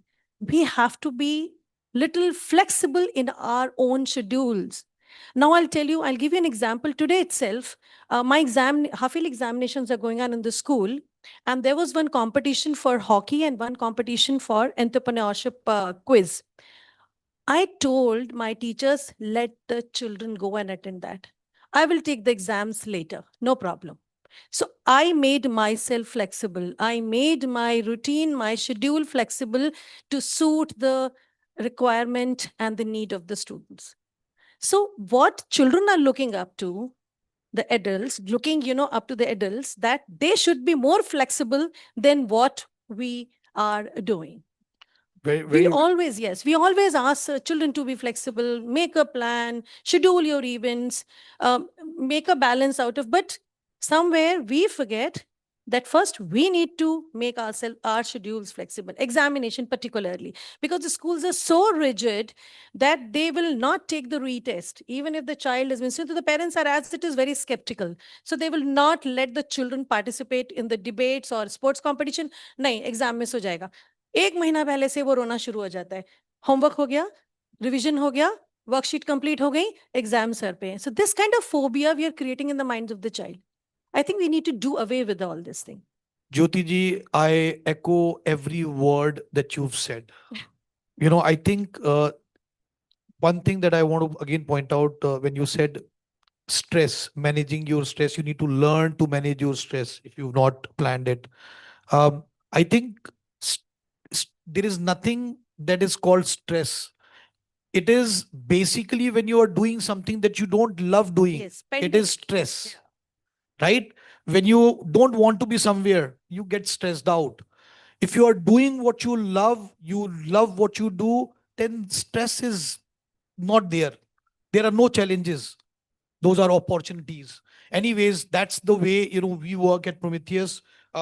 I truly believe that it's high time that India, being the most populous country in the world, with all 15 lakh plus schools, we must consider giving weightage to students' choice. Absolutely. Age appropriate, very important. We need to ensure that the environment is secured. We need to make sure that if we are talking about toddlers, we want them to let them play, let them explore, let them fall, let them try something and fall. Tell them to get up and run again. When it comes to a child who's going to participate in a debate, please give that child flexibility. But before that, I would even say that don't let everybody just go for debating. You have to be in the elite group, which is part of that school team. And for that, here is the criteria. So the child is going to find out or figure out time in his own schedule to be able to come up to the level to represent team. And when you are representing a school team, you have the potential to represent our nation also. We'll give you that additional weightage. When it comes to marks, we'll say the child has passed. We will not mark you absent, we'll mark you present, right? Present for, or out of the office for school work, right? When you have a child who's playing, let's say, golf, or table tennis and participating in tournaments outside. We've got several. In fact, we've got national level players under 15, under 17. There's this boy called Yashaswint Bolishetty, who recently won under 15 table tennis, under 17 table tennis. We've had a girl who was not studying at Prometheus School, but practicing at Prometheus Sports Academy, represented us at Paris Olympics. Now, being the most populous country, what is it that we are not getting? Not even one gold in Olympics. What is our role as educators? We control it. We are responsible. There are parents, who are 200% supportive of their child's skill, or whatever sport that the child is good at. They take their child at 3 a.m. in the morning, take the bus and go 2 hours away to get the right training done. In our schools, we can create whatever that is required for us to nurture, athletes who have the potential to represent India. In last 1 decade, India has created more entrepreneurs than ever before. We are in the top 3 countries when it comes to the number of entrepreneurs in the last decade. How are we able to do that? That's because of change in the mindset, right? I was very happy to hear that you let your students attend that entrepreneurial. Yes, today itself. Absolutely, that's Yeah. what I'm And there was pointing no at. exam. So why don't we, Britishers left, but they killed our education system. They knew that if you have to rule a country, you attack at the right place, and that is our education. We prepare our children to work for somebody. पढ़ लो, degree ले लो, लेके किसी के लिए नौकरी करो. आप क्यों नहीं दे सकते हो नौकरी? What did we make out of farming? Farmers, having 20 acres of farmland, people would not marry their daughter to a farmer with 20 acres of land and good income. Why? Because, it's not a blue collar job. Well, you work for a big IT services company for 2 lakh rupees per year. What are we getting? I mean, you basically want to work for somebody else. That mindset has to change. We need to create more Dhyan Chands. We need to create more Olympians like Mr. Chopra, right? Nikhil Chopra? Neeraj Chopra.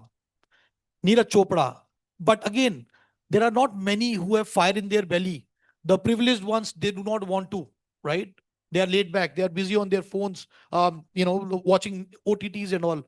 As teachers, as educators, it is our responsibility not just to, grade them, not just to take exams, but to, if they have stress, we need to figure out what we need to do better as an educator. They shouldn't have stress. What is it? You will fail, na?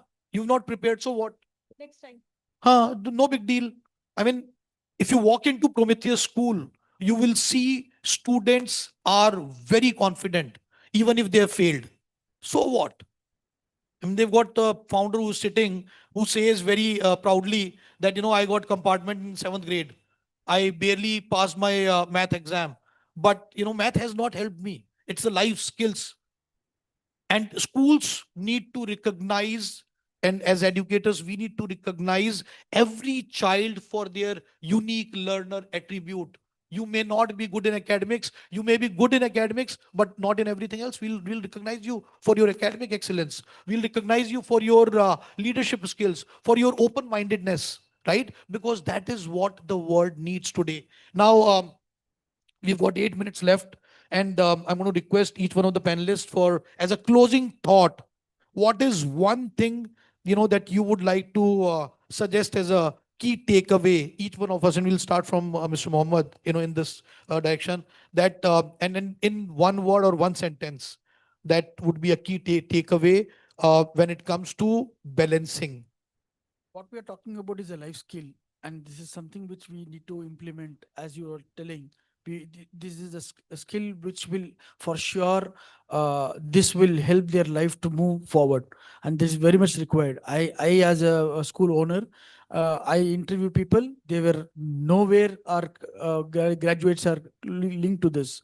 So this is something which is life skill, which encompasses everything. And this is something we need to bring in as educators. But what is one golden rule of time management that you would want, the audience to take away from here? Take life as a matter of choice, not because of others. Good, good. I like that. Yes, ma'am. So I would like to advocate that every child should be taught the skill of self-management. The child should know how to come out of a low, poor situation, accept failures as they come, take them as stepping stone to success, and have built-in resilience in themselves. So the motto should be never give in.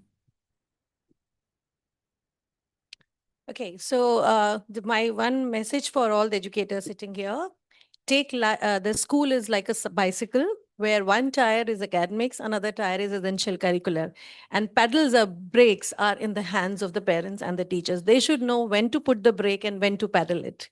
And for the children, all adults and teenagers sitting here, follow the 40-10 rule. 40% time if you're devoting on studies, 10% time, take out that 10%, devote it in the curricular activities. Because if you have passion, bring the focus along with the passion. Because passion with the focus will eliminate your scattered energy. So that's my... Thank you. Ms. Rohini. So I would like to say for the students, know yourself, know your capabilities and follow your passion accordingly. Thank you. Very good, very good. Excellent. So thank you very much. I think we had very insightful thoughts from each one of the esteemed panelists today. We heard about prioritization and how students must be part of deciding what comes first so they can own it. They don't carry the guilt of for what they have, aside, for what they are leaving aside. It's basically students' choice that matters. We heard about habits and routines and how routines stick only and when they reflect students' own rhythm, not just an adult's timetable. We spoke about overcommitment and the importance of giving children the confidence to say no, um, to recognize when enough is enough. We heard about the role of parents and teachers and how the most powerful support we can give is listening to the child's voice before we guide them. And finally, about technology, uh, where the challenge is to turn it from distraction to enabler by letting students choose tools that serve them. And very important point that you mentioned on technology and tools. Failed if you fail to plan, you plan to fail. So I love that as well. Um, okay. And I gave you example of it's credible where students can build their own digital portfolio of what the verified achievements that they have. Um, Now, balance come alive when we respect student choice and voice, and when we design our systems to guide without taking that away. That is what would help in balancing academics with the extracurricular. Thank you very much to all the panelists, and thanks to the audience. Lovely conversation. Appreciate it. By the way, this was my first time as a moderator. It's not an easy task. I can tell you that. I would rather be a panelist and answer whatever that comes to me. You should, sir. जितना आप डांट रहे थे ना बीच में, you should be a panelist only. But this was your first one today, your first moderation that you did. Applause for him as well. A picture, please.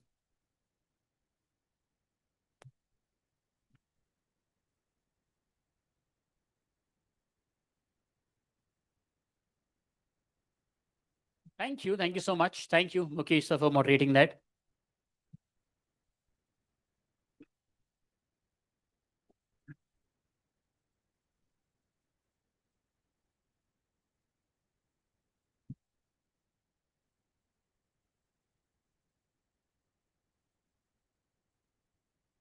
Chaliye ji, with that, it is time for a last panel discussion of today. This is an interesting one. This is AI and the future of jobs, threat or opportunity.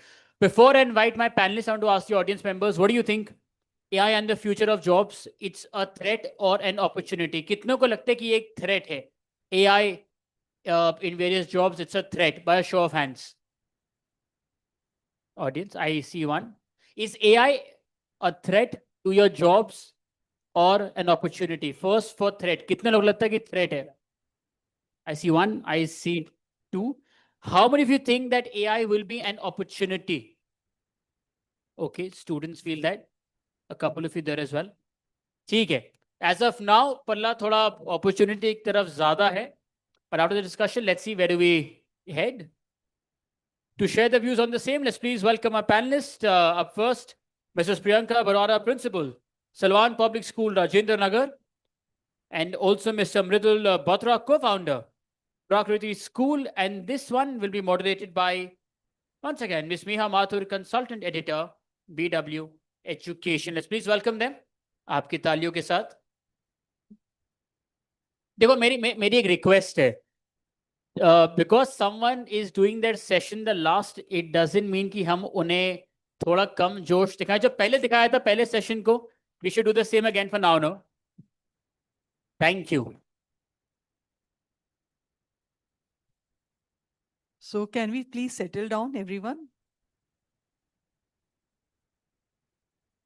Our friends who are standing in the center, these smart you guys, हाँ, अब सब खुश हो गए. Can you please settle down, guys?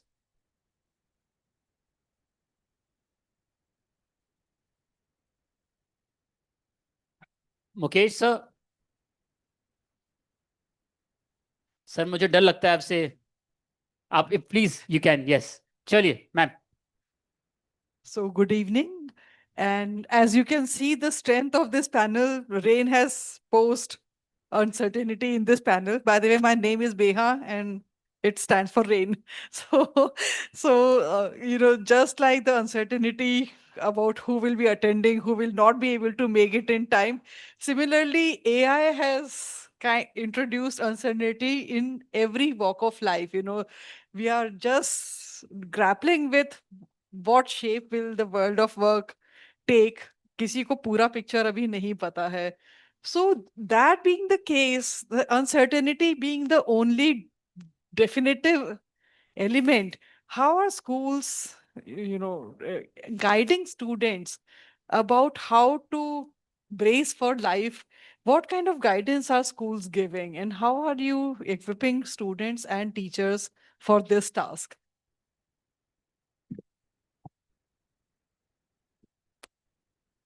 Hello. Yeah.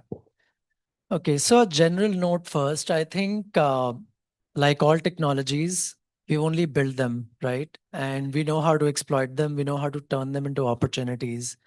And agentic artificial intelligence is one of these opportunities that has come our way. And humans only will, find their way to essentially beat this uncertainty that is seemingly looming large. I go back to those days when search engines were first introduced, right? And we used to have this big thing. Oh, and now students will, copy all the stuff from, from Wikipedia, and they will create a presentation out of it. And there's no original content now.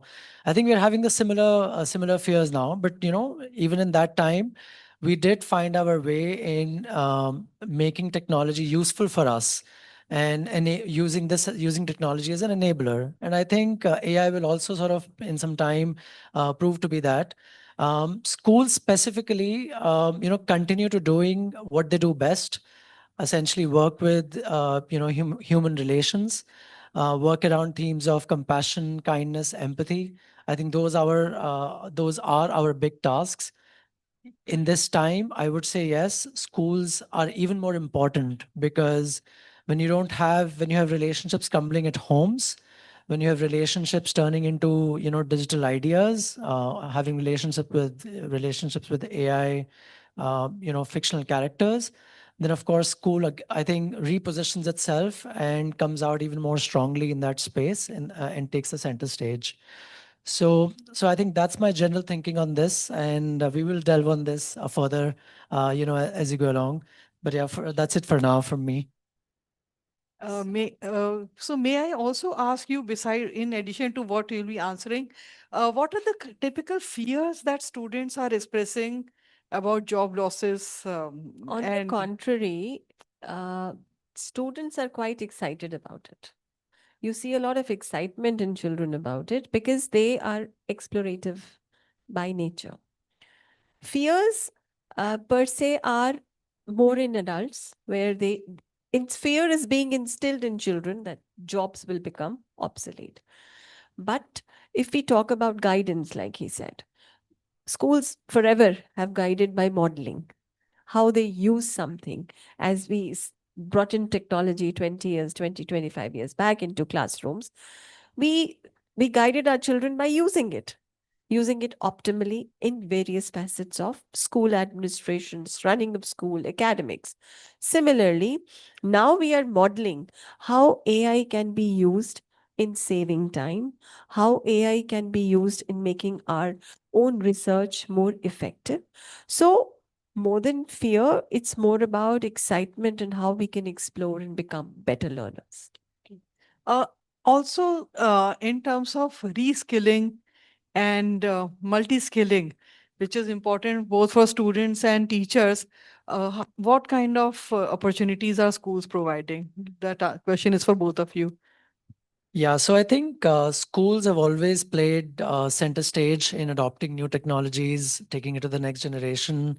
And in many cases, actually, schools don't even need to play a role. I think students learn a lot on their own, right? They don't even need, that formal class to learn these new technologies. I mean, they will know AI and, let's say, giving the right prompts better than us today, simply because I think they're coming from that whole idea of self-learning. So that will typically happen. And in terms of schools playing that role, schools will continue to play that role as they've always done. There are no specific skilling programs, as such that are required. But yes, schools are providing that opportunity within the classroom to enable children to use AI productively, to do their research, as ma'am said.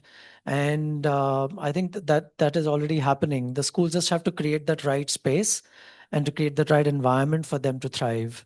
And that's what the schools need to be doing right now. Also, beyond skilling about the prompt engineering we require, there are certain areas around keeping the use of AI humanized. That's another skill that we now have to bring in. And that humanization can only come when there is some independent learning without AI by the children. Today, if we are able to use AI in a certain manner, efficiently, it's only because of the learning that we had without AI. So we have to create a parallel world where children are able to bring in factors to contribute more to AI. If you talk about what is AI producing, AI is producing whatever is already there. But what will become in deficit in few years down the line if we stop becoming creative? We have to be able to create new things so that AI is able to adapt more. So that skill of remaining creative will become something very important. And second thing that will be very important is how to work around ethics when we are talking about AI. How do we identify what is right? Because AI is bringing everything out. The formula is such. So the ability to have that identification that what is being brought out is right. Is it ethically correct? How is it affecting my environment, my learning, my community? So that these are some of the new skills that we will have to introduce differently. Yeah, just to add, I'm sorry, I think I also missed your point earlier. The skilling was also to do with teachers, right? Yes. The educators. I was coming to that again. Yeah. Yes. So yeah, definitely, there's a rapidly expanding pace at which teachers are adapting to this technology. Teachers surprised us in all parts of the world, not just India, in the remotest corners of the country by adapting to online classrooms, right? This was sort of an alien technology to many people, but I think they are rapidly now expanding their horizons in, skilling themselves with, ways to use AI in the classroom, starting from lesson planning or, using to create even more sophisticated, plans for themselves in terms of differentiating amongst learners when they're transacting a curriculum. So yeah, I think that skilling effort is right now going on in many of our schools. And that is, of course, the requirement of the hour. We need to sort of brace up very quickly. And another aspect that the teachers need to work upon is that their pedagogical practices should be enhanced, not replaced. But if we completely become dependent on what AI is churning out and not being able to identify what is useful, what is applicable, what is workable, and what is not, then maybe they may become replaceable. So in your counseling sessions for career planning, I'm sure every school would have such setup. What is the kind of understanding that is there about subject specific choices? Quite a few repetitive tasks are now being performed by AI. Jobs are being lost in thousands. So what kind of subject specific and disciplinary guidance are you imparting? Because at the moment, there are sectors which are feeling the pinch. Maybe 10 years down the lines, other sectors will feel the pinch. So in that regard, what is the guidance? I would add that here we tell children, see, subjects जो हमारे compartmentalization थी subjects की, that's typically these are science subjects. All that has become a blend now, right? There's no stream that is pure in one particular direction. It's all integrated.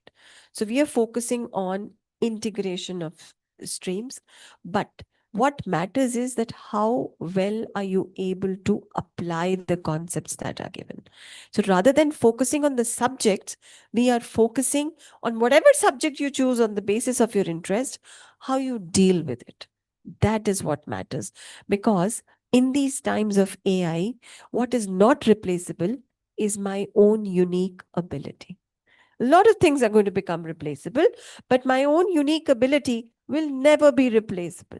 For teachers also, we say that AI can replace teachers, but no, that humanized effect will not be replaceable. So building upon your own varied skills of doing different things independently is what we focus on when we talk about career counseling now, rather than talking about a specific profession. So when you say varied skills, does it also mean the ability to switch careers depending upon? Absolutely. Adaptability, coordination, understanding, empathy, the ability to listen. Everybody is willing to talk, but how many listeners do we have? So these are unique abilities that we need to identify that can remain with us. Okay, what would you have to say about? So there are two aspects of this economy, and the first one essentially is that AI, the use of AI, rapid use of AI, is now bringing back the core subjects, mathematics, sciences, back into demand. Because what we're realizing is that that deep mathematics is the basis of development of these language learning models. So that is, of course, coming back in its own way, and that remains as important as relevant. The other aspect is, of course, what happens to skills which have now been replaced, which I think is the view around that is that students, of course, as ma'am said, need to now build on their authentic ideas, their original ideas, be adaptive. And therefore, we provide children the opportunities to create what are, for example, in our school, we do something called as passion projects, where every year you pick up something of your interest and you develop it deeply, and you create a creative outcome. So you research, you go through an entire process of 2 months, and you create something which is very unique to your own to your own idea, right? And it's deeply personal to you. So I think there has to be a switch from really curating my own life, my own pathway, and really putting it back on not what's happening around, but really what matters to me and what is relevant, for me. And in that sense, also, I think enabling children finding their deep purpose in life is an important task that schools are now tasked with. And I think it is even more relevant in this age than it was ever before. So that kind of really going deep into one's consciousness and really trying to find out what is it that I stand for and what is it that I want to do is an answer to this whole idea of changing skills and replacing skills and being willing to take up multiple roles and to even switch careers. Okay, so on several forums where we have, in business world, we have organized, there's this constant theme of moving up the value chain, that if you have to survive, you have to move up the value chain because AI will take up more and more of functions. What actually constitutes moving up the value chain, and how in a populous country like India can lakhs and lakhs of students be equipped to move up the value chain? What actually does it mean? Either of you can answer. See, why not? There are the varied needs. If we say we talk about a populous country, if there is populous country has a need of having jobs, it also has needs, isn't it? So the skill of identifying a problem and developing the attitude of solving a problem goes a long way in moving up the value chain. So we, as schools, educating places, we need to focus on these intrinsic value systems and skills that we can impart in our children. Identify the problem and solve it. Like Mr. Mridul said, that we have passion projects. So these things are not replaceable by AI. Rather, if you have these skills, you will be able to efficiently use AI. So in times to come, professions are going to need people who can use AI efficiently.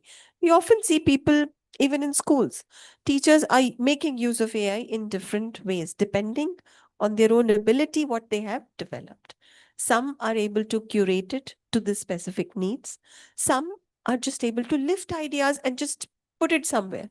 So that ability we need to identify and build upon it. So similarly, we are not giving assignments to children which can simply be plugged in and the answers can be received. The child will be permitted to use AI, but in multiple ways. So saying that you're not using AI for solving an assignment doesn't solve our problem. We need to make them adept and skillful in using it correctly so that their own value is enhanced.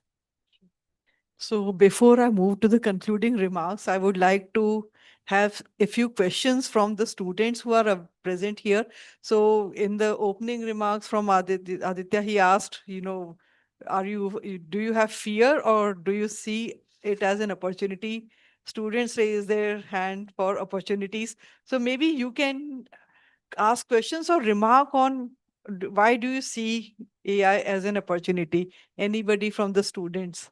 Would you like to share your thoughts or ask a question to the panelists?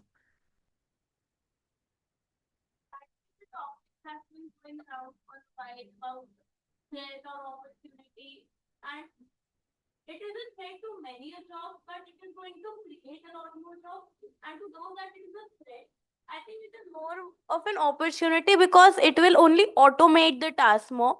It will remove the redundant tasks from the humans, and it will give a new perspective to the human behavior. It will drive us towards a more spiritual growth. It will give us a work life balance that is better than we have it right now. And we as students are studying technology, we see it from a perspective that AI is not really a threat. It is not a bane 100%. We see it as a boon to the nation, to the world, to the AI technology. I don't think is a threat. We have been learning about it, we have been studying about it, and no, we as students, we as Gen Zs, I think unanimously we all think that it is an opportunity, and the days have gone by of treating it as a threat. I think we should now treat it as a friend who can hold our hands and drive us forward. Thank you. Thank you so much. Anybody else from this side?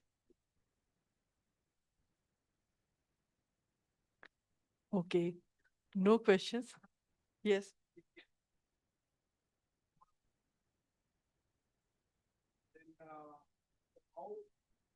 Kind of livelihood, because see the employers, the employers already replacing people that have developed these AI systems to work for them.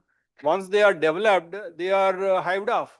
So now, so if this is a trend that is going to catch on, because it is already happening in big international MNCs all around the world, and already some professions, they are already the sectors or segments are vanishing.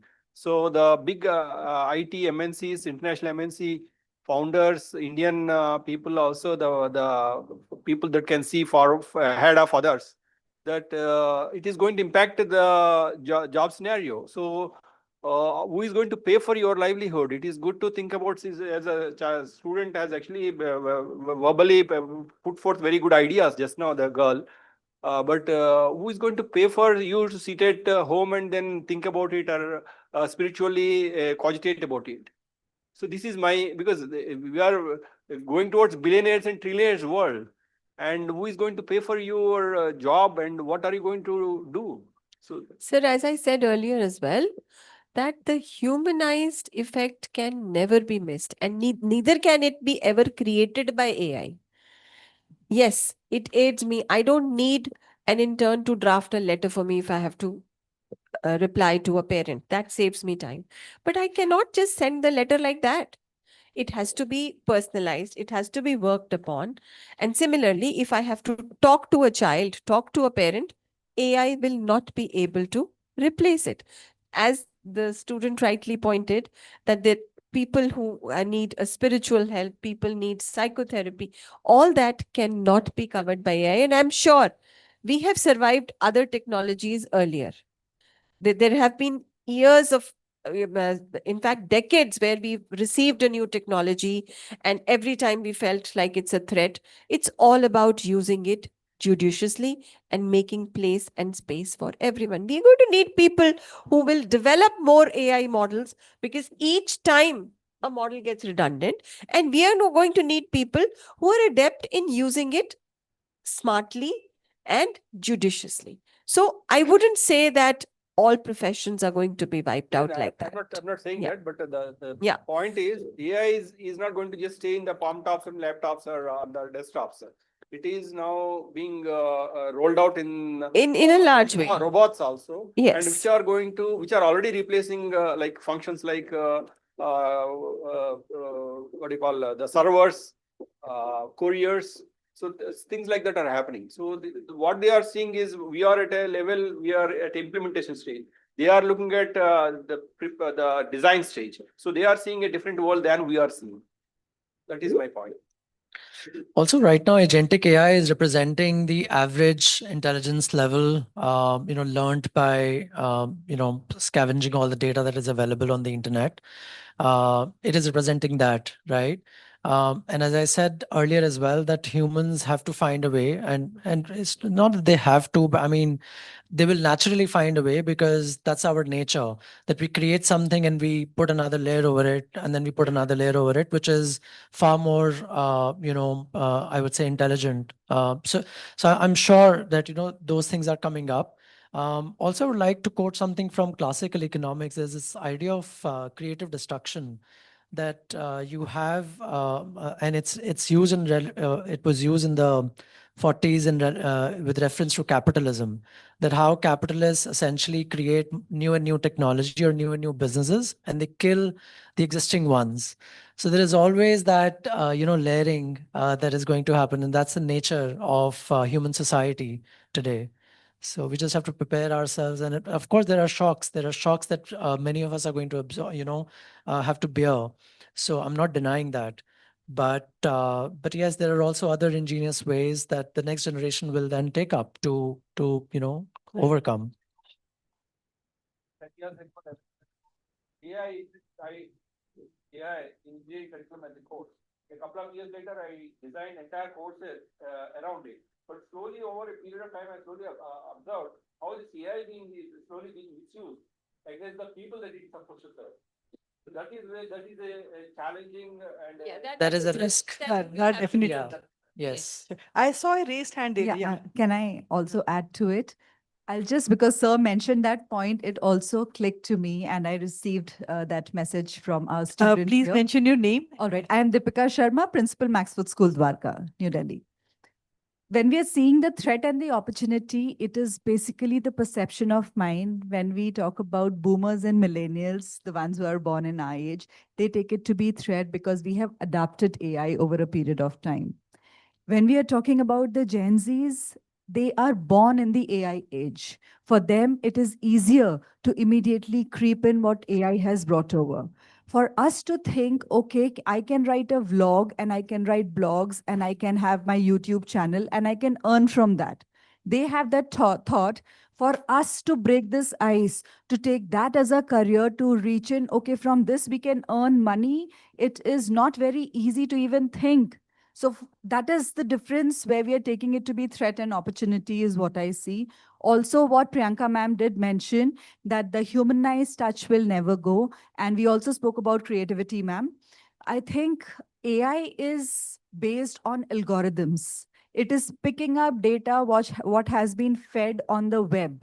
If we stop creating research, if we do not have research projects, and that is something really, really good. We need to work on those levels where we are finding innovation. We are having innovations, we are having creativity, and those data is fed to AI. AI is only retrieving data. It is not creating data. So it is with us how we are controlling AI, and there we can have the job opportunities. I think Sir was also trying to mention where exactly does our fiscal health get affected because of presence of AI. I think if we move in the right direction, reaching out on research, on innovation, and bringing new ideas and implementing, AI is not going to replace us. Very well said. Thank you. Thank you. Thank you so much, ma'am. We just have 2 minutes each for concluding remarks, please, ma'am.